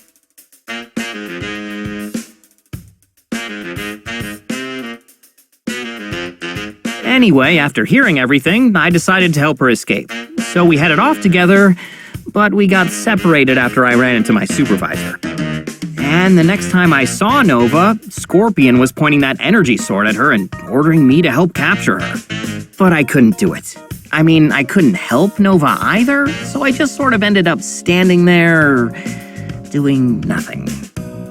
But you're here now, right? Yeah. And you're all in? You're gonna do your best to help her? No matter what? Yeah, of course. I promise. I'm all in. Then all that shit? Just forget it. It doesn't matter. Really? Just forget it? But I don't care, Sunshine. I ain't your lawyer and I ain't your priest. If you want to go confess your past sins or whatever, go find one of those. But right now, Nova's in trouble. And right now, you're doing your best to help her. That's all I care about. Whatever decisions you made before, if they're the best ones you thought you could make, then that's all anyone can ask for. Plus, let's be real, if you'd try to fight Madame Arachnovich, you'd be dead. And I wouldn't be here to help. So it all worked out. I guess, but man, you really don't hold a grudge, do you? Certain supervillains aside. Not if your intentions are good. Who has the time? How about you? Still holding a grudge? You mean about the trash can thing? Well...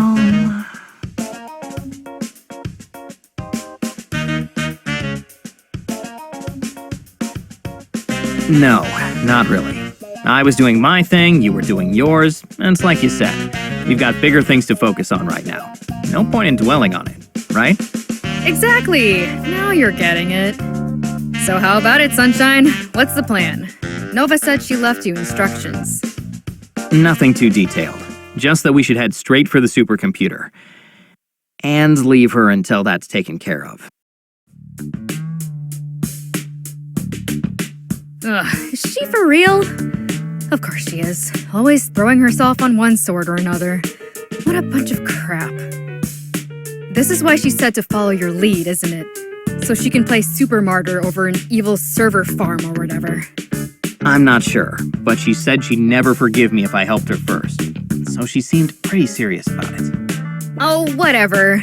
She's never forgiven me for at least like 6 or 7 things by now. She knows she can't ask me to leave her behind. That's crazy. Of all the cocky, selfish, absolute...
Look, I'm not saying you're wrong, but Nova's a lot smarter than I am, and this is the plan she wants to stick with. Well, yeah, she's smarter than me, too. but that doesn't mean she can't do something stupid. I'm telling you, I know her. And she knows you too, right? So I'm sure she figured you want to rescue her. That's why she asked me to make the call. I'm more of a stranger, so I can be more objective. Is that it?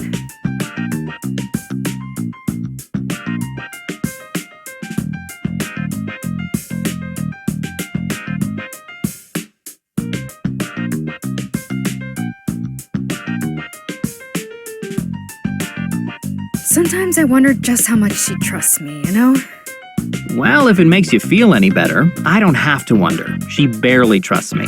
Definitely a lot less than she trusts you. I mean, look around. You see anyone else here?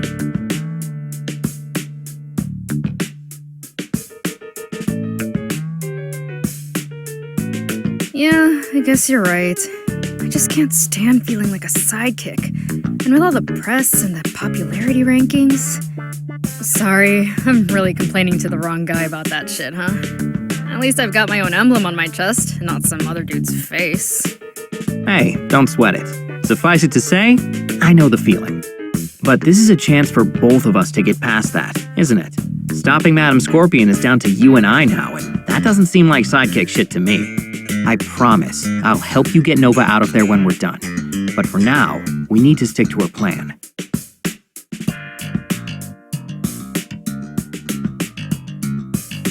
Yeah, you're right. I don't like it, but I can't complain about a tight leash if I just go off the script like that, can I? But we're saving her right after. No objections, no distractions. Got it. Then we'd better get going. Entrance is this way.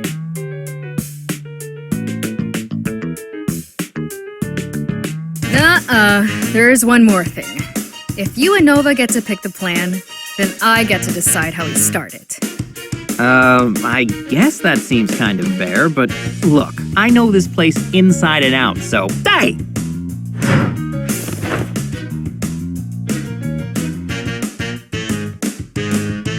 Nope.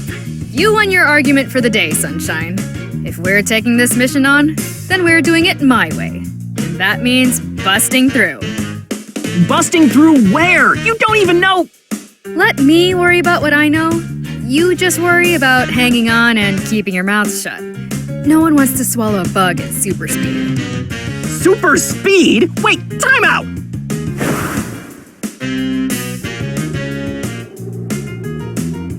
All right, the hidey hole is this way.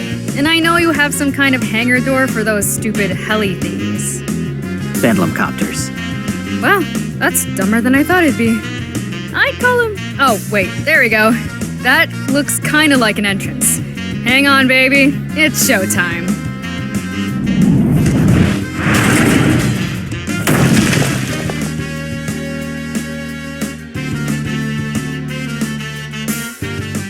Everything about that was completely unnecessary.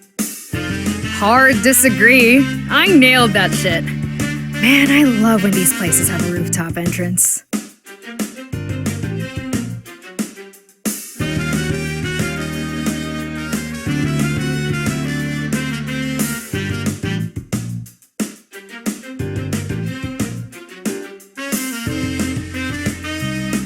Morning, assholes!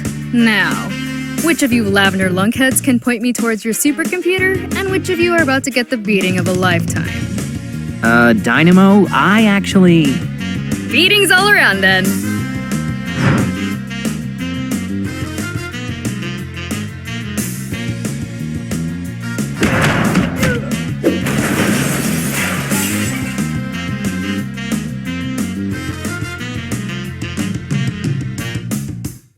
Looks like they didn't know anything. Too bad. But, while we're on the subject, which direction are we headed exactly? The research wing. I actually guarded the entrance to the supercomputer room, so I know exactly where it is. These guys, though, I'm pretty sure none of them even knew it existed. Oh. Well, why didn't you say so, Sunshine? Could have saved these guys a whole lot of trouble. Be honest, you'd have done that anyway. If there were a dumpster in here, there would be a stack of purple bodies in it a mile high no matter what. No way. Getting tossed into a pile of garbage is your special gimmick. I wouldn't want to take that away from you.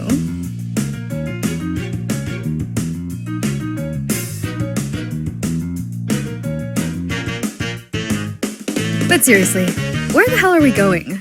I've only seen one room here and I'm already lost.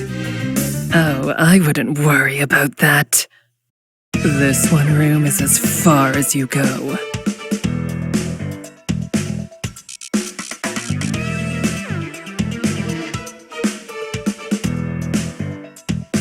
Scorpion. Was wondering why it suddenly smelled like bitch in here. And just what makes you think you can stop me, huh? Stop you? No, child. I'm going to kill you.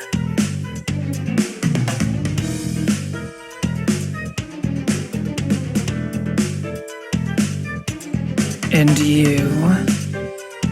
I'm so disappointed in you, Stanley. The opportunity was right in front of you. All you had to do was fight to seize it. Just a little. You could have had the world. Let's not get carried away. Maybe the whole world was on the menu for you, but all I had to look forward to was a promotion and getting to be a big fish in a little pond. If you even let me. Is that how you plan to live with your decision? Self-deprecation? How sad. But before you flush away the last drop of your dignity, just tell me why you betrayed me.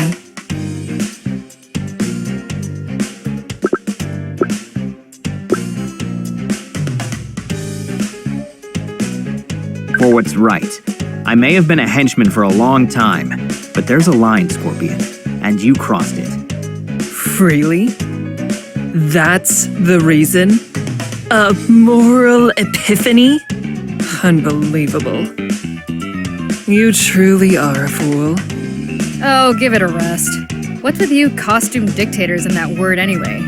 Fools here, fools there. Everyone who doesn't kiss your ass is a fool to you. He betrayed you because you suck. Go pound some rosé, drunk by a new catsuit, and get over it. It's embarrassing. Is that supposed to rattle me? Childish insults and japes about my taste in wine? Nah, this is.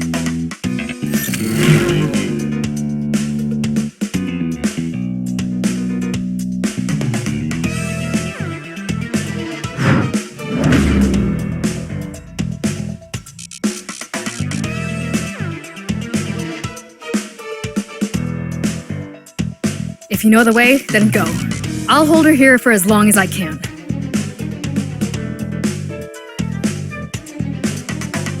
Got it. Don't need to tell me twice. And hey, Dynamo. Thank you. Thank me when we get out of here, sunshine.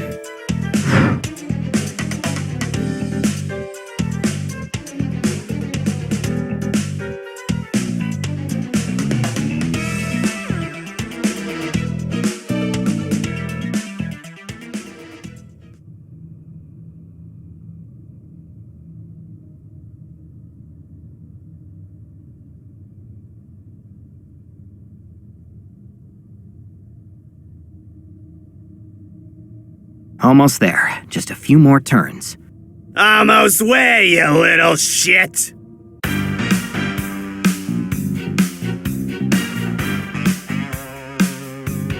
Oh, nowhere. I mean, my room. I'm heading to my room. You know, just to catch a few Z's. Like you do. Your room? In the middle of an attack? You didn't really think I'd buy that, did you? You didn't show up for breakfast this morning, and now you're heading to your room? This attack. You've got something to do with it, don't you? I knew it. I always knew you were a traitor. No, of course not. What makes you think... Liar! You're a liar! I can smell it on you like old salami!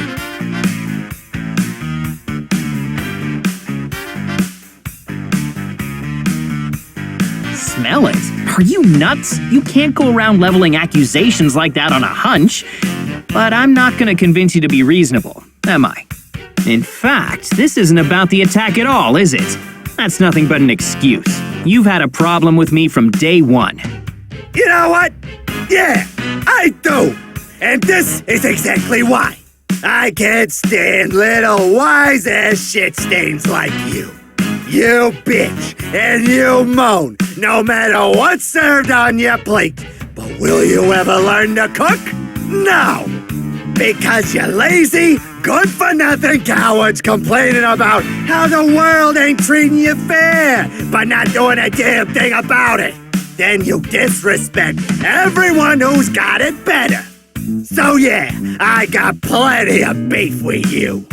Knowing you, that beef's probably overcooked. Overcooked? I've never overcooked a piece of beef in my life! You hear me? Never in my life! No, it's okay. I'm calm. I'm rational. I'm in control. Lost my cool a bit there. But who wouldn't after having to grovel and play nice with you because you got a promotion? It makes me sick. I haven't eaten. I haven't slept. And I won't be able to until I beat the ever-loving piss out of you!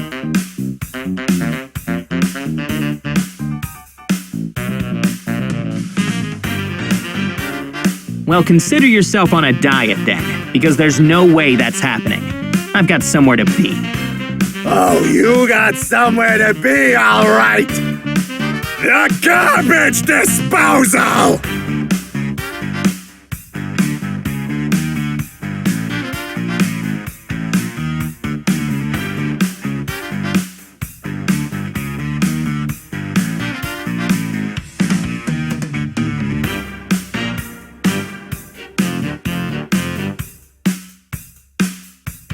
Well, shit.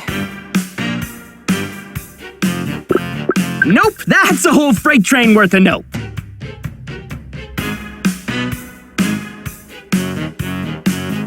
Hold still, damn it!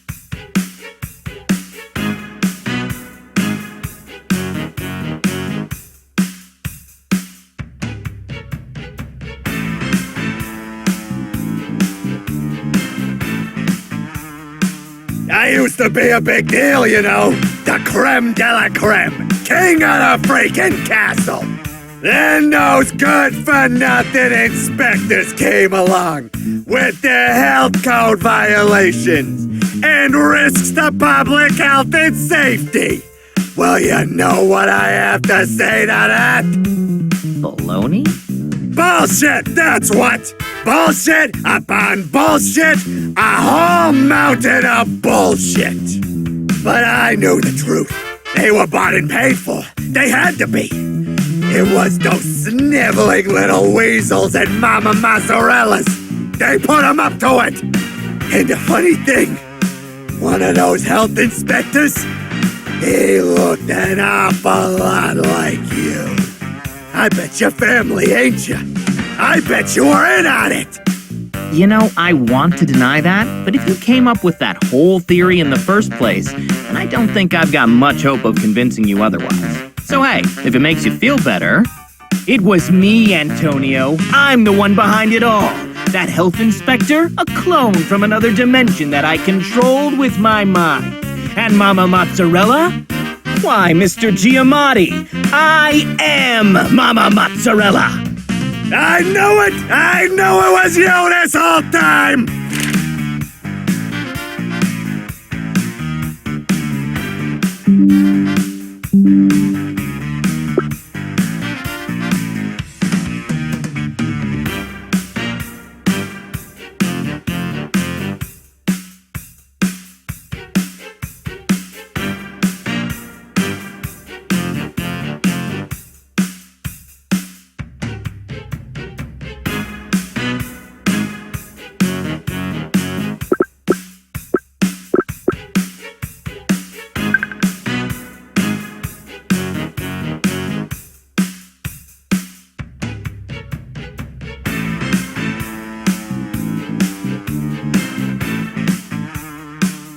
Come on, unleash the fury. Unleash the fury. What was that, Pipsqueak? I said you made one big mistake, Antonio. You want to know what it was? Not really. You pissed me off, and now you're about to feel my fury.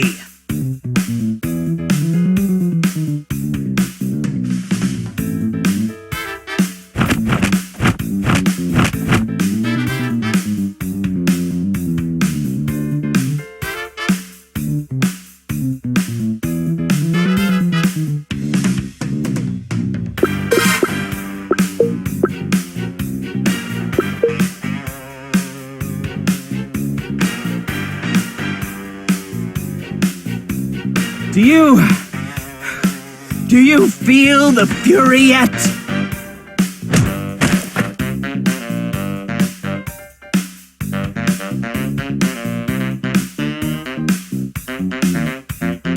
That's really all you got, huh? I'd barely call that a side dish. More like a garnish.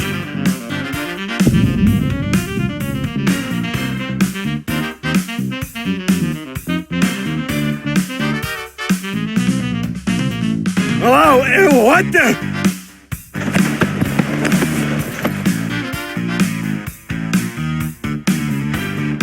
Dang, let go, Pipsqueak! Let go!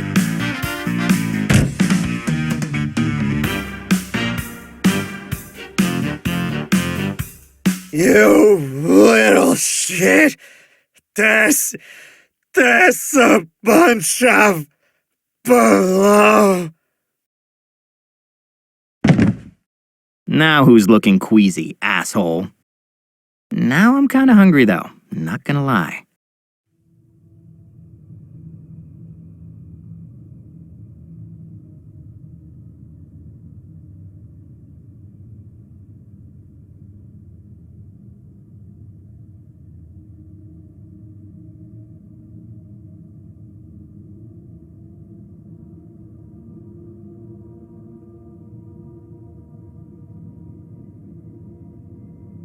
Well, I guess this is it.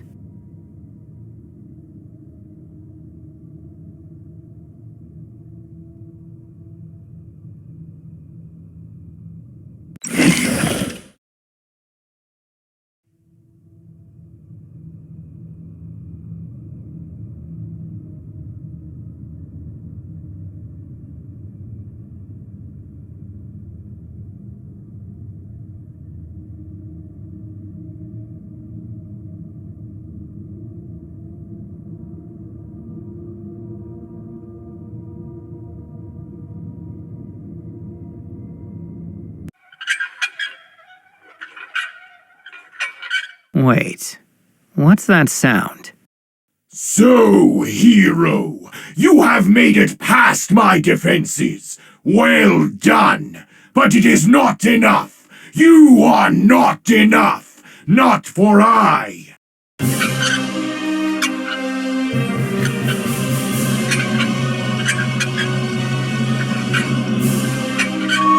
No, not for I. I who rules this mountain with a gilded fist. I who dares to laugh at fate and challenge gods. I who can avoid IP and user bans with absolute impunity. I who... Wait, hold on. Let me just... Confound it. What in my name are you doing here, number 065? We're in the middle of an incursion. The madam herself has explicitly instructed me to guard this device, so... Wait, you're not here to take my place, are you? No, unacceptable. Whatever she thinks of you, this is still my lair. Do you hear me, number 065? Only I am allowed to access its stage elevators. Only I! No, I'm not here to... actually, yeah, you figured it out. Sorry, Madam Scorpion wants me guarding this chamber. But she said she needed you in the cafeteria? The cafeteria?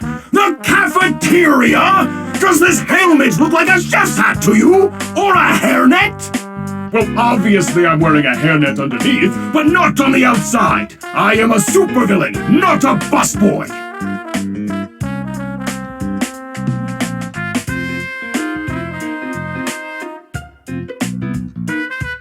Sorry, boss. I don't call the shots. I just follow orders.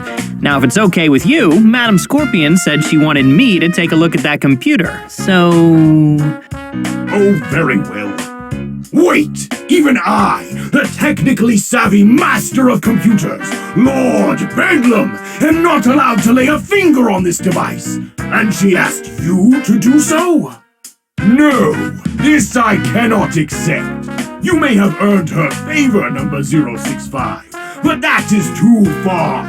You're trying to deceive me, aren't you?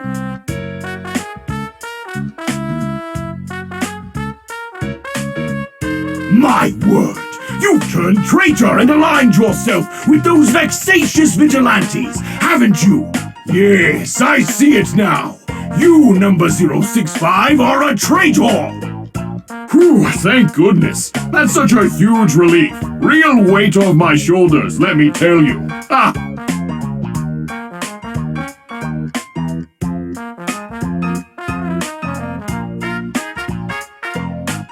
You know, normally I'd be furious. I mean, one of my own henchmen stabbing me in the back? Oh, I'd be livid. There may even be an execution at the end of it. But you? Oh, this is so much better! Can you believe that I thought Madam Scorpion was going to use you to replace me? Me, the irreplaceable Lord Bedlam? Ha! What a laugh! If that had happened, well, I'm not even sure what I'd do. It's unthinkable. But this? Treason? I can work with treason. Now, instead of dueling through office politics, we can have a proper showdown. A true contest of wills. Hero versus villain. Man versus lesser man. That's so much better, don't you think, number 065? Yeah, sure. If you say so. Fight, duel, showdown, call it whatever makes you feel better, I guess.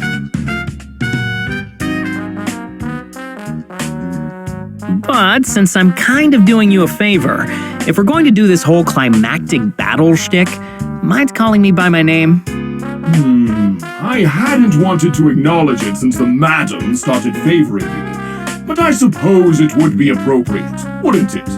Very well then. Simon? Solomon? Shepard? Just stop me if I get it. It's Stan. S-T-A-N. Ah, yes, of course. I knew that. At long last, you have arrived, my greatest nemesis, Stan! And now it is down to you, and it is down to I, just as it always has been, just as it always will be, until today, because today you shall finally taste defeat. And then it will just be down to I, not you at all. Now come forth, you traitorous scum, you cowardly turncoat, you jumping Judas. Come forth and face your destiny. Come forth and experience chaos, embrace pandemonium, behold true, unadulterated bedlam!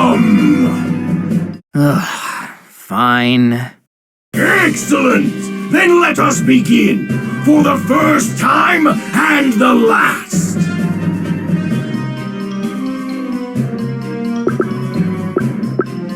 Last chance to walk away. We don't have to come to blows. Oh, but I think it does, hero. It must come to blows, fisticuffs, and even pugilism. Yes, especially pugilism. But first, feast your eyes on my deadly bedlam bolts! Ha ha ha ha!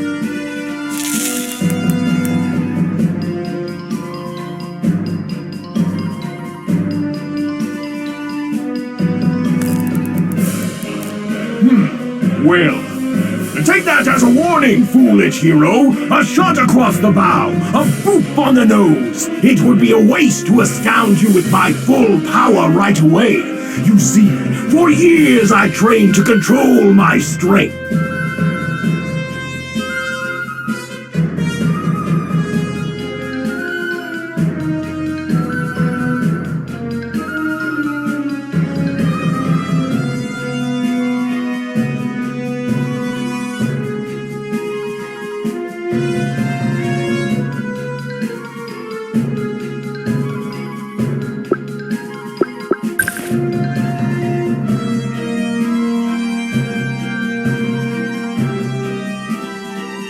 Not only did you quit, but you kept your weapon? You're supposed to turn that in when you leave! You know, I need you to turn in your badge and your weapon and all that. Have you no sense of drama? Nah, I like to keep it pretty low-key. But if you want this back... Wait, now hold on just a minute.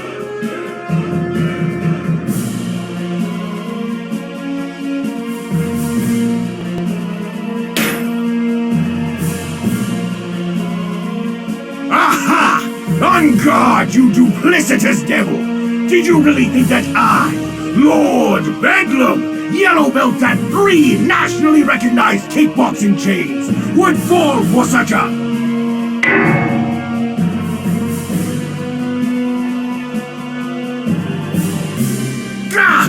The echo! How dare you interrupt me? Don't you know how this works? We're supposed to insult each other! You have to let me finish my... I don't have to do a thing for you anymore. Not moving stolen boxes of dog food. Not guarding a stupid door.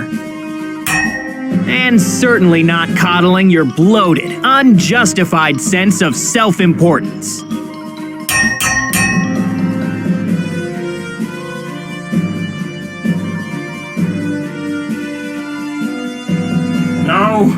Now hold on. Whoa, let me just...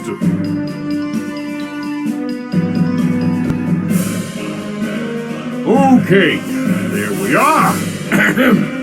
Unjustified? Unjustified? The only thing unjustified is your blatant disregard for supervillain decorum. It's despicable. No, disgraceful. I had hoped that all those years of service meant you would battle me with the respect I deserved. But no, you're just like all the rest. Well, in that case, I shall hold back no longer. You see, Stan, you are the one being coddled. You! Now behold my true, absolute power!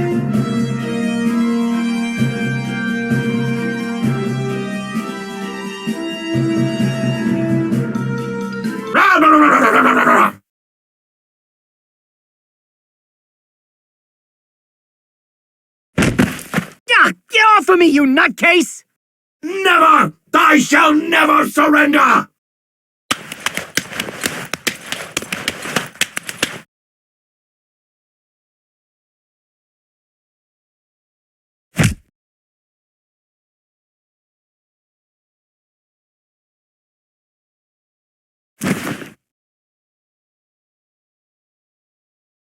Bah! Who dares to interrupt our duel? Who dares, I say?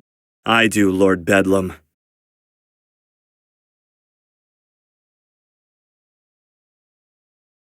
Oh, it's you, Daniel. Thank goodness you're here. I'm Dave, actually. Stan's supervisor. You reprimanded me earlier today, remember? You weren't happy about one of my squad members buddying up to Madam Scorpion. Ah, yes, of course. I remember now. Lots of things were said, but all is forgiven if you help me bring this backstabbing brute to his knees. What say you, Dave, Senior Squad Supervisor?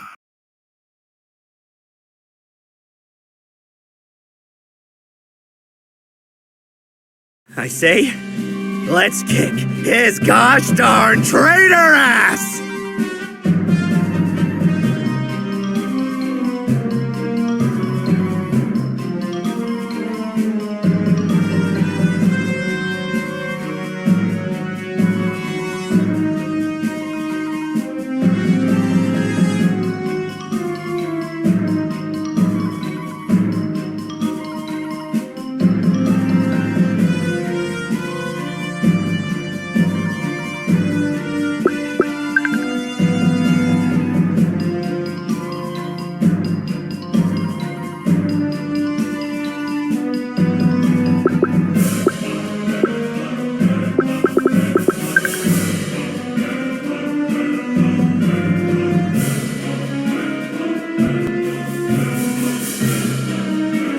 Do your worst, traitor! I won't fail Lord Bedlam again!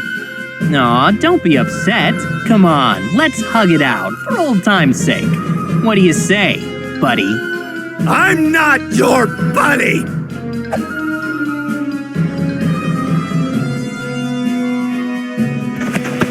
God darn it! That's not fair!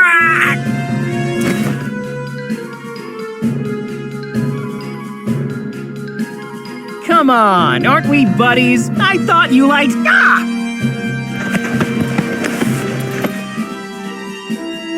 Grabbing my hair? Are you serious? No mercy for traitors! Ha! You absolute fool! You have left yourself wide open!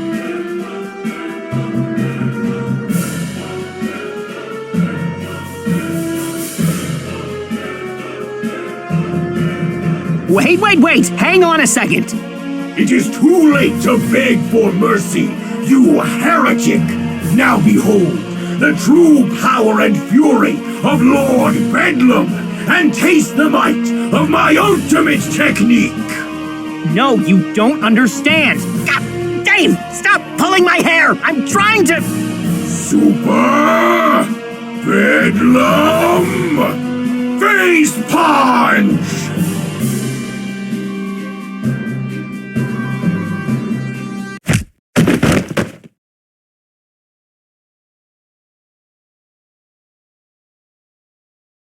You're both fired.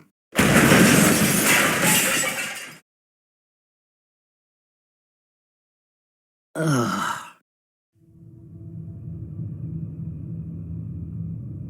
Damn it. That's smarts. I told you not to... Oh.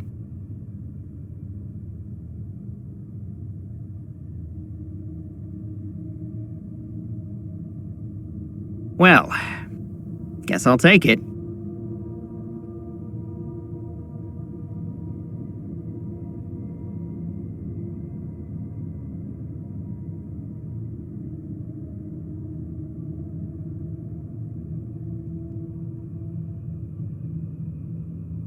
Just plug it in and run like hell. Easy.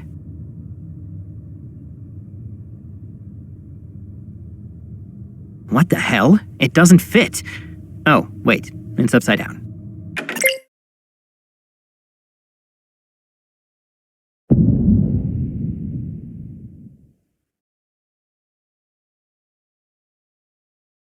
Scorpion!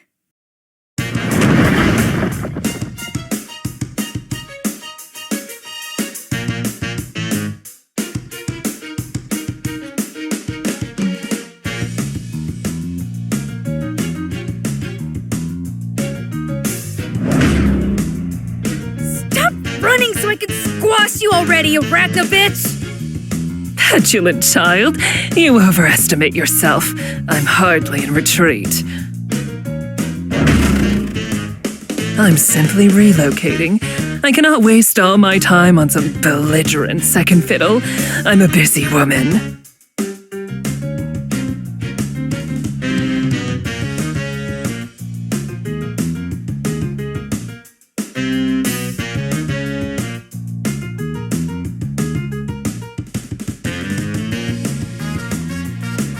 If this keeps up, she's...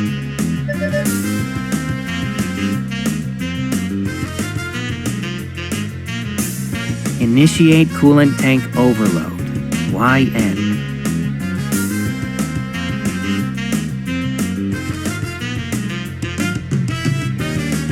Come on.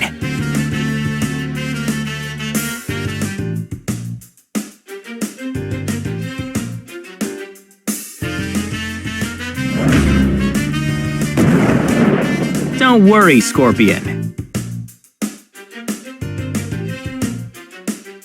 Ah, Stanley. There you... Wait! Stanley, don't! I'm about to clear your schedule. Dynamo! Take cup!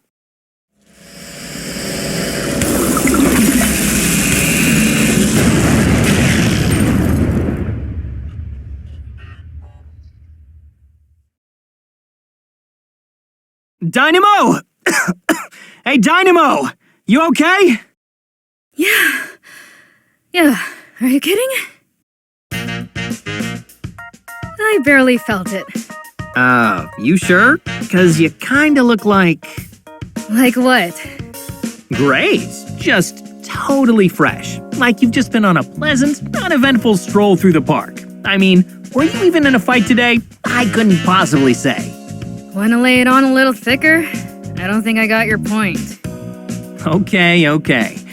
But seriously, glad you're all right. Had me worried for a second there. Don't sweat it, sunshine. I'd say you should see the other guy, but...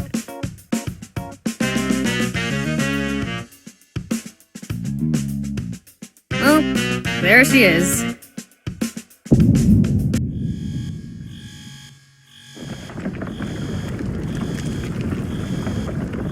Oh shit! We've gotta go! Right, no problem. Just hang on and tell me where... Wait, what about Nova?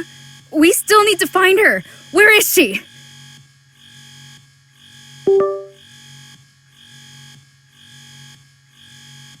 Think you can find the exit from the cell blocks on your own? Yeah, but aren't you... Wait, hold on. There's no time. You need to move as fast as possible if you're going to rescue Nova before this thing blows. And that means you need to go ahead alone. Don't worry, there's an emergency exit not too far from here. I can make it if I hurry. Damn it, don't be stupid! You can't pull this shit now! It's not...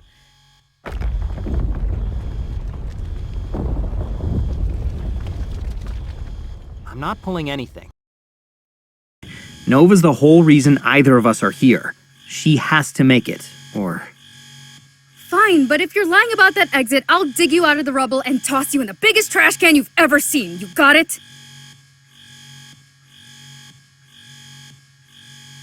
Hey, Sunshine. Thank you. Thank me when we get out of here.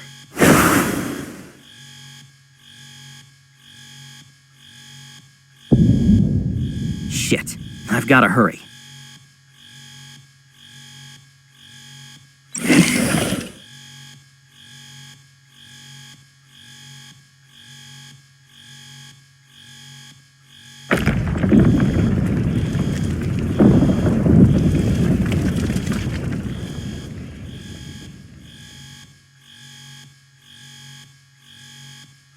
I can make it. I can make it.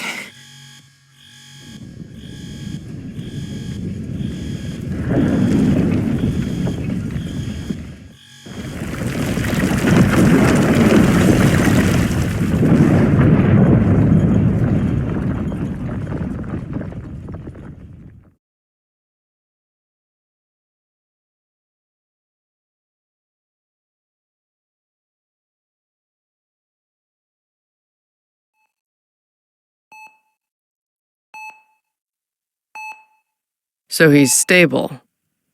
Good. He's a strong candidate. I'd hate to lose him. Enter him into the system. I want him approved for the program by the end of the week. What was his name? Well, let's see how you fare, Stan.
Control, this is Delta.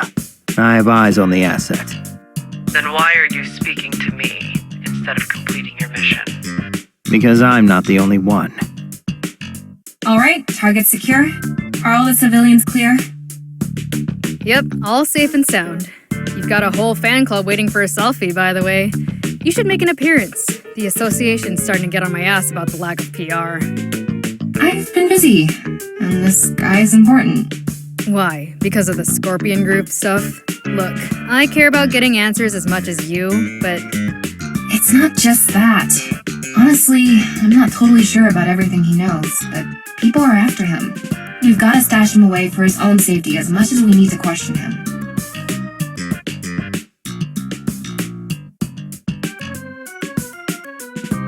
Control. We're about to lose the asset for a very long time. Maybe permanently. Do you have a shot? Yes, but not a hidden one. Take it anyway. We'll handle the footage.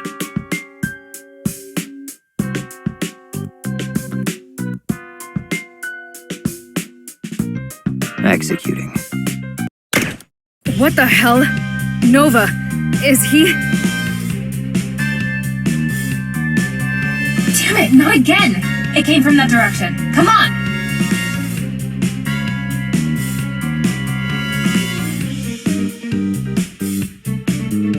Target down. May have pursuit. That guy, in the stupid blank hat. Gotta be him. Definitely have pursuit.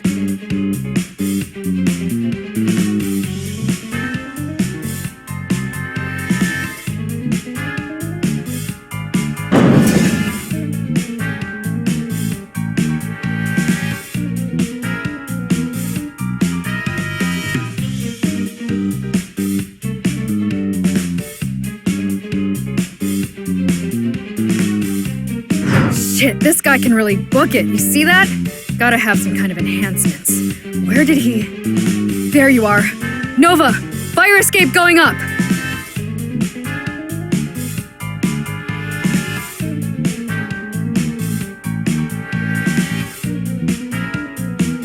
Already on top of it.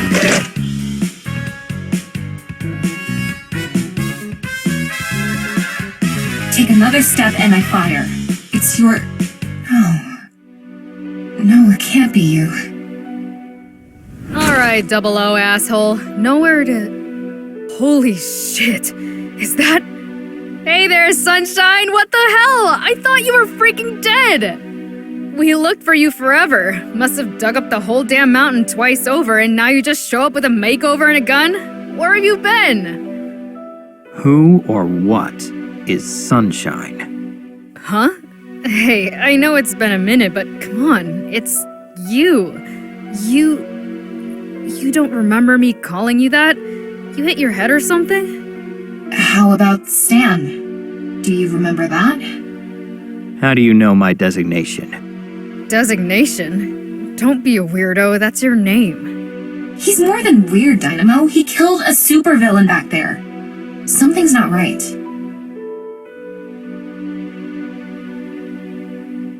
Easy.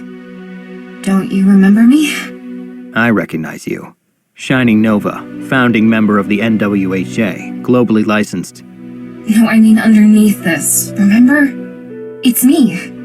It's Kate. I don't know a Kate. Dynamo, is anyone watching? I'm going to step out of the suit. What? Don't be crazy! You just said he killed someone, and look at those clothes. He's gonna have a camera on him for sure. You'll blow your identity. I know, but this is my fault. I'm the one who made the plan. I'm the one who got captured, so I'm the one who... This is ridiculous. I don't know either of you, and I have work to do. Hey, you can't just leave. I never got to thank you.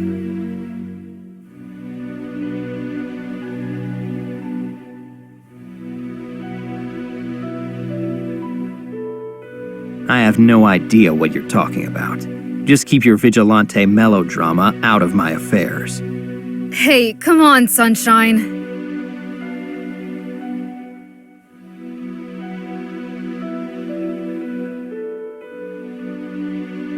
And whatever amateur investigation you think you're on, drop it. You're in over your heads. This will be your only warning.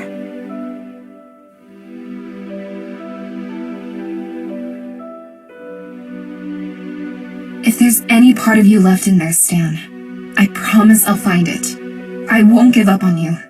I swear I'll return that favor I owe, no matter what it takes. Do whatever you want, as long as it's out of my way. And it's Agent Stan. Control. Pursuit is dealt with. Heading to rendezvous. Mission complete.